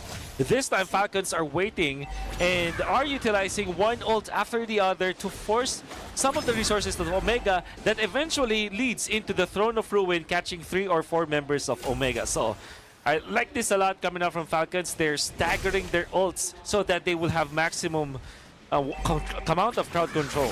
Yeah, they're going to start up this Lord here. Deadly Magic. James very low. Mount Shocker by Marco, exposing all the members of Omega. That is a delayed Phantom Steed by Ryzen. He does get the Barbiel eventually, but they already lost the Roamer. RWM by Mingwin, blazing the wet by Netsuke. Hunting down Haji, running away. Look at the back line. Flap finds James. Netsuke going hunting as well. Bulletproof Marco, no longer bulletproof, and Mingwin finds him. Ogwin traded out for Ryzen. Netsuke catches a face full of deadly magics. Currently 2 for 1. Falcons. Make that a 3 for 1. Falcons wins. Yeah, they win that fight. You see what I'm saying though? These fights are so awkward. Like the way that they're holding on to some of their spells, like you mentioned, Wolf, but also the way delayed the way the fight kind of is delayed because of the golden hour. But all this resulted in Team Falcons just losing 1. That was Super Marco, but they got themselves the Lord. Ogwin woke up today, and his mission is to make sure that Ryzen will not be able to play the game. Literally. Because in the middle of the team fight where everything matters, the initial salvo of all of those spells, especially with the ultimate of the Stampede coming out from this Leomord, the way that they're doing it is they're popping the Golden Hour onto just the Leomord. Like, how many times have Ryzen been stopped by the Golden Hour? Oh, Raging Sandstorm just kind of thrown out there. Pertiva should be fine. Yeah, and it's one of those things, man. Ryzen's probably like, man, just let me play. It's so annoying. This is literally what happened in my first introduction to Marcel. I played a Leomord, and it's James. He gets taken down by Cal. And there's a golden hour to delay the damage underneath the turret. Ryzen catches the Barbiel, but it's not even about stopping him. It's about delaying him. In comes Flap with the Throne of Ruin. As Ryzen and Perks fall. They trade after Haji. Flap still barely alive. Not enough damage from Omega to punish him fully. Mingwin aman full of sih. deadly magics, but he's fine. But the damage has been done. Damage-nya kurang bang ya, masih menit-menit awal. I think, fortunately though for Omega, they still have the tail end of that Holy Shields, 1142. It's worth it I think that's worth it for sure. And they have kept themselves alive despite having only 2 versus 4. But now they're really suffering from this golden hour usage coming out from Ogwin. It's really just to annoy Omega. Yeah. And Ryzen most specifically. Kind of like, oh, you gotta wait. You gotta wait before you can actually fight us. And Ryzen, you know what you're seeing Team Falcons do, because of the way their lineup is, and because it's just kind of finicky in a way. They're even when they fight under the turrets or they push themselves in the base, they're really threading the needle. The way they kind of fight in, get back out, and are able to capitalize on damage and kills. I hate it. Not yet is just as deadly as no. Yeah. That's probably how it feels for Smart Omega, and that's why, you know, it was interesting when we loaded up into the game. These are some S tier, A tier heroes that are picked, but the way Team Falcons is playing this lineup that we said. Uh-oh! Oh, Perks. Gets flushed out of that brush. Gets away, attempts it. Oh, nice max range. Quick Sandguard with the flicker at the end. He's fine. He did get, you got a little snapshot of him, but yeah, he had to burn the flicker. And but yeah, nonetheless, I mean, it's more like it's a clock for Team Falcons. That's right. Some big items picked up here too for Kyle and Haji. Penguin. What? Penguin. Did they just feature? That was a glowing one, sorry. I thought that we just pictured that gem. The crystal, I mean. Yeah. But anyways, Falcons is ahead by 9,000 gold, which means that naturally Kyle and Super Marco will hit like a truck against Omega. So if the golden hour pops once again, whoever is not caught in that golden hour will receive so much damage. Even James with the chastised pauldron almost drops from 100 to 0 just from one ultimate usage. And now Omega has completely lost control of this river and then completely lost control of the Lord as well. Can't even think to contest. That's just kind of the threat of Harley, though, that we've been seeing so much of. Where, you know, you're able to, even if you don't capitalize it into a kill, just the fact that you throw the deadly magic out and you get someone under half health, they have no choice but to go back to base and heal up. It kind of gives you that that area to work with. So you can see the graph here too. It is intense all over the place for Team Falcons. Just complete victory in all departments right now, but they're going to be pushing into the space. Again, all shields are down. Lord's making its way down a bottom lane. And there, Haji picks up his own RWM. Oh, conceal from Ogwin. Catches a couple with a snapshot. Retiva jumping in. Omega don't want to give up any inhibitors. They stand the ground.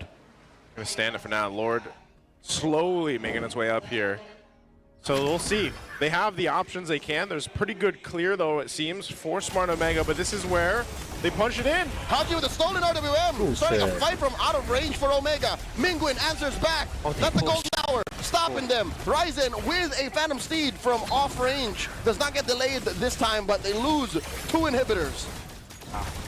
Such a great usage of the golden hour just for them to be able to push cleanly. No casualties for Falcons. They also utilize the RWM in combination with the Throne of Ruin, which is great. However, Falcons, now they still have a fighting chance to go for this top lane play. Try to get the turret down. That's probably all we're going to see them do. Take down the turret. Whoa, James with the flicker to try and engage on a Marco. Marco does the same backwards. And now the collapse on Omega. In comes Kyle. The Throne of Ruin finds all of them. Mingwin moves. So does the Perks and Ryzen. That's 3 for 1 again. A massive trade wars. Net's going to go here. The end is nigh. Writing is on the wall. James just doing his darndest to clear this cart minion with a wave down bot. They're going for the base. He doesn't find Marco. Haji flap inside. Kyle following up. Can these 2 members of the barangay defend? Oh, no, magic on the Netsky. Life stealing away. Survives. Omega are still in this. Oh, Flap's still alive. He's so tanky, though. But he's not going to be able to escape. Oh, they find him. Netsky gets 1.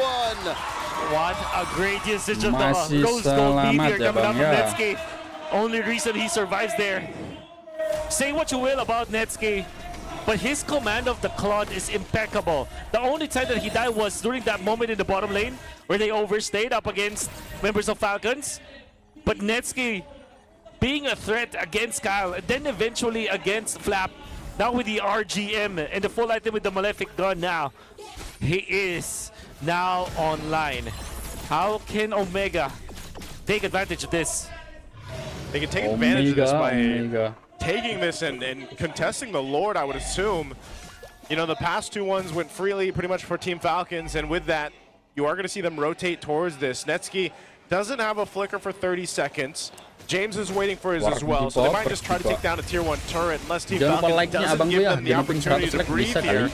Deadly Magic thrown out on James once again. We'll see if he decides to go heal up, and they just try to stall this out, but it looks like they might not have a choice and just forced to fight this against Team Falcons here. Half health on the Lord. Now to a third. Quick knock-up. Netsky repositions. Soft reset. Haji has a stolen Phantom Steed. James another health, another! Ult thrown out. Gets caught with a snapshot. Here he falls. Golden Hour delaying once again. Ryzen's Phantom Steed and Torchigo jumping into it. Mingwin taking down Super Marco. Alwyn finds Netsky. Massive trade, 1 for 2 still. I think Omega needed Netsky. Netsky was the key. Gets hit with a Deadly Magic's not enough to take down the Not enough, but that fight will go ahead and get them the Lord here. Netsky was out of the picture, James as well. They ended up trading it. So objective will be secured here for Team Falcons. Can Smart Omega pull off a defense again? Oh, what a play. It's a golden hour. That actually just delayed it, and it caught both Netsky as well as Ryzen. And what that allowed for Falcons is to position themselves post-golden hour in a way that they can trap Netsky in. And I think the most important factor during the Lord when they reset it for the 18-minute Lord, a little bit of a greedy play here, but they waited for it to evolve. Haji is there to stop this. They can terrify him. Will it? Haji still secures the golden hour answer by the tip of that RWM from Mingwin. Ryzen's very low. They force out a winner crown from Flap. Flap gets flattened by James. Perxiva backing on out of here. Ogwin holding through, blazing the wet, serves up a kill to James. 2 for none. For the first time in a while, Omega get a winning trade. So they took a bit of a risk there, waiting for the Lord to evolve. Ends up happening, but then they lose 2 members for Team Falcons. So Smart Omega, if they wanted to buy some more time into this game, they've got the numbers advantage now. Yeah.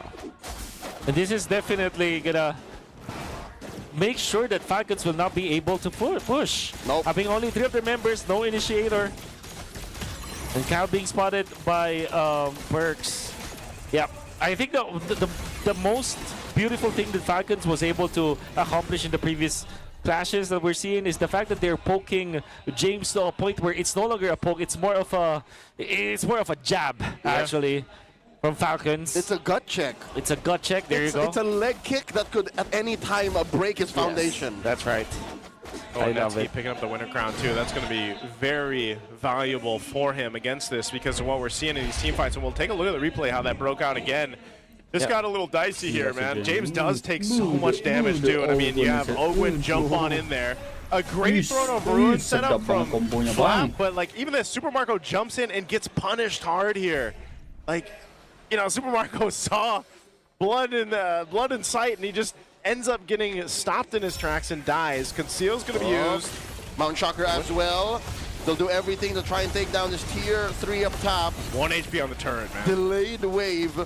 Mountain Shocker both thrown out, threatening the Gleam. And Ogwin, of course, just says, I'll do it myself after a golden hour. Oh, yeah. Love the camera sound effect, too, because that's exactly how it looks. You know, hold on, let me go hit this turret, and I'm out of here. Yeah. Quick little selfie. All right, the winter crowns now for Omega. At this point, of course, even though there's a 5,000 golding for Falcons, in terms of the gold for each of the members of Omega, it's pretty much equalized. The big thing that Falcons have achieved, though, is the fact that the base is wide open. And they do have great scaling at this point. This is Easton Shin, the Valentina, as well as the Alice. And then if you factor in Kyle with this Harley, they do scale so much. So I wonder if Omega is going to be prepared for this. What they do have is Rose Gold Meteor and a Winter Crown, and James is just chasing everyone with the passive. Now the Big Lord dance. Yeah, this is going to be a lot slower one than we think, I feel like, just because James is in position. And then Ogwin's going to flush him out. He does beat him to the punch. Yep. Ogwin looking for a snapshot. Again, a gut check, a leg sweep to try to take down James. James comes down. Golden hour. Ogwin delays it. Ryzen on that Phantom Steed, wasting time. Lord still up. Retribution to Ryzen. You can't deny him as they pop the immortality onto James. Win the crown first. Ryzen barely alive. Down one. Omega have to go ahead and make use of this Lord, but can they? Will they? Perxiva so Trying to get away. chunky through that wall. Gets the immortality pop this time. He's not gonna survive this. The dog pile coming in from Falcons. As Kalau bilang aja juara PP. has an immortality. Ryzen looking Gak for gitu kill. konsepnya. In the middle of all of those members of the Tiba-tiba gue bilang juara PP. RRQ udah pernah juara bang, kasih aja yang belum pernah juara tuh. But Haji Foes, Mingwin keeping the Kasih aja yang pressure. belum juara bang. Anjir. Gets hit by a deadly magic. Oh, that's good. And Nice. down goes Mingwin. Another golden hour. A wave coming through. Oh, Netsky, it's all him alone. 3 Alah, tinggal versus Netsky 1. doang, anjir. Netsky! Holy. Oh, gonna take down Ogwin. Does not do it. Not Gokil, yet, but anjir. he is gonna have to deal with the Lord. Parching through bot. The Barangay are thanking their lucky stars. Oh, Mingwin, a sigh of relief from the birthday boy. But the Nets standard, the Cloud, the Prince, the best gold laner there is. Netsky keeps Omega's dreams Best gold alive. laner For the gitu bang. second time in this game. Oh my God. Oh, Jangan let's lupa take a like-nya, look at the Bang replay Kuya. here. This was an amazing way to defend from Smart Omega. And, you know, a whole lot was thrown out here. Even the golden hour, the way that it was used, and then the reinitiation, Ryzen going in, gets terrified here, able to capitalize a kill, and staying alive long enough to even get another, at least the immortality before his juggled in, it pops itself. But that all alone, that interaction all alone allowed this time to happen for Smart Omega to stay in the game. It's all equal now, but again, lanes of minions in favor of Falcons naturally. But this time, Netsky is feeling it. Netsky is a threat. And I love the fact that Omega, despite them being down so much, the way that they are utilizing James with Perxiva, as you saw that, they were able to jump onto Super Marco. And remember, this is Super Marco with the flicker. And he is the main damage dealer of Team Falcons. Yep. And they are able to catch him.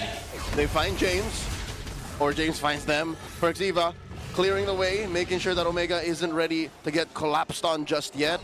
These teams are just playing footsies. I don't think either of them are willing to commit. Yeah, they're fighting across the map aside from the Lord here. Yep.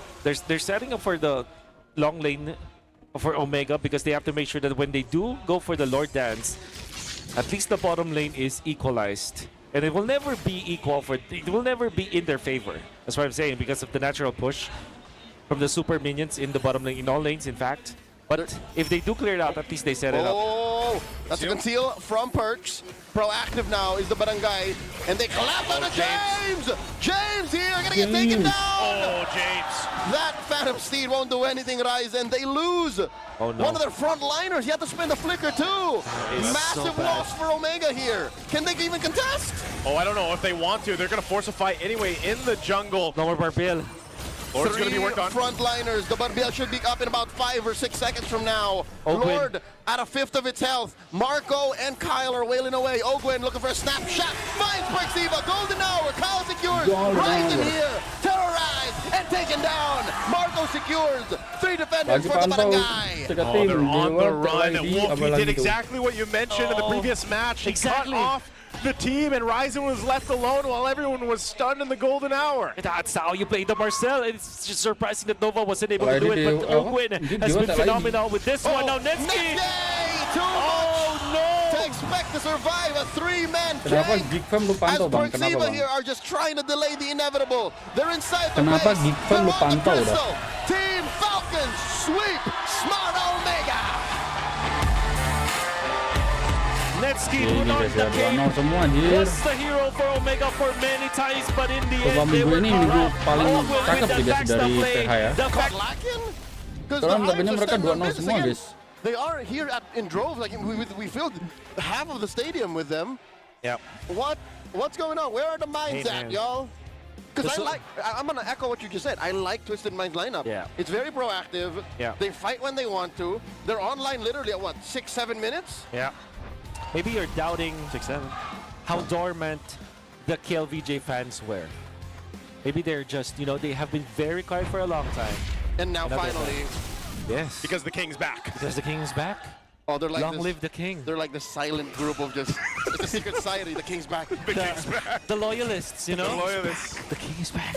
All right, let's jump into the game here. We're in the land of Dawn. Let's take a look at the emblems here. Falling into place. Aqua. Nothing too different. We got Nova running that hybrid over here.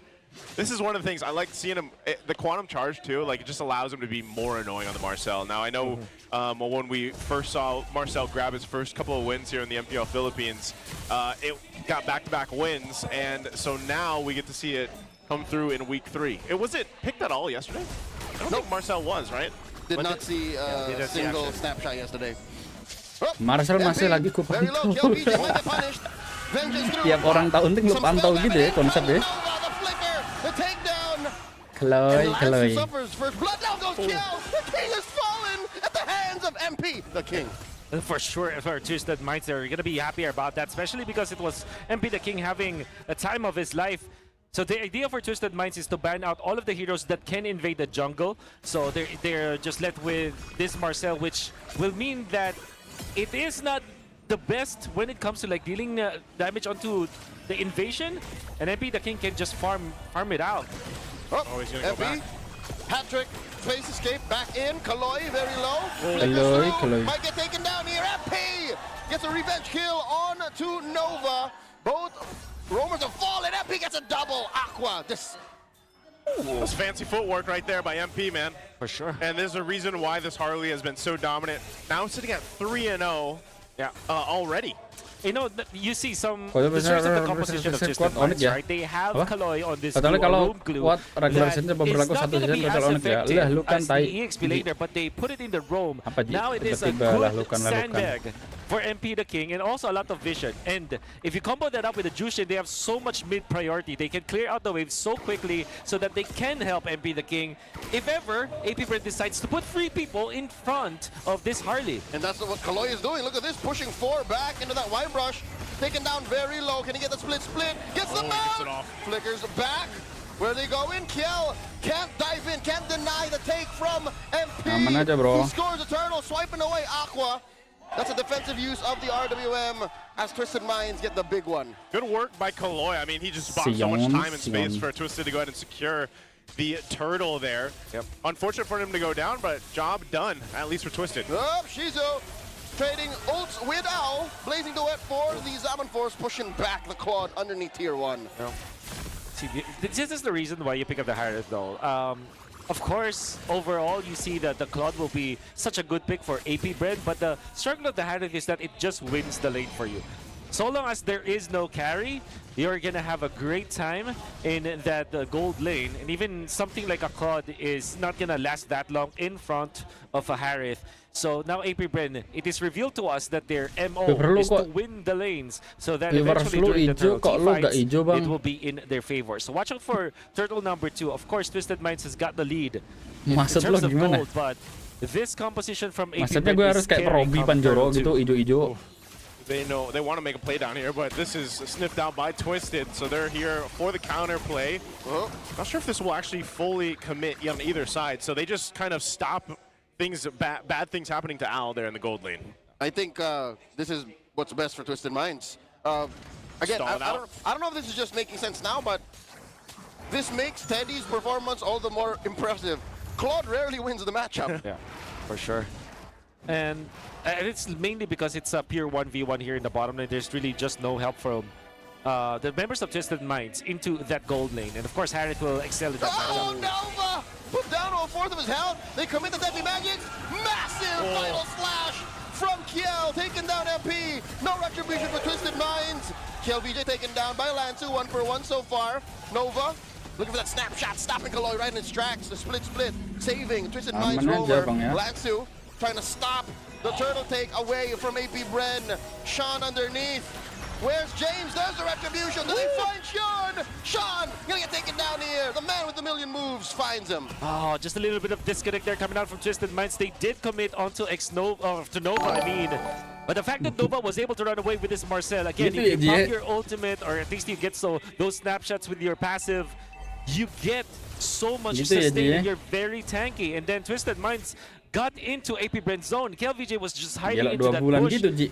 Not 2 even bulan having lu to commit the minta flicker to lu catch minta MP the cashback King off kemarin Ji. guard. Parah banget, And baru that is gabung what 2 you get bulan from loh. KLVJ when he plays the catch type of heroes. Waduh. Sean did not have time to pop the ultimate during the Bro, team fight prank where gua when guys, baru MP the gabung King 2 was bulan still udah alive, dibilangnya and setahun because of that, lebih, they buset. just straight up lost that.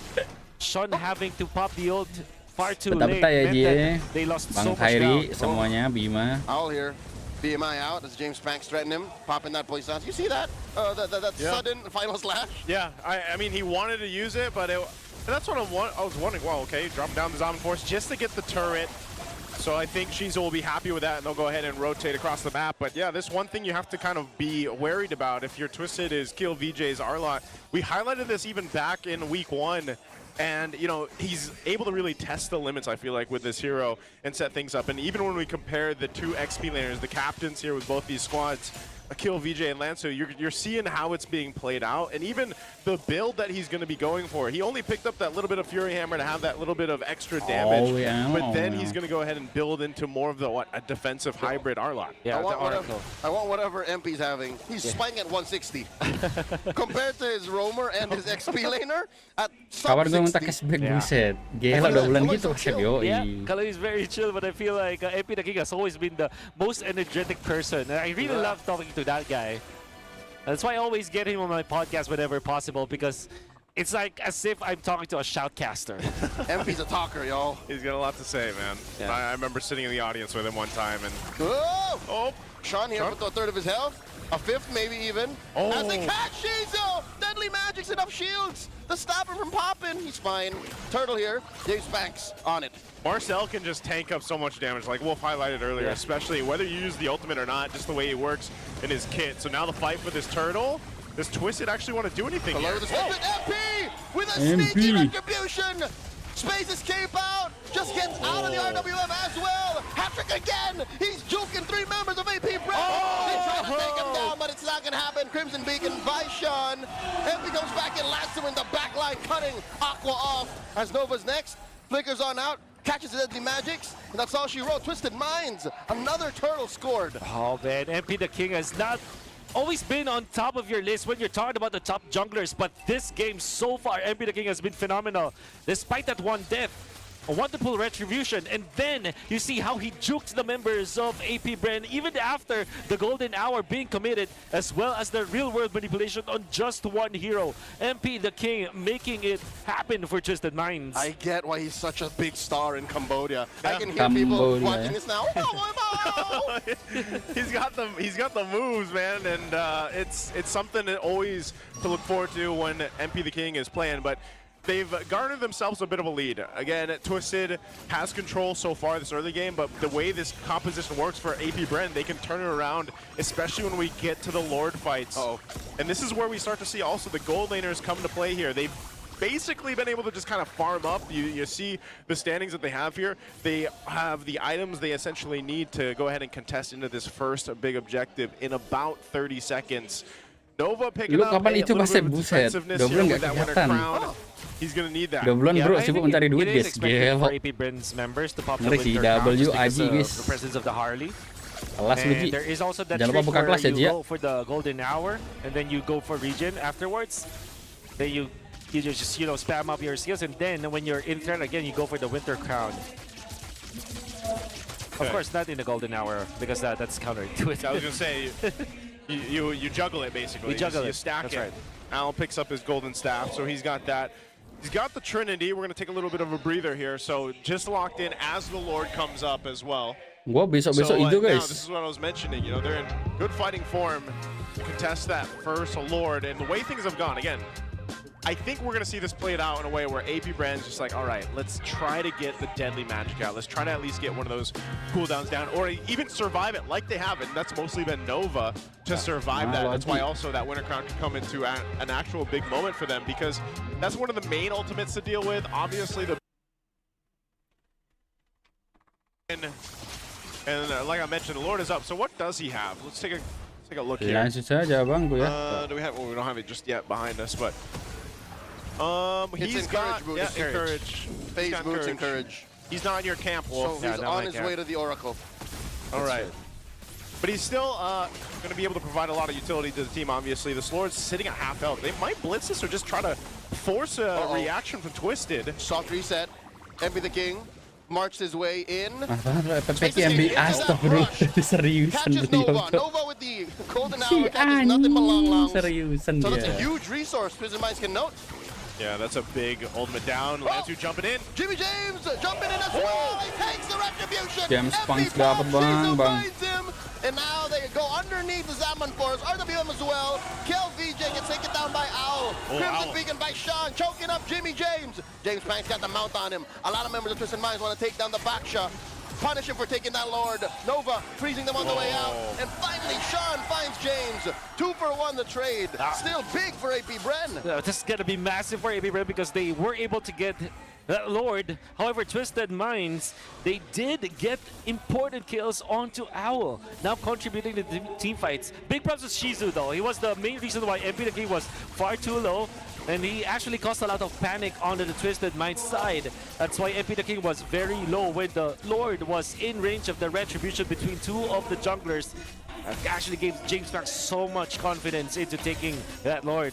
However, being activated, this Claude now with the Trinity is now already a threat against AP Bren. Yeah, I thought he had it earlier, so he just gets it locked in now off of that kill that he got. Also, MP grabs a Divine Glaive, so Kawan gua gak some of these bursts that we're seeing here might be a Ya, little more masalahnya deadly lu- now once he gets to the Deadly Magic off, depending on how many card tricks Langsung he gets membrane gak sih, knocked Bang? off too. But that's one of the things they're going to have to deal with. This Lord Langsung basically membrane meant gak not sih, too Bang? much in this game. There is always that factor for AP Bren where if the Zaman Force is perfectly placed on top of the Purify, Twisted Minds will not have enough to deal with him. So that will be, of course, the problem later on. Because what I see is Nova can just pop the Golden Hour onto the backlines in case that the Zaman Force is activated. Yep, so deny the punish. That's right. So Shizu can go relentlessly into Twisted Minds. Now, the question, well, wait, I'll ask it in just a bit. It looks like AP Bren wants to fight. Okay, I think KLVJ opened up that question for me. Our GM, so he's building defense. Should Twisted Minds also build defense? Like, should someone commit the more magic depth? Or maybe the alternative, do they go anti-heal? Do they stop the shields from Shizu? I believe that it is, yeah, there is a lot of merit if they do go for anti-heal more than defense. Because I think that they want to dive and burst on the members of AP Bren. It's not really an actual big dive with a burst. It's more of a, they dive and then it's the Cloud and the Jushin. And they have to wait for a little bit. That's why all of those anti-heals will be crucial in that factor. Because the only way for AP Bren to counteract the dive coming out from Twisted Minds is if Aman they aja, Bang, ya. survive the actual dive. Yeah, so someone's got to build an halberd. Someone's got to build. Sean just got his glowing wand. Yeah, by yeah, the it's way. got glowing. So what? Is Lancer on his way to a dominance ice? Maybe from Colloidy Ice is important. Yeah. Either way, I think it's going to be tough for them to actually convert some of these team fights right now. Nova picking, or no, Aqua picking up the Divine Glaive, so he's got that. I mean, he's got his own glowing wand too, to kind of deal with the sustainability that comes out with Twisted's lineup, especially with a glue for Kaloi. But now this Lord is up. This one can Aman go aja, Bang, ya. more or less the same how we saw in the previous one. It's just maybe the positioning will be better from Twisted. James Panks himself picking up a winner crown. So we'll see. He got the retribution off previously. Can they win a fight this time? Try to get in position. Nova spotting things out. Oh, they're from Twisted. Getting some snapshots off, and now Lord less than half. Apa biar Poke mainnya ulis. Compromise MP the King's positioning. RWM coming up. Aqua takes. Poke artinya apa, Bim? Buset, ngeri kali kau. They can't fight. MP gets popped one more time. Brrr, yeah. In comes out with the blazing duet. Sean turns up. Bilang lagi April mob Bim dulu. And Nova falls. James Bank's gonna be up next. Where you going? There's the freeze, and then the eventual takedown. Triple kill for kill. Sean. And those are stacks for Sean, as we just mentioned a Sky Piercer earlier. Yeah, what a great take coming out from Twisted Minds as they counter engage against AP Bren. Although, you gotta say, KLVJ is the problem buset. for MP the Pas King. gitu, It's Bang. also the reason why Shizu eventually was able to take out MP the King. The combination between these two side laners for AP Bren is phenomenal, but Twisted Minds, their mid duo, that really is the problem. You can see through the replay, Kaloi and Sean not punished by AP Bren, because AP Bren were just too focused onto MP the King, and of course Owl on the other side, making sure that Shizu is always getting damaged by that Blazing Duet. Is also out of the fringe. James Banks and KLBJ could not reach them.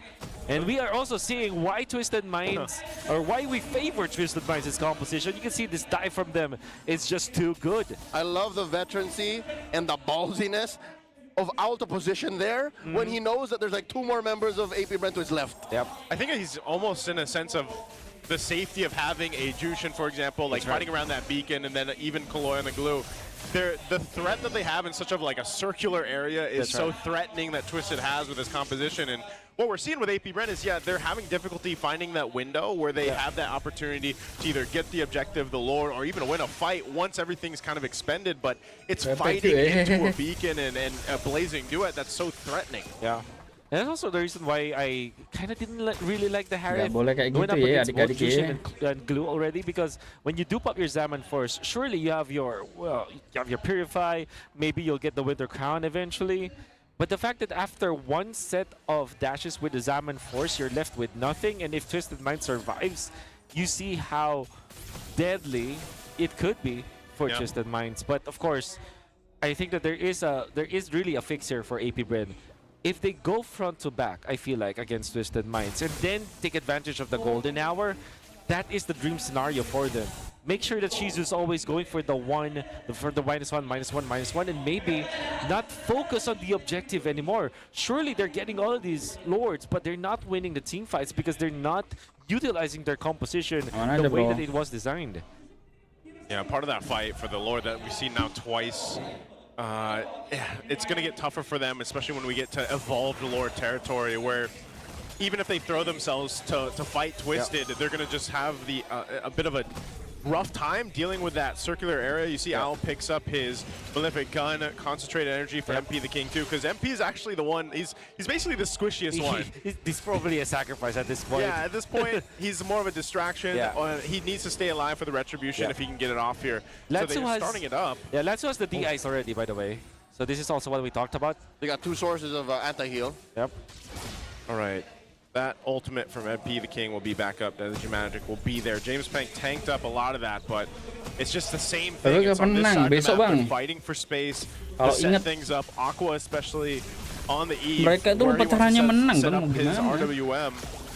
And Twisted essentially doing the same here. Half health right now on this Lord. Not sure if they're going to push it, but they jump in. Okay, Lord here, down to a quarter. The rest of Twisted Minds, it seems like they want to oblige, and the Lord gets soft reset. Yeah, they're just going to continue to do this. Kaloy also picking up the immortality, so he's playing a little more zealous here up front. Nah, gue pakai nama Onyx Masdondon sebelumnya. Tiba-tiba Onyx Masdondon gini, bro. Sejak kapan gak jadi Onyx ya? Mending netral Eldon gitu.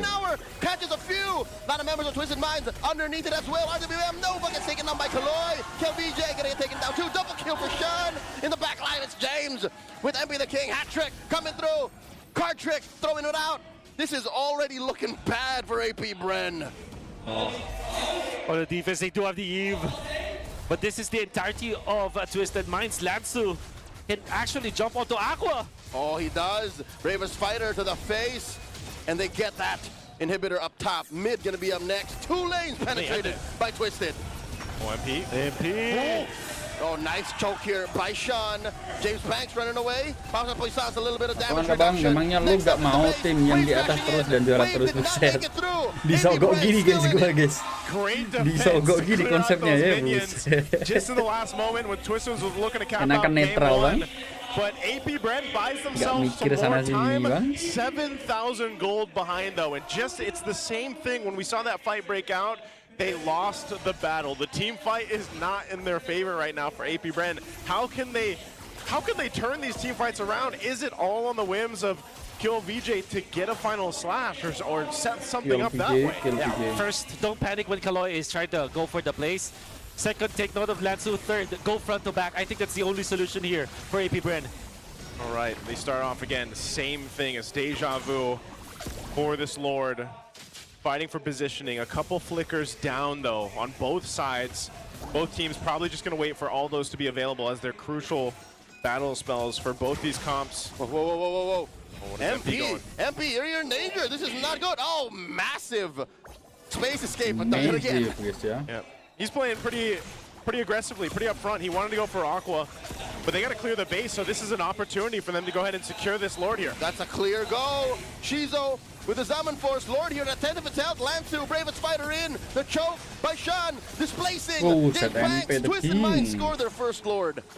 All right, Lord secured. And unfortunate for AP Bren as they had to divide all of their Udah members. mengolah gitu ya. Of course, it was MP the King's doing, but also the fact that they have pushed the bottom lane naturally and timed their take onto the Lord when there is a fat wave of minions already in the bottom lane. Chubby.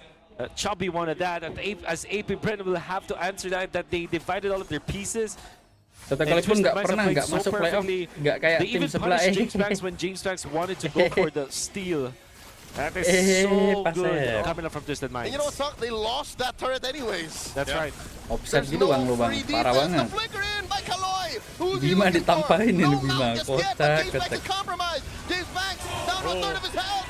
Golden hour, where we going? She's up to the side lanes of this fight. The box has been depicted, and now Kaloi gets bursted. Aqua Wah, 2 langsung gets bang, down to the GG. base falls. Quick take by Twisted.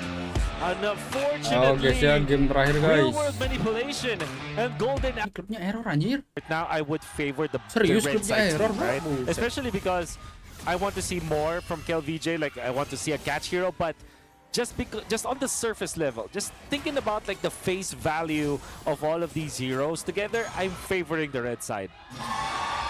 Okay, I think a big part of this though too is to see how James Banks himself handles this. Again, the Fanny has struggled so far, being picked up here in the first couple weeks of the season, and you have to have a certain type of composition and also just the teammates to set this up for you to allow you to get to that point where you're able to scale up really well, really quickly for James Banks and then pop off later on. So we'll see how that's all played out here throughout this game. Looks like a deadlock duel in mid. Like there's enough sustain and damage output from both duos. Top lane seems to be equal as well. MP the King bumps into Nova. Shizo obliges, deals a lot of damage, putting MP down to a fifth of his health. I wonder if Nova's still gonna show himself there. He knows he's low, he knows MP's low, so yeah, he's gonna jump in. Oh wow, he's the one who gets invaded. Space escape into it, right to the face, forcing Nova to flicker out. Oh, gets the kill, but Owl is deep into this fight, gets punished by Aqua. James James Banks. going from wall to wall, slipping back and forth, and can't get the kill just yet. Wow. Okay, so for sure that looked like a really good play coming out from MP the King, but AP Bren with that kind of maneuver, what they achieved was giving James Banks a kill, giving him one jungle invasion, denying one card from Owl, might even have been two cards actually. And although it was a 1-1, it felt like MP the King came out great in the end. AP Bren has won the first 2 minutes of the game. Yeah, we'll see how the first Enak banget ya kalau plays punya out tim then. yang juara Nova, terus dan banyak piala, jadinya Forges enak yet, untuk memasak tim sebelah but nama working his doang way up super. there. They're gonna have to grab the buffs here. James Banks getting his Bukan gua purple. bang yang bilang bang, And Owl Kairi will bang. have to, yeah, play a little bit of catch up, but he did garner himself a kill earlier on. You That's can right. see he's not too far behind in James terms of against Banks, Shizu, James but right now we'll see how if they even want to go for objectives right now. As both junglers also just need to go ahead and secure the buffs. Wow, that was a great maneuver from AP Bren, honestly. And the way that they picked up and played with Nova, playing anti-invade, right? Imagine there is that Harley that can actually go to the Lizard. He just put himself in front of this MP the King Harley. And with the first skill, the passive being procced, you have enough sustain, you can actually disposition MP the King in that scenario. So I really like how AP Bren is playing the first few minutes of this game. They're doing it again. As soon as AP Bren nice catch on Aqua. Deadly magics. Can he survive? I don't really know. MP, nice pickoff. As I was saying. Oh wait, down bottom. All right, they're fine. They're just farm dueling. So up top in the turtle. That's a man advantage for Twisted Minds. For sure. So they should be able to get this. Lansu obliges, jumping on the kill. James jumping up. Back and forth, Nova thinks twice about it. Wow. Looking for the Tsunami Slam, does not get it. MP's not so sure, I don't think he wants this. Yeah, even with the numbers advantage, they can't fight for the space around the turtle. They might. Oh no! Woo! That's KLVJ with the consecration, not able to save him. Here comes the rest of them. AOG, point blank. Plus the beauty of the Phoenix double kill. James does find MP, but Lansu punishes Oh, Big trade for Twisted. They got boxed in, and Twisted Minds have played that so well. It looked like it was Ada yang already pakai AP super controlling kaset. the turtle, Lo. but Twisted Minds, Wah, is penghinaan by gitu sih. inviting the members of AP Bren to commit, they have taken out KLVJ because of that. You would not think that Twisted Minds will actually commit to a Uranus, especially early into the game where it is very tanky. But they have punished AP Bren by inviting telur them enak bang into buat their own pengganti MBG, box. buset. Yeah, Nasi they- selimut so- telur. The losing factor here for Twisted right Enakan now is selimut telur Owl, apa man. Not selimut only did he daging, have Bini? trouble earlier Jangan on, lupa with like-nya abang getting ya. the game even though he got a kill, but now the turret is gone. After that Purify was used, they dealt with, let's take out the objective at least. They knew they were going to go ahead and trade in for a turtle. So objective trading across the map. We'll see how Owl kind of adjusts from here and then goes forward. That was the first turtle, by the way. Yeah. It happened at 4.5 minutes. So this match is protracted. AP Bren's amazing start was counteracted by Twisted Mind's sound fundamentals. This whole greed is going to bite him in the butt. I hate to say it, but did it bite him in the butt at 4.5 minutes? Yep. Look at the difference there. Now the gold lane. You got almost 700, 800 gold difference. That's the way Shizu was able to play that. And this is, you know, one of the things about an Obsidia is being able to set it up so that this hero can just kind of pop off like we've seen later on. It's it just kind of happens, you know, with Obsidia, especially when you get those stacks. Uh-oh. Nova threatening Owl with another Tsunami Slam. Is this another matchup that Claude just loses? Claude just really... Mokel bakso gratis emang ngasih musim mokel. Mokel itu monyet kelaparan loh, Bim. But yeah, here for the first Berarti 7-8 monyet minutes. kepakalan, monyet kelaparan bakso gratis gitu. CFC just wins it, and you call Nova Parah in banget. your side of the jungle, your side of the map, I mean. And eventually, you are able to set up for a lot of farm onto that Baru tahu nomor 3 Obsidia. bisa They can see ketemu that, nomor 6 di playoff pas again, saya this time now, he boy. did die once. Uh-oh.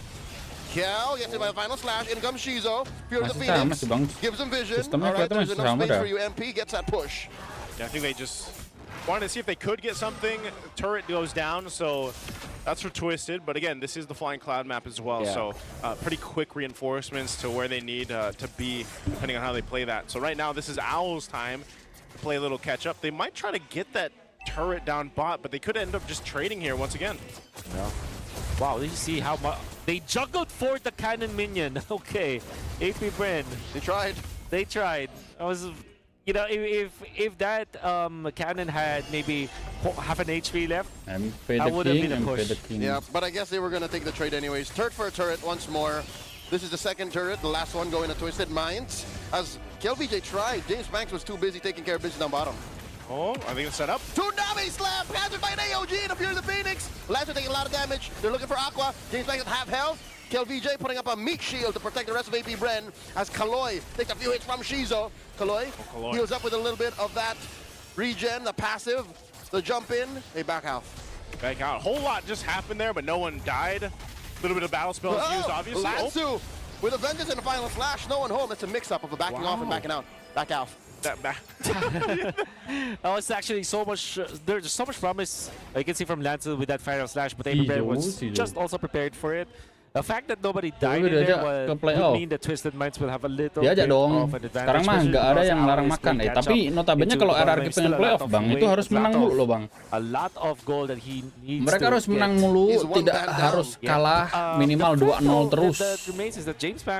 Kalau 2-1, walah, chance-nya juga masih sedikit bang. Fortunately for him, there he is only one death with his Fanny. That means that he is able to farm, but we aren't really seeing any impact at all.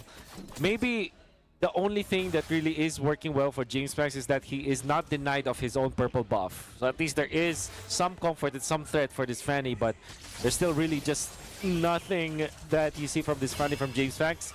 And I would say that that is important because typically when you see the Fanny, it rises in the early game. Yeah, and then you kind of taper off a little bit towards the late game, but even so, he's got the two items where he's still kind of a threat, right? He's got the Blade and he's got the Malefic Roar. So even if he kind of waits for his timing to enter the fights, especially when we get to the Lords, there is potential for him to just do enough damage and then to allow your Obsidia to go off. And that could be by vice versa. Aqua as well on this Valentina, depending on what ultimate he decides to take, could be crucial because we have seen it before. Valentina taking a Final Slash, for example, could end up taking the Avatar of the Guardian from the Gatakancha, or yes, just the Fury of the Phoenix even. So there's a couple things that Aqua could Emang nanti di next pick 2 lagi Kasep. Finds Aqua, did not get to respond. Aqua can't do anything if he's dead.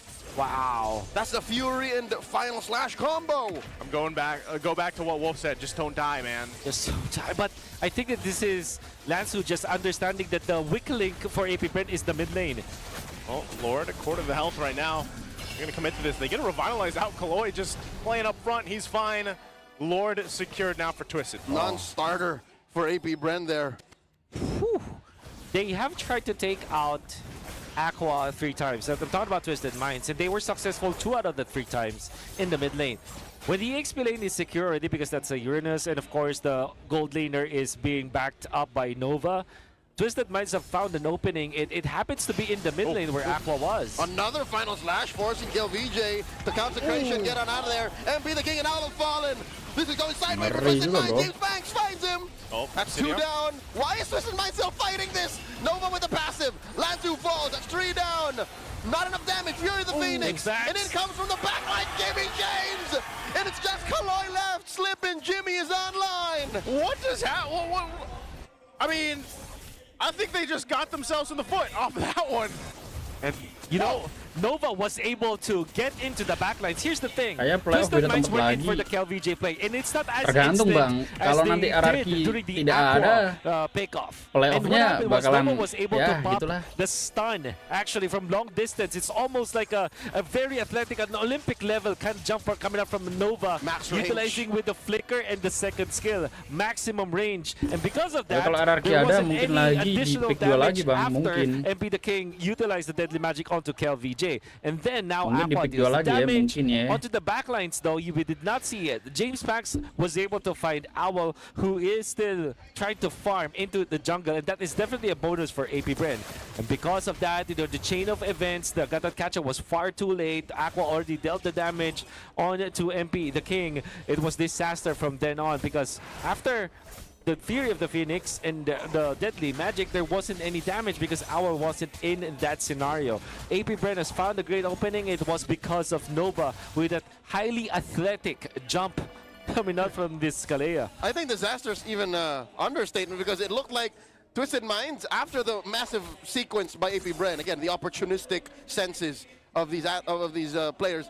It's like they made like 3 or 4 wrong decisions next to each other. Like we're already here. They stayed. They could have just said, "Oh, we're out of here. Let's get back." No, maybe we can deal with it. Maybe we can fight. Yeah, that's one of those things where you're like, I've already made the travel. I might as well. You know, like I'm here. I'm in too deep. I'm in too deep at this point. And, I'm in the sauce. You know, so they're going to lose a whole lot off of this, off of that mistake, choosing to fight that. And they lost multiple tier 2 turrets. The Lord pretty much resulted into nothing. It was negative for Twisted. And AP Bren bought themselves a whole lot now to go ahead and swing in their favor. And as they continue to go ahead and farm up where they need to, I mean, James Panks especially, you know, like Wolf mentioned, he was able to just kind of make a line right to the back line and pop off in the back and put enough of a threat. Owl is now at a threat, even though he's been working on getting that Trinity. I mean, think how delayed that Trinity is for a Claude at 12.5 minutes in. And now the Lord is up. So let's see how they play this one. I'm not sure if they're going to attempt that again for Lansu to start things up. I mean, you can see it here as they pull out this Lord, trying to get into Biasanya beda position. tempat lagi, yoi. Tricky scenario. Now you have to look for where Nova is and of course where Lansu is. This time the gold laners will be activated. It's going to be a full 5v5.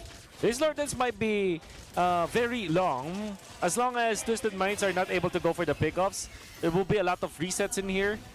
And also you have to answer the side lane pushes that James Songs is able to do. Fortunately for Twisted Minds, they have secured their bot. Their bottom lane is okay for now. Yep, they might even lose that tier 2, but for the price of the Lord, I think Twisted Minds should try and get that trade. Oh, Kalea. Good matchup on Kiel. Yeah, Nova and James Kalea. Banks holding this rogue brush to the left. No one's checking it. Sean's still holding on to the Fury of the Phoenix. Is he using it for the fight? For the conceal. Oh no, MP at half health. Pop by James! He gets him. That's a man down. Twisted Minds. Did not see that coming. Fury of the Phoenix. They find Nova. One more final slash coming through.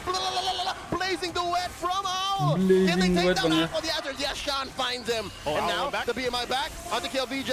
James Banks, they're juggling him. They're juggling him. And it's Lansu on him right now. Owl as well, compromising Shizo. He can't fight 3. He can't fight 4. Down goes Sean. They're just gonna go for the Lord. And there's a big Lord steal by Owl. And now Kiel gonna be next. Lansu sacrificed himself for the better of his team. Twisted Minds, a Pyrrhic victory in the Lord pit. That was a little messy, but ultimately Twisted ends up with the Lord. What happened in that fight? So many good things happened for AP Bren, but also so many bad things happened for themselves. They went in for the conceal play, and they have found that kill onto the MP, the King, Harley. Great play coming up from James Banks, and of course, KLVJ was the one who spotted that out. He was the spotter, and he reported to his team. They have eliminated MP, the King. Now, during the team fight, it was a good push and pull coming up from both Twisted Minds and AP Bren. Good tug of war. In fact, the Twisted Minds and AP Bren were able to successfully do. But when James Banks went for the Lord, it just so happens that the knockup was ready. AOG plus a Fury on the Shizo, and Shizo gets taken down just like that. The push continues. Turret number 2 in mid goes down. Lord crashes into that inhibitor. There's still a minion wave alongside it. Owl wailing away. Owl still holding on to the blazing duet. Owl looking for it at the back line. Goes for it, and the Lord is still up. 3 defenders from AP Bren. Down goes Owl. James takes care of business. Kiel gets taken down by MP, and it's just Jimmy.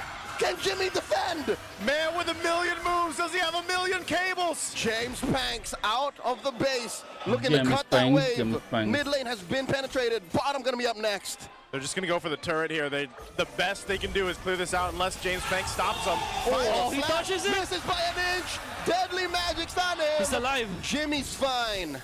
Oh wow, James Banks. What a phenomenal Fanny player.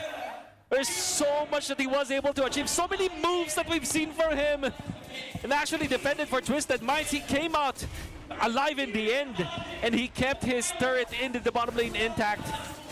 He is playing so well in the past few minutes. But there was just one unfortunate thing that happened for him when he was knocked up by the Lord. He would have taken that Lord for himself. But he lost so much tempo.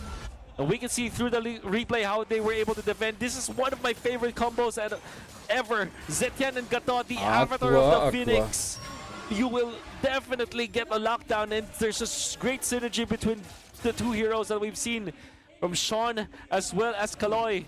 And look at this defense. Come on, man. James Banks. This is insane. This is insane. The way that he also dodged the stuns. Lancy is trying to play 3D chess with him. But James Banks is playing 4D chess already. 9 out of 10 times, that game should have ended. Yeah. For sure. That's what I'm saying. That defense alone that they were able to do, and James Banks especially carrying into that. If it wins them this game, phenomenal that he's able to pull that off because of just how bad of a start that team fight was, because of the fact that, like you mentioned, the fury of the Guardian, the avatar of the Phoenix. Avatar of the Phoenix, AOP, Fury of the Guardian. You know what? Both work. Langsung Both aja, of the Bang. Guardian. That It's also so sounds. The fog. Fury of the Guardian. It's I love such a that, deadly actually. combo, though. Yep. And Zed it just so Gaton. happened that it was Shizu that got caught. Yep. Gatotian or Gatotian actually. Gatotian. That combo right there. Now this Lord's up. Twisted in position. Don't start. Don't start. Look at the same thing here, guys. Nova with the backstop play with the conceal. Oh, Conceal this again. is light-like maneuvers. That's right. Yep. This is how that M7 World Championship was won. From maneuvers from this angle. The Twisted Minds, no, again, Sean is holding on for the fog, the AOP. So he can't just pull the trigger here to expose where Nova is. Oh, he's crossing over, Maneuvers. Like a shinobi. There it is! They're blitzing it. Fury of the Phoenix, MP secures! Maneuvers. In comes Nova, flickering Aman to aja, Bang, ya. reposition. Where'd he go? Who'd he find? Final flash already! Ow! Takes down one, Nova gets his immortality pop! Now Lansu pushing around. They're circling around Owl, protecting him, twisting. The engagement as Kaloy gets trapped between 3 members of AP Bren. Kaloy's still alive. Kaloy gets taken down. Man, Kaloy bought a lot of time there. He was zoning out Shizu, but ultimately they got themselves another Lord for Twisted. Yeah. And as much as Kaloy's plans were really good, you always have to take note that the Fury of the Phoenix reveals all their plans. Still, they managed to get MP the King. He was able to snag MP the King. the King, Now up MP the top, they King. want to go for this play. Lansu. That's difficult. Whoa! Final slash, brushing James Banks out, gets out the old-fashioned way. Yeah, but they did stop the teleport in the more time that they are able to buy. There is still the Avatar of the Phoenix that will be available soon. They just have to wait for it. It's not in time for the Lord push. Yeah, so I Galor's think we see another one. Yeah. We might, yeah, because I don't think they can even get a base turret. I don't even think they're going to get the bottom base turret down just because they can't pressure themselves into this base and get a little crazy and then end up turning it over all over to AP Bren. Right now, their defense is actually pretty good as well. So Nova will hold them up. Even Kaloya is up. We'll see if they decide to use that combo we've been talking about here, unless they decide to force a fight. Aqua takes the Fury of the Phoenix himself. Oh, kill VJ. There it is, Fury of the Phoenix responding to that Tsunami Slam. Final slash on. Gets taken down. Yeah, blazing the way by all. Taken down to Nova, and Aqua have fallen. James Banks getting chased down by MP. MP no versus energy. James. MP. James picks up that immortality. That is a protective. Whoa! And James gets a sidestep. Not today, MP, not today. Oh, and he stays alive with the immortality too, so he didn't trigger it. He still has it. They can still defend. Final slash on the KLVJ. KLVJ gets bursted down here. Consecration won't save him. Bottom lane getting pushed in by Owl. what the stun. They're inside the base. They're on it. Shizo firing away at these four members of Twisted Minds. James Banks clearing the waves. Almost gets popped by Owl. Owl still alive. Risky. They're trading. Shizo with the flicker back. Oh, that's James! But the base is exposed. Twisted Minds with a sweep. Final slash to end it. He timed it well. He was fishing for the Fanny for the entirety of the game. But during that last moment, he was able to secure it.